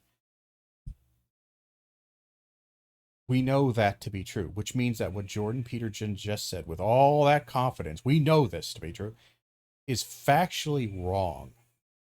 So Warren Smith, again, doesn't want to say that, and want to critique that, but he wants to hedge his bets and say, well, there's others, I guess. But again, what he just said, Jordan Peterson, is factually wrong. All hell's going to break loose. And that's exactly what's happened in the, in the trans situation. Two things can be true at once. Again, it can affect a subset of people. He says that's exactly what's happened in the trans situation. I'm sure if I would ask Jordan Peterson, there's a good chance that he would probably say, well, yes, there's gender dysphoria. That's not, but it's like, look, when you say this, and the only thing you ever mention about transgenderism is a negation of it because it is a social contagion, you are making a generalized comment about all of transgenderism. Which, even in your point of view, if you believe that gender dysmorphia exists and thus there are forms of legitimate transgenderism, I'm not particularly fond of that kind of framework, but let's work with it for a while. Even if we were to take that framework, logically, what your comments are not conducive and not actually helpful.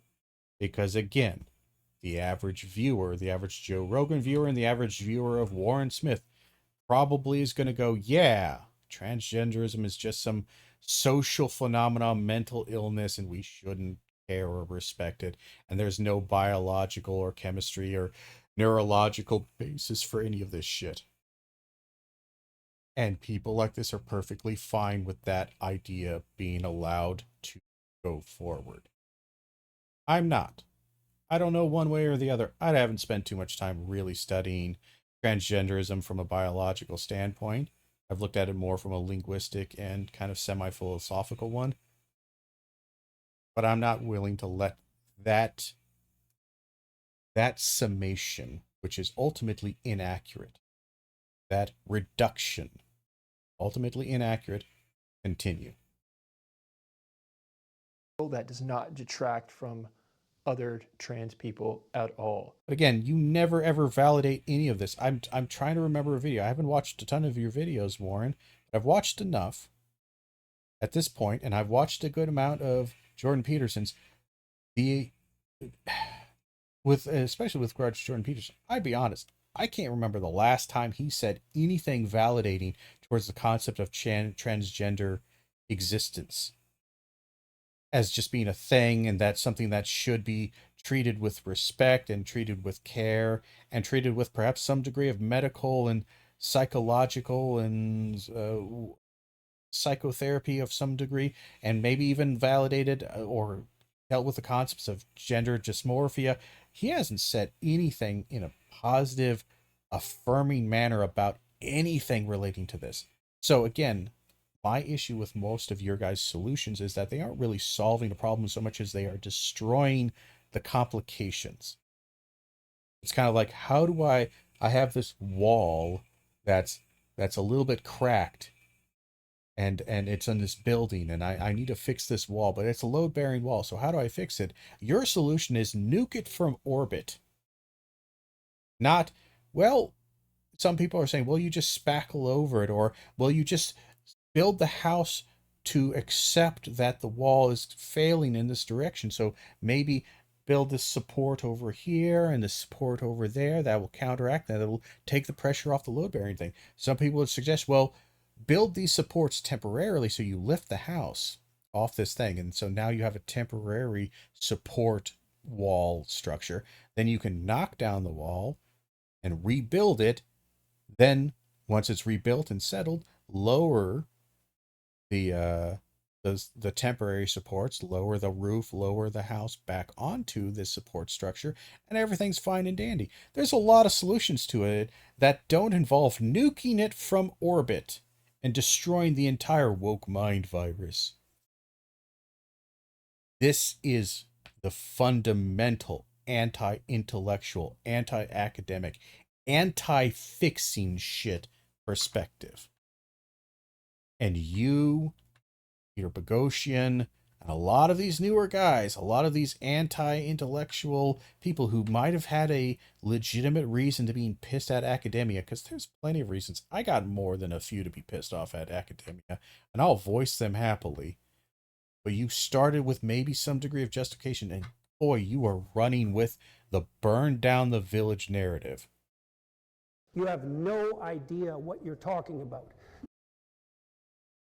And again, this personal affront, how dare you misquote me and attribute to me these anti-transgender sentiments, despite the fact that I'm sorry. Jordan, at this point, maybe that quote doesn't show your anti-transgender sentiments, but the rest of your body of work kind of does. The idea that my comments had anything to do with the hypothetical rise in suicide rates among transgender people is preposterous. And there's again, this is such emotional reasoning here. This is really overly emotional. How dare you imply that my rhetoric, my comments might have led to the deaths of...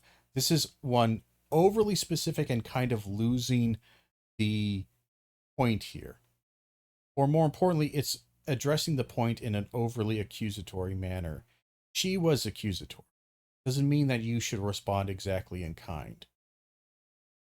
She was suggesting that your rhetoric is an example of the type of, in aggregate, across the board, in aggregate, the type of rhetoric that leads to less social acceptance of transgender individuals, which is strongly correlated to harmful impact, such as self-harm and possibly other things, more serious harms. Okay. You're utterly incensed at this implication, but I'm sorry, you've been talking about destroying transgender woke mind virus ideology for quite a while now. I don't see how you can take such umbrage that she thinks that your rhetoric is at all overly negative and perhaps violent in its nature or violent in its regard. Take a step back and look at what you say and do. also no evidence whatsoever that those suicide rates that you're describing are a consequence of any attitude whatsoever towards their hypothetically transgender Lack status. of social. Okay, so that last bit right there, we'll see what Warren has to say. I think Jordan Peterson's point is like it's vastly more complicated than that. We do not have evidence to justify a claim such as that. So this is where I'm going to have to do a different screen here. So let's look at this.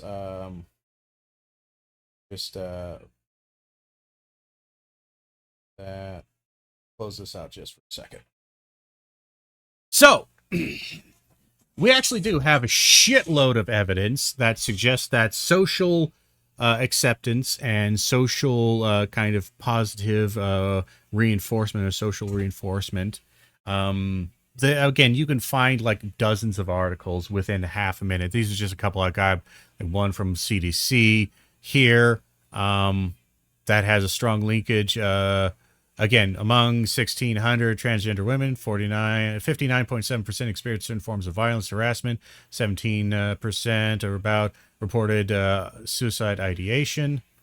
In the past months, 75% reported high social support from significant others, 69% from friends, 49% from family. Experiencing certain forms of violence and harassment and having low to moderate social support from any source was associated with higher prevalence of suicide ideation. Social support from family moderated the association between experiencing certain forms of violence and harassment. However, even in the presence of high family social support, experiencing certain forms of violence and harassment was associated with higher prevalence of suicide ideation. So there is a correlation between low social support and higher prevalence of social ideation. But this is one factor that leads into their suicide rates.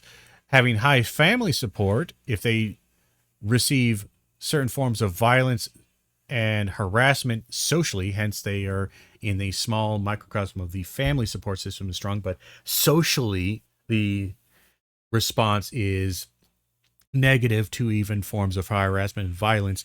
That leads to also social support did not completely moderate the positive association between experiencing violence and harassment and suicide. Further understanding social support. Again, there's some causation here. UCLA School of Law, Williams Institute, more than 40% of transgender adults in the U.S. have attempted suicide. U.S. Transgender Population Health Survey research has looked at these things. And according to the research from UCLA, here's some of the findings. Nearly 1/3 of transgender individuals reported hazardous drinking and problematic drug use. This is oftentimes, again, coping mechanisms and troublesome and damaging coping mechanisms, because oftentimes related to social experiences. Evidence-based interventions are needed to mitigate the results of this stuff. That's the lack of societal recognition and acceptance of gender identities outside of the binary of cisgender man and woman, and increasingly politically motivated attacks of transgender individuals, including the stigma and prejudice and related exposures to minority stress, which contribute to high rates of substance and suicidal among suicidal transgender individuals. That's one right there. Here's one from the Journal of Sexual and Medicine, which is decently reputable thing here. Self-injury among trans people. Let's see. Conclusion. We'll just read this real quick. The high levels of NSSI behavior in association with interpersonal and interpersonal difficulties and lack of social support need to be taken into consideration when assessing trans individuals, because it's a relevant factor.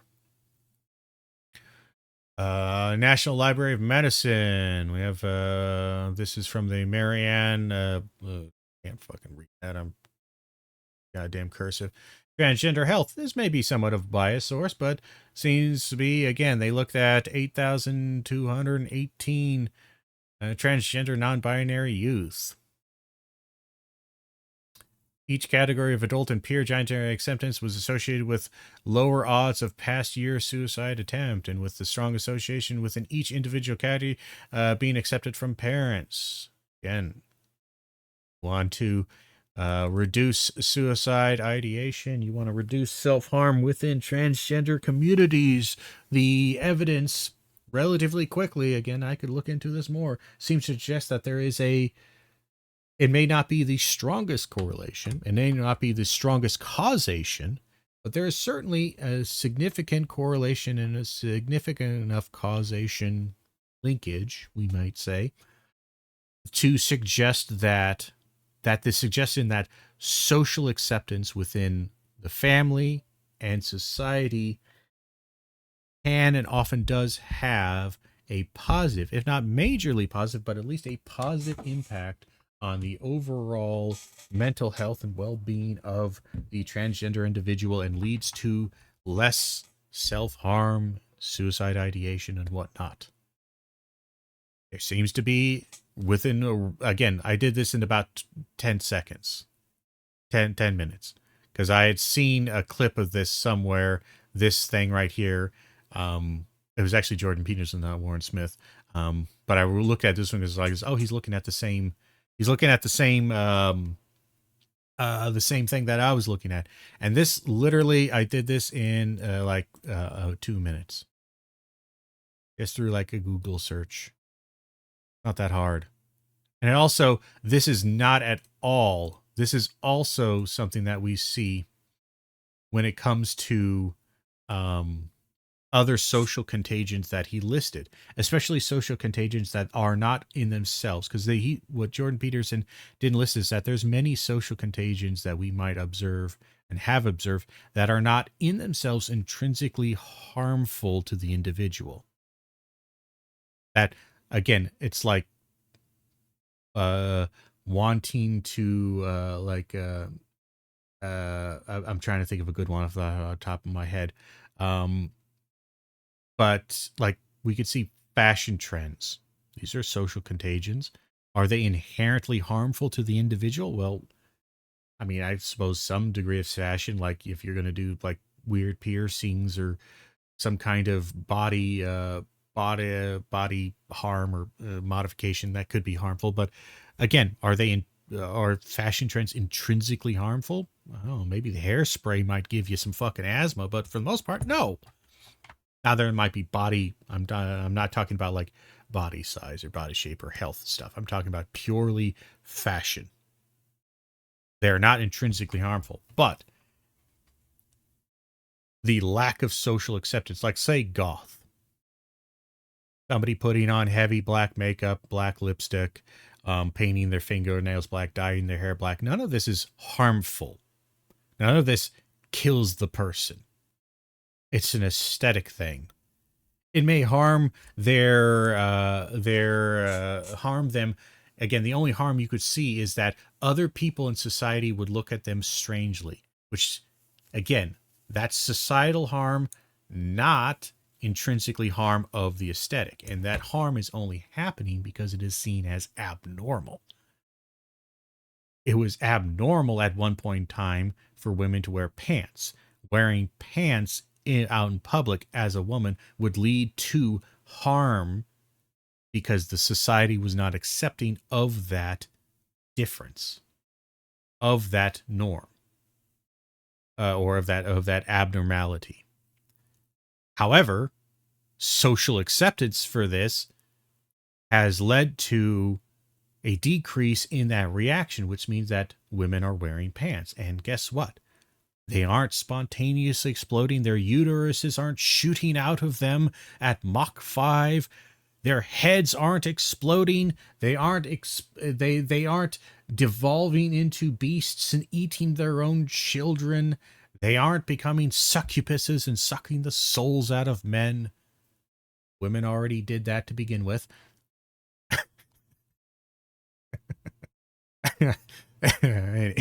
anyway. But I had to throw that one in there. But, and again, you might say, oh, well, women in the workforce, blah, blah, blah, blah, blah. It's like, that's a different thing. You can absolutely have a society where women never entered in the workforce and started acting like men. And now we don't. Now cats and dogs are fucking each other and the lobsters are getting in on this shit and hierarchies are being thrown out the fucking window. It's anarchy, goddammit. You could absolutely have a society where women were wearing pant-like fabric things, and none of that happened. And the pants, they aren't dying. They aren't just exploding into hellfire. Oh, gee, it's just hellfire happening everywhere. So we can see when we know that. So the question then would be, is changing your pronoun intrinsically harmful to you? Now you might want to go, well, philosophically, your questioning of yourself is harmful. Yeah, well, so is losing your faith or trying to find faith. There's a lot of psychological harm that comes with trying to figure your shit out. That doesn't mean like, oh, I'm going to ban people from going on some spiritual journey because they're going on a spiritual journey and they're going to experience existential angst. We got to ban philosophy then because God knows that happens. But again, there are no solutions here. There's just destruction and anger. That's a big problem for me. There are no solutions here other than nuke it from orbit. We can't even look and talk about this. And then they'll say, well, you can talk about this. Like, yeah, but your talk is always about destruction and destroying it. I don't agree. Lack of social acceptance, which is definitely cultivated by comments like yours that deny the existence of trans people. What makes you think you know what you're talking about? Again, you're not I don't, what makes you think you know what you're talking about? It doesn't matter what makes her think this way. You want to ask her, like, where did you see this video? Ask something specifically, but this denial that you can't possibly talk upon this subject at all, it's just anti-intellectual to the nth degree. Even if she's wrong, and she's somewhat wrong, at least with the attribution of the quote, and we can even say maybe she's wrong about the attribution of the problem to Jordan Peterson. Sure. Fuck off. I'm sorry. She's a student. She's allowed to be wrong. Being wrong is important. It's one of the key features that you have to do to get to being right. I cannot understand for a moment. Lack of social acceptance is a driving force behind trans youth committing suicide, and I'm asking you to explain why you feel it's appropriate to deny the existence of transgender people. Show me one place where he has denied the existence of trans. He's denied the legitimacy of the existence of trans people, or certainly he seems to have suggested this idea that nobody could ever perceive what Jordan Peterson is saying as, again, even if I disagree with it, the fact that you think that nobody could ever come to, based upon evidence he has said, come to the conclusion that he is saying that he is denying the legitimate existence of transgender people, that they aren't actually a thing, that they're just some psychological divergence, some disease that needs to be treated and wiped out through treatment. I don't know. Jordan Peterson goes off on a lot of tangents, and then he mentions, oh, we're going to hell in a handbasket. Okay, why? Like, he keeps saying shit like this and keeps going over the deep end a little bit, and I'm sorry, people are going to have this reaction, and it's the same to you. Gender people. It's the same argument against J.K. Rowling because she has concerns around the application under the law. So again, do I think that J.K. Rowling initial reaction to it was over the top? Yeah, I actually do. I do think it was a little over the top. Absolutely. But here's the problem. This reduction of this entire argument, like, oh, well, it's the same thing with the J.K. Rowling stuff. Like, I'm sorry, J.K. Rowling, since her initial little tweet, has gotten way more extreme and way more reductive in her arguments, much like Jordan Peterson, much like Peter Boghossian, much like Warren Smith. They all do this, and I'm sorry, I am not going to reduce. I may be a little bit meaner, but I am not going to let the opposition, the fact that the opposition are being dickheads, irrational shitheads, make me be less accurate, make me be more extreme and reductive. And if I do that, I usually try to fix it as quickly as possible, or I try to explain in greater detail, or I try to do something. Your actions are under your control. Make your own bed. Start with that there, Jordan Peterson. How about this? How about you control your goddamn mouth? How about you do that? You used to say how much you wanted to focus on being very specific with your goddamn language, and you're pissed off because people were misunderstanding your language. And now, okay, I'll just abandon it. I'm not going to do this anymore. Too fucking bad. No, you don't get to do that.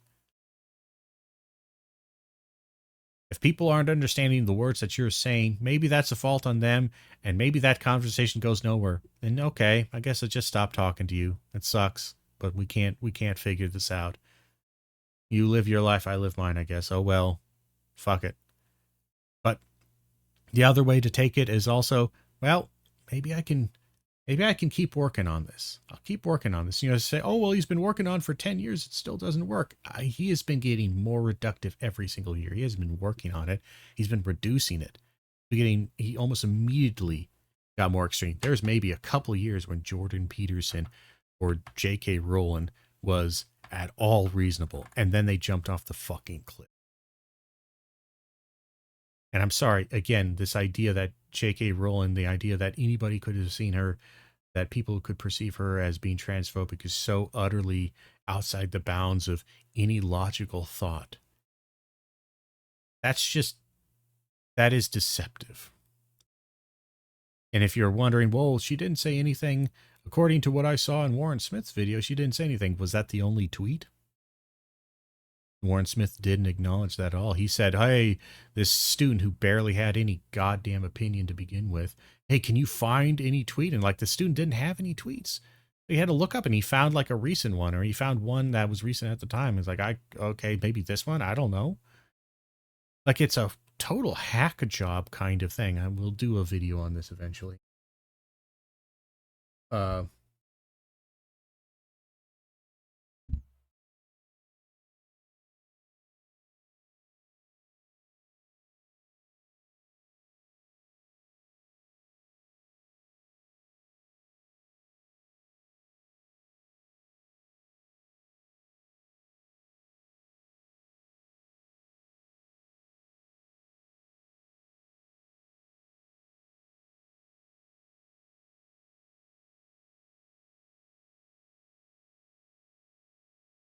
One second, sorry, I got a message on my phone. That's a little bit weird.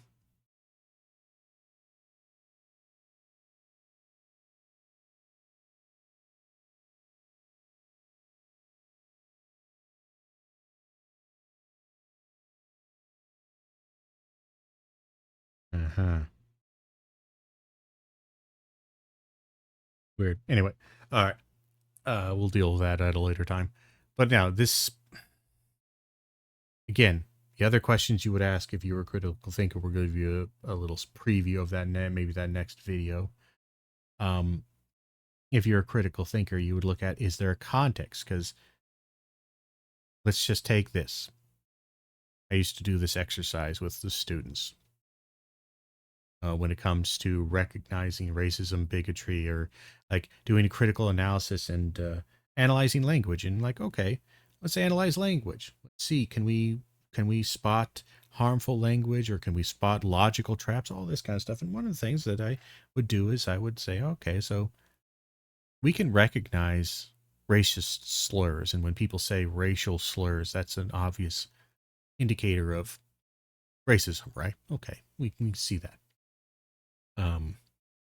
And I would then tell them, okay, so let's look at this. And I would show them an example of a racist screed somewhere. I'd pick one random racist thing. Again, it's filled with, racial slurs and awful comments, and we can analyze and we can see the metaphor and we can see the language and we can see this and like, oh yeah, that's clearly and easily, that guy is an absolute bigot. Look at how he's talking about these poor Chinese Americans.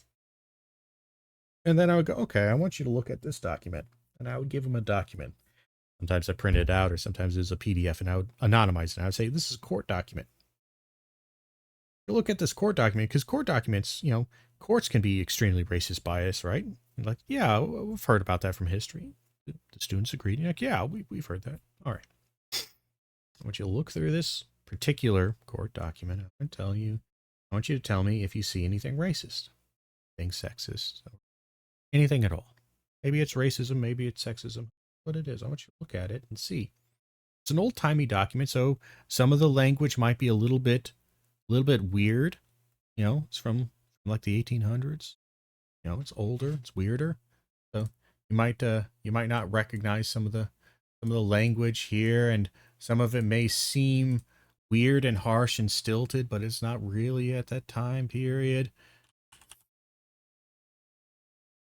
But I want you to look at this.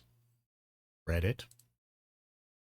They're like, well, I mean, I'm not sure if it's racist or not. It seems kind of weird. Like it's hard for us to like pierce through this language. I'm like, okay, this is why we're developing critical reading skills. Why it's so important for you to understand language, how it works, how you construct sentences, how you construct meaning from sentences, and how things function from a basic level, like we were talking literal verbs and nouns. Yes, this is a college class and I'm still having to teach reading skills. It's part of the education crisis, but I'm having to teach this, but also why it's really important to understand and be able to do this at a high level. Because what the document I handed him was the Dred Scott case decision. If you know anything about U.S. history, you know the Dred Scott v. Sanford, which was a decision that was handed down during the 1800s. 1856? 7? Something like that. A little bit before. I know it's like late 50s. Something around there. And this decision came to a couple of things. Actually, let me Google it real quick. Just so I can get some of the wordings here. So, Red Scott, here it is. Okay. Judgment reversed in suit dismissed for lack of jurisdiction. And they found against, I believe it was Sanford. And here's the decision as they put forward. The kind of three major takeaways, according to Wikipedia. These kind of match what I was understanding. Persons of African descent cannot be and were never intended to be citizens under the U.S. Constitution. Plaintiff is without standing to file a suit. The property clause is applicable only to lands possessed at the time of the Constitution's ratification. As such, Congress cannot ban slavery in the territories. The Missouri Compromise is unconstitutional. 3. Due process clause of the Fifth Amendment prohibits the federal government from freeing slaves brought into federal territory.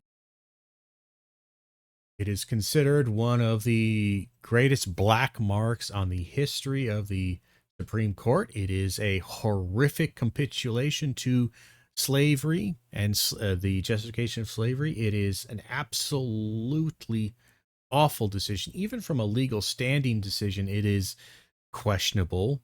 Morally, it is repugnant. And it helped to justify and to continue to solidify the disenfranchisement of African American slaves in America. And there isn't really a lot of directly racist language. There's no clear things that are going to pop up. But you need to understand these things.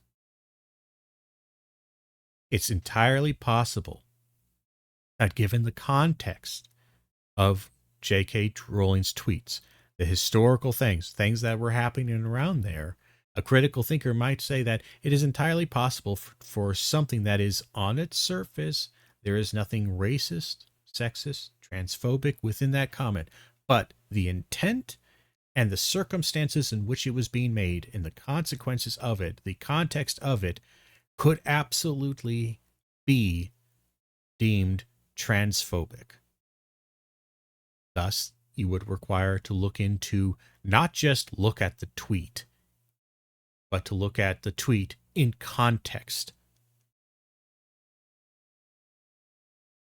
So, again, Warren Smith. This is a preview of what I'm going to have a major problem with Warren Smith's original breakout critical teaching thing that he got fired for, which he wasn't fired for being critical teaching. We'll talk about that later on, but that's not why he was fired. That's just the narrative that he has decided to sell, and it is a deceptive one. It's J.K. Rowling because she has concerns around the application under the law. Or shit. I can't possibly imagine anybody sequencing a collection of questions more cliched, formulaic, and accusatory than the ones that you just managed. Therefore, J.K. Rowling questions the existence of trans people.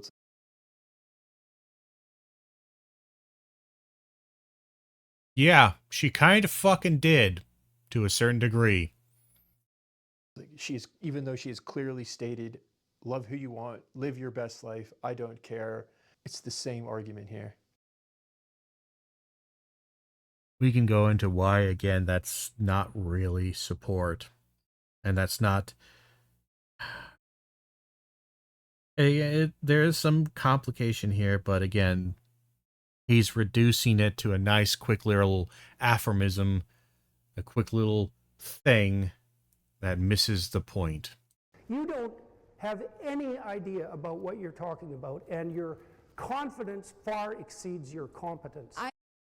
Pot and kettle Sorry, Jordan. I really think your ego and your resentment, your anger has far outstripped your ability to have any self-awareness at this point. I'm friends with many transgender individuals. She has not presented any data to justify what she's saying. Neither has he. Shut the fuck up, Warren. Just shut the fuck up, dude. You talk about data. You don't even understand the beginnings of anything you're talking about. She hasn't presented data. I'm sorry. Does she have to present data to ask the hypothetical, ask this question or create this hypothetical thing? Does it have to be shown? And more importantly, I'm sorry, is it really that foreign of a concept that you would need hard statistical data to make the claim that denying people's existences, comparing them to woke mind viruses, comparing them and to insane, mad creatures who are clearly just suffering from a delusion, that creating a rhetoric to where their feelings are not legitimate but just aberrations, it's so outside the realms of possibility that such rhetoric, such a sentiment, if adopted and as a whole as the norm to approaching this problem, might lead to those individuals treated as such. Is that really just too much of a fucking stretch, Warren? Is it really just again? I wouldn't be so irritated if you just presented yourself like the average Joe Rogan or the average fucking Steven Crowder, just another shock jock asshole, but you're trying to adopt the mantle of the critical thinking academic. All right, I'm holding you to that goddamn standard. You are not making it at all. I no doubt you got a lot of people who are happy to validate you and say, oh, you're so wise and smart for doing this. They're not validating you because they're looking at the evidence and they're actually looking at it. You just validated their emotions. You just validated their biases and they're validating you in turn. Beyond, I have trans friends and they're not happy. Is that not evidence? I have trans friends. So what? What statistics has he proven? Did he mention any study? Did he talk about how there is no causal link between social acceptance and suicide ideation? Did he do any of that? He made a claim saying that she doesn't know, and she's making a counterclaim that her concept is completely and utterly invalid. Where's his thing? And yeah, you're going to get a lot of Jordan Peterson crabs, little lobsters, who are all happy because he said some real you go girl finger snapping shit, which I hate. I don't hate when the leftists do it. It's fucking annoying as shit. But he didn't say anything fucking useful there. He didn't.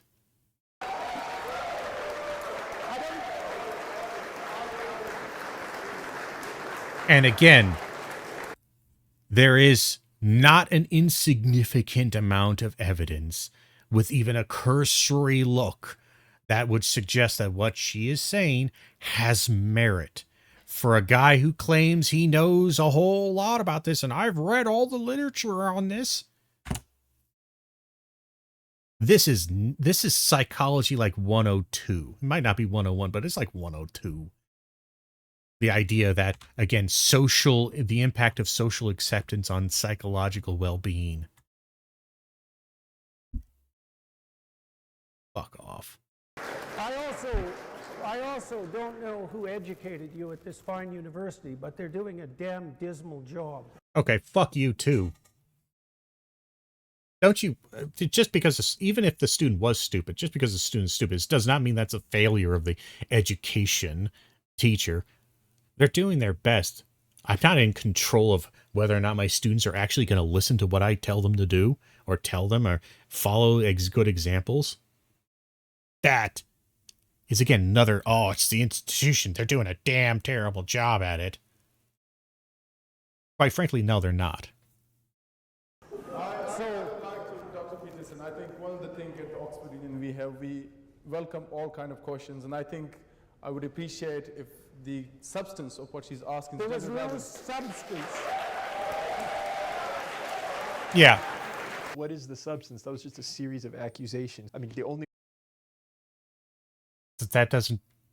It's a series of accusations. Okay, then address the substance of the accusations. That, again, you say these words like you don't understand anything about language or about the shit you're saying or about logic. Like, you don't understand. It's so weird. There can absolutely be substance between behind an accusation. And by addressing it, you may prove or show the lack therein of the substance of that accusation. Again, these words don't disqualify or qualify anything. They're just... The way to contend with that is to ask her specifically, give me an example of when I've denied the existence of trans people. Did he do that, though? And more importantly, again, it's not... What she's saying is not the denial of it, though she might have made that mistake of saying that. It seems to me more that the denial of the legitimacy of it. It's like, as I can acknowledge the existence of white supremacy, but that my acknowledgement is not an endorsement of it. My acknowledgement is not support of it. It's not a positive reinforcement of their ideology and their existence. My acknowledgement that they exist is not therein positive. Again, useless, just useless. And again, the moderator is going there because, again, I'm sorry, this aggressive, non-answering, overly, I'm sorry, answer, try to answer this. And even if you don't think it is, the degree of anti-intellectual lack of engagement, this also irritates me. Again, it goes back to the playing the game thing. You don't think the question is valid. Okay. So play around with it. Explain why. Show it. If you want, again, this is like a weird, it's like almost like a debate 101, is that if they're talking about a topic that you want to talk about, figuring out a way in which to talk about it to like lead from one thing to the thing you actually want to talk about, or the thing that you actually think is valid. This is a way that is constructive. This is not constructive. This is destructive. If you are not emotionally capable of doing this without flying off the handle and becoming, look at his body language. Look how angry he is. How frustrated and angry he is. If you can't do this, don't take a question and answer. Don't stand up to the debate podium. You can't answer the substance of a question when you're asked a question with no substance. You can address, I think he said address it.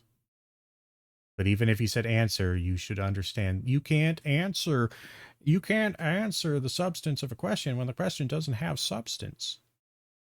You can by explaining what is the lack of substance. Okay, so you can't touch the nothing, but you can certainly limb the nothing. You can edge around it. You can explain out, hey, the thing that you think is here would, these things, you would have to point out X, Y, and Z for this thing to be here. Are those things there? So, denying the existence of an entire community and comparing transgender people to participating in a sociological contagion. So because Jordan Peterson has acknowledged psychological phenomena spreading socially, that is...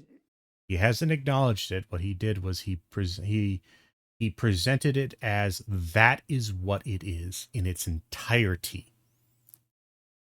And he has done this. And again, he doesn't do this all the time. Sometimes he goes back and forth, but he frequently does this to where he will only mention transgenderism as a social contagion and social phenomena, rather than also something that is in the sense of social phenomena in the same vein as bulimia, i.e. a social phenomena that should be eradicated and eliminated.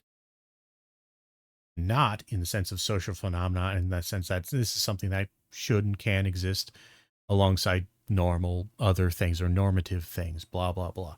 He doesn't do that. So you're kind of, again, your performative frustration on the behalf of him, again. And here's the sad thing. Warren's answers are terrible. Warren's answers are theatrically stupid and empty of most meaning. But they're at least something better than what Jordan Peterson is doing. In a sociological contagion. So because Jordan Peterson has acknowledged psychological... And again, he hasn't acknowledged, he's put forward a theory that this is what this is. Again, you keep thinking that this is an objective reality. According to Jordan Peterson's perspective, this is what it is. But that is his perspective, that is his theory. It is one of many theories being posited here. Many of them have valid research behind them. Some have more than others. But it is a theory, at best a hypothesis more likely than an actual theory, but we'll call it a theory for now. And I'm sorry, you have to defend your theories. You have to defend your hypothesis. You have to explain and defend them. If you're unwilling to do them, shut up. Logical phenomena spreading socially, that leads to your claim that he's denying the existence of trans people. That's... Yes, because you aren't paying attention to the flavor of it, if you will. Literally the logic. She just clarified it here. Thank you. Yes. And it's not that illogical. It could be incorrect, but logic doesn't mean something is correct or incorrect. Logic is, again, as I've said before, it's literally just showing your work. Again, you can get a math problem wrong 100%, but you show your work. You ever do that on a paper? You ever do that on like an assignment where you're supposed to write out your problems, your math problems, and you're doing some quadratic equation or whatever, and you write out all the steps in here, and here's where I multiplied this, and I did this, and did that, blah, blah, blah, blah, blah, and then I added these numbers together, and then you then you put down the number that you had, and you circle it because you're supposed to circle it or put it in a box. Put your answer in a box underneath your proof. And then your teacher puts a big old red mark and says, you forgot to carry the one here, and you treated this exponent as the wrong kind of thing, and you didn't do this. You did logic when you wrote that out. And as long as you write it out, all the steps that you do as accurately as you do it, your logic is on the initial pass fine. What we then do is we then go, here's where your logic according to the correct formations of how things work, how math works, here's where it went wrong. Here's the correct logic. Here's the correct sequence of events, a sequence of actions, blah, blah, blah, blah, blah. Your idea, this idea of, this is her logic. Yeah. Like you're trying to send it as like mockingly, like this is what logic is apparently to her. Maybe, but again, you haven't actually, you're not, again, but she's explaining her rationale for it. Is that bad? Oh, well, she's got bad rationale. Then stop. Then explain the problem of her rationale. Don't just mock that she made her rationale clear. Why? Why would you do this? Are participating in a sociological contagion. Obviously. Why in the world do you think there's been an explosion in prevalence with regards to transgender identification among juvenile women? So that could be evidence of that, but also IDing and, again, diagnosis is another thing. This is actually a big argument that a lot of anti-science and anti-vaxxers use. Jordan Peterson is starting to become much more amenable to anti-vax, it seems, certainly other anti-science ideologies from what I've seen. Again, he may have gotten a little bit better with it, but he's certainly been flirting with that. Anti-vax often points to the explosion of autism. It coincides exactly with mandatory vaccinations, which it doesn't, not really at all. And the biggest thing is like we had an explosion, a so-called explosion of people with autism because we started categorizing them.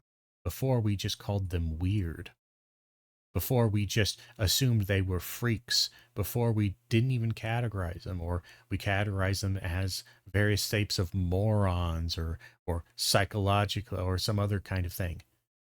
The more we thought about it, the more we kind of categorized and looked at the actual specifics of what, from a brain chemistry, from a neurological thing, from a behavioral thing, what is autism, and we defined autism as such. We then went out and looked in like, oh, wow, there's a lot more autism than we thought.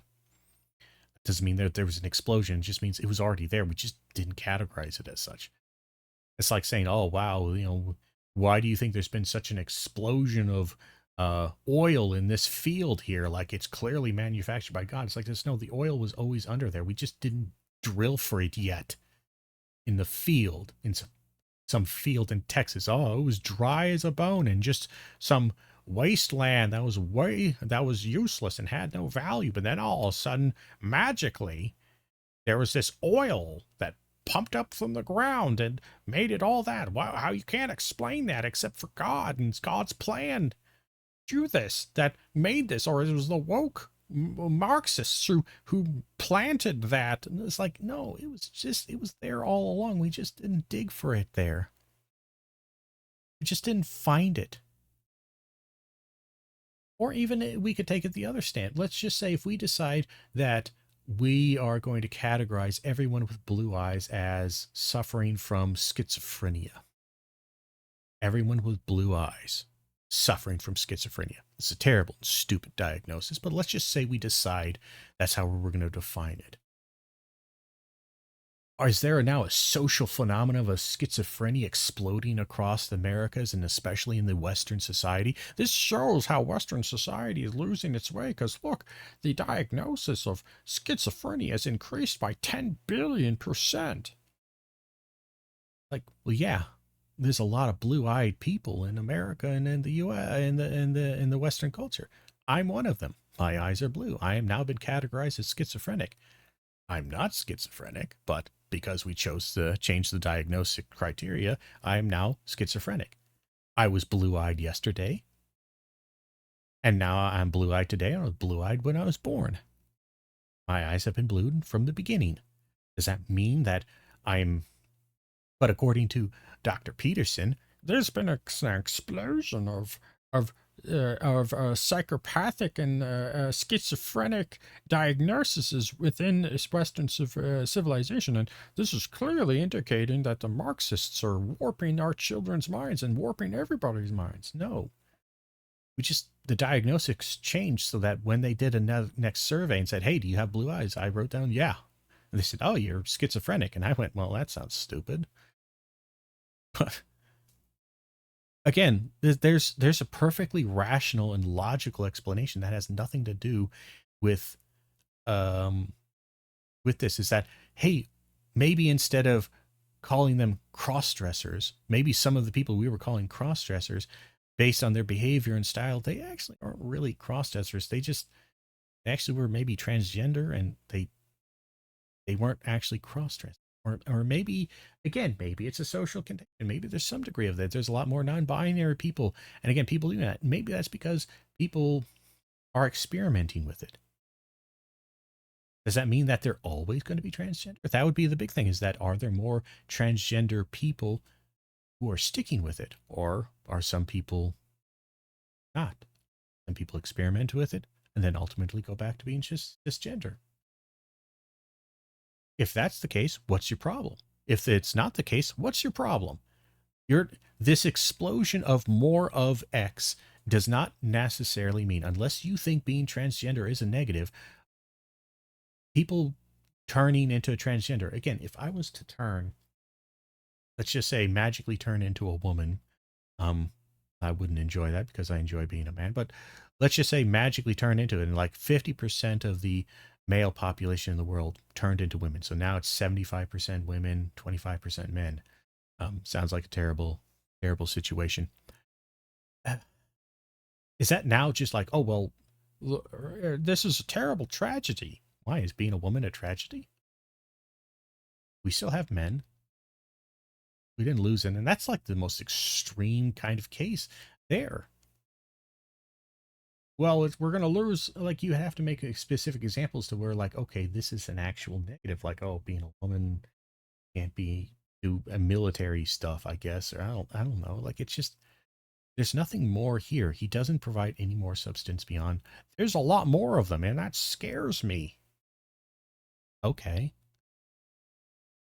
There's a lot more MAGA people, and I'm way more scared of those fucking people, because those people actually do really weird, crazy shit. You know what transgender people do? Pay their taxes. Eat food. They do normal shit. Why do you think that? Do you know that that's the pattern of social contagions for the last 350 years? Do you know what?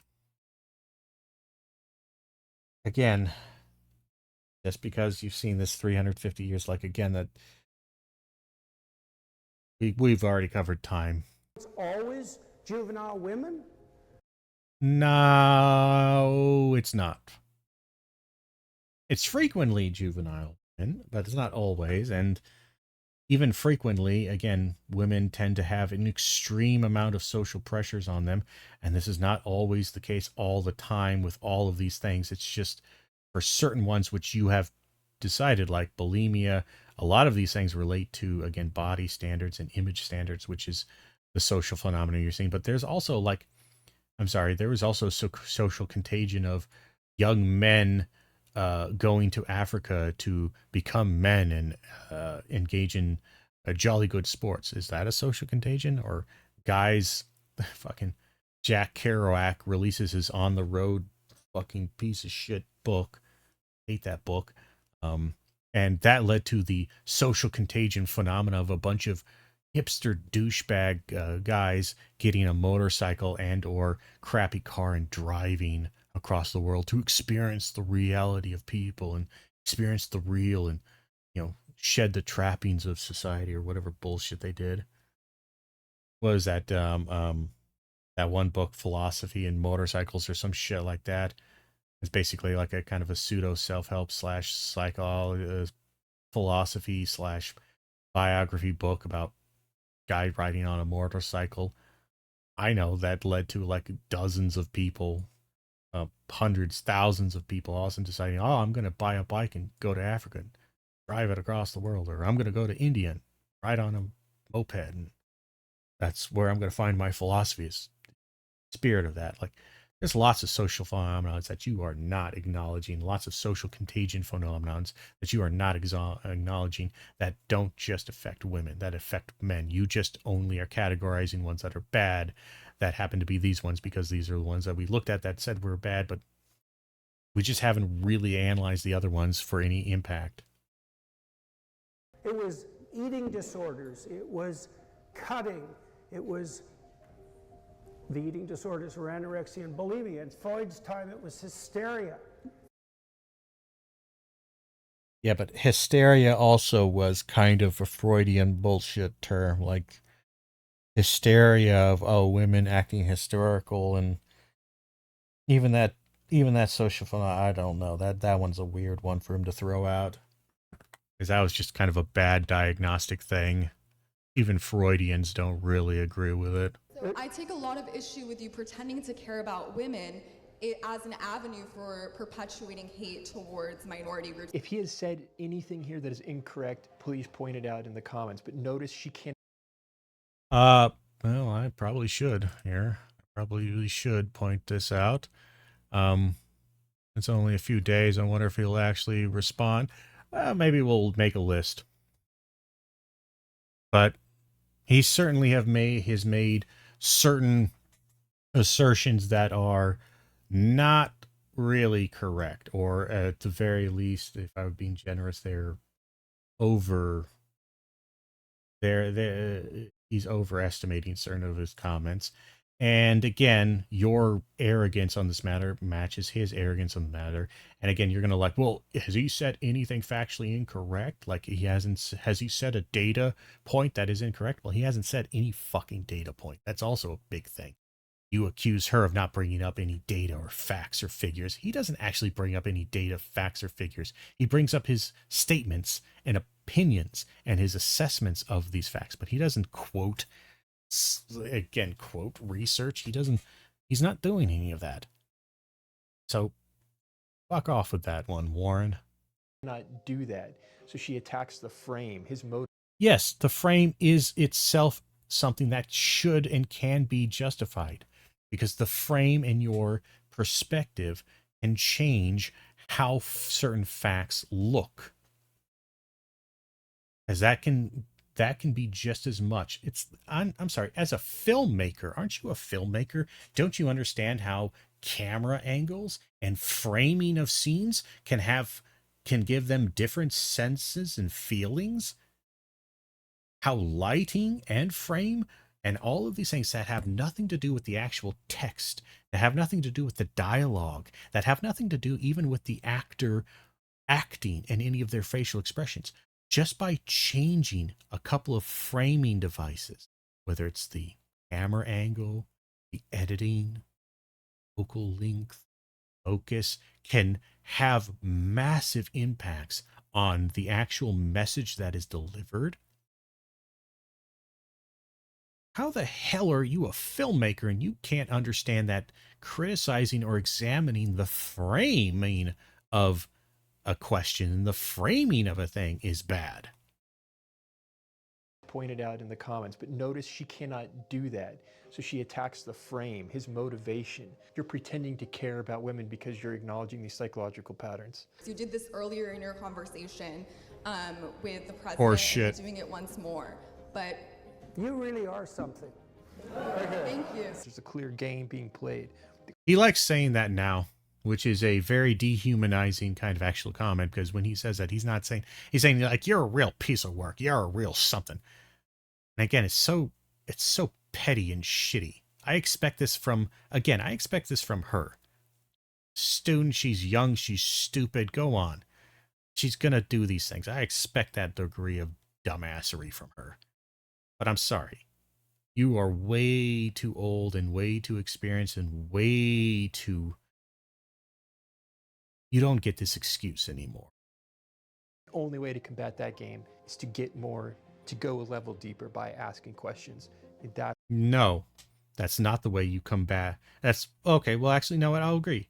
That is the way you combat the game. But you're not playing a game. You're combating it. It's combative. Oh, I don't want to play your game. Why not? Oh, well, I'll lose. So win in a different way. Win. I'm sorry. Again, this isn't some ultimate trap where there is no victory here. You're presenting this like this is the perfect Kafka trap.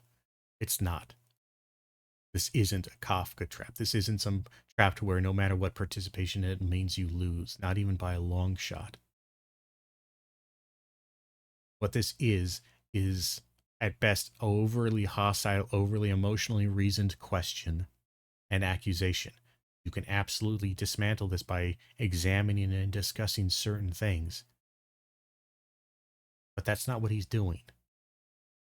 Again, what he's doing is, instead of refusing the answer to the question, questioning the question's legitimacy, questioning the entire framework, getting upset and frustrated by it, and then making insults. That's where you can find that there is no foundation. There is a foundation. He just doesn't acknowledge it. He doesn't want to acknowledge it. He doesn't have a foundation. His questioning doesn't have a foundation. His approach doesn't have a foundation. It's anti-conversation. It's anti-intellectual engagement. Accusation of hate, particularly one that's formulated in that manner, that begins with the proposition that I was comparing transgender. An accusation of hate. I'm sorry. I'm sorry, dude. Your entire behavior looks pretty aggro, pretty pissy. And yeah, oh, well, she accused him of being hateful, and you kind of acted like a hateful douchebag. You didn't act like somebody who cares about this. You acted like somebody who is angry, hateful, and is pissed off that somebody is trying to call them out on it.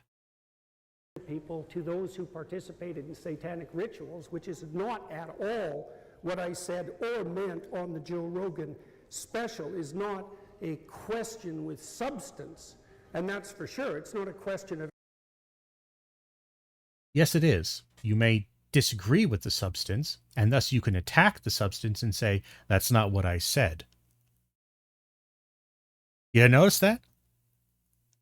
That's how you actually do that. You just say, that's not what I said. I'm pretty sure what I said, if I'm not going to, I might not remember exactly, is that I was making a discussion that this was in comparison to the satanic ritual accusations, not the actual like satanic rituals or anything, is that I was comparing the social phenomena of transgenderism to the social phenomena, social contagion phenomena of bulimia, in the sense that bulimia spreads through this socialization, and also that the accusations of the incorrect and irrational accusations of satanic rituals was again a form of like hysteria. It was a form of social contagion, not that they were actually satanic.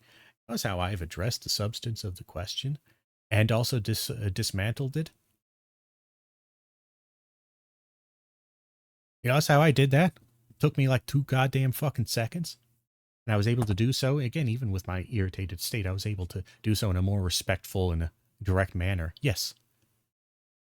In fact, I might even be able to not just address the substance, but as according to Warren, to go even deeper and show that it's empty. I was able to show it's empty by attacking the substance, by showing that it doesn't actually have any validation to it because it's actually an incorrect quote.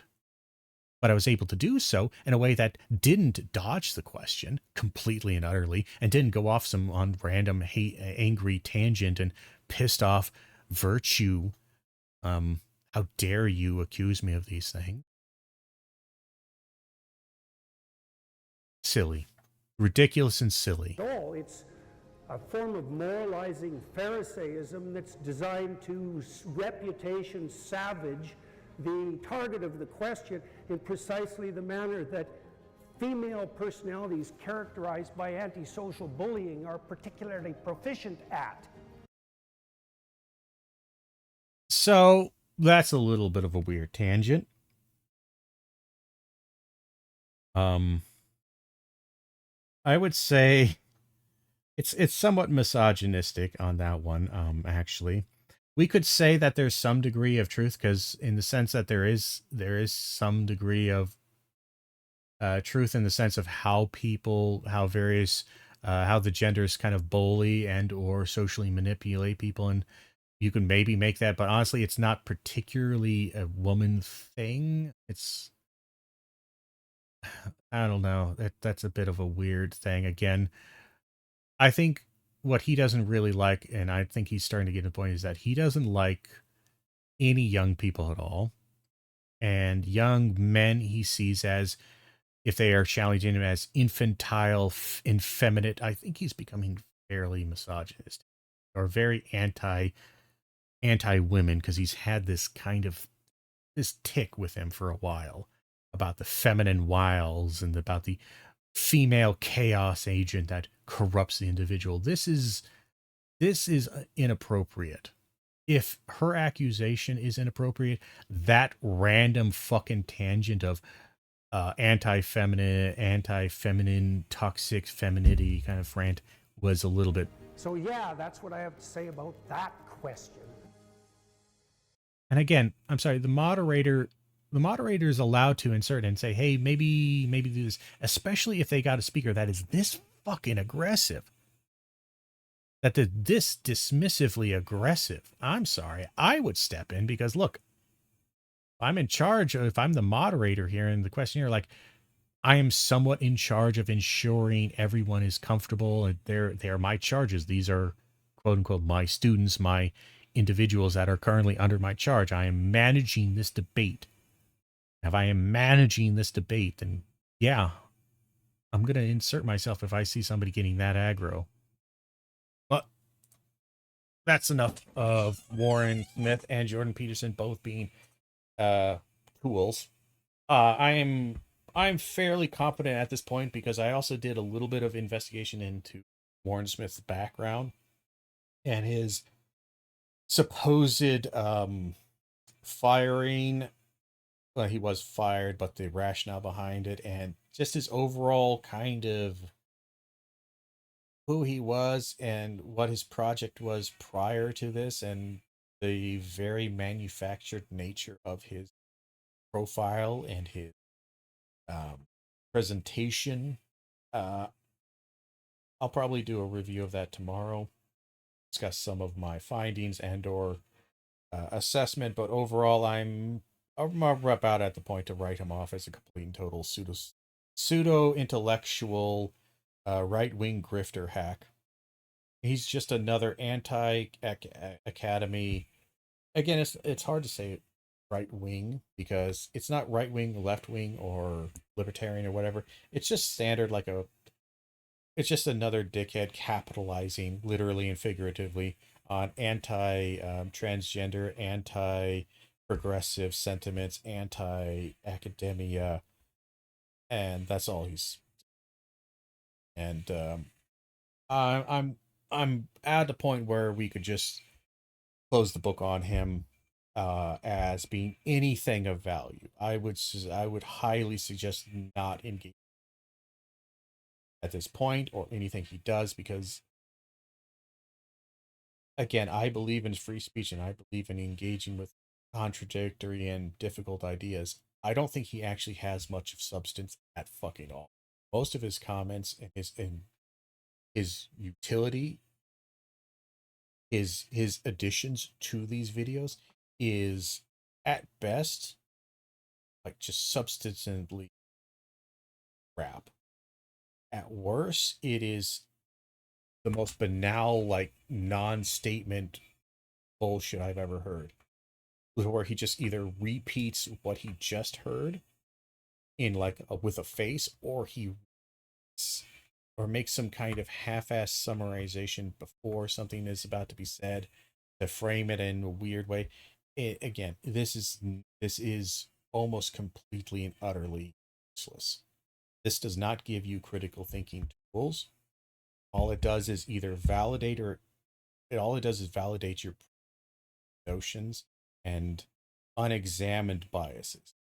And that's all it's going to do. And it's not going to ever offer to examine them, self-critique, to even be effectively critical against the opposition.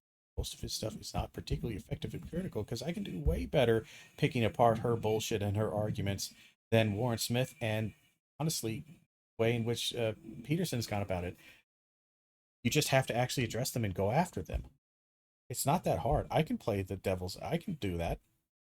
It's not, when you have the tools, it's not particularly difficult. And when you actually do have the tools, you will realize, and again, you don't have to get from me. There's many ways to practice this. A lot of it is just self-critique, examining the logic behind things, not necessarily that the logic is good or bad, just simply examining how it works, how it functions, which ones have stronger probability of producing results, which ones don't, which ones have produced, don't.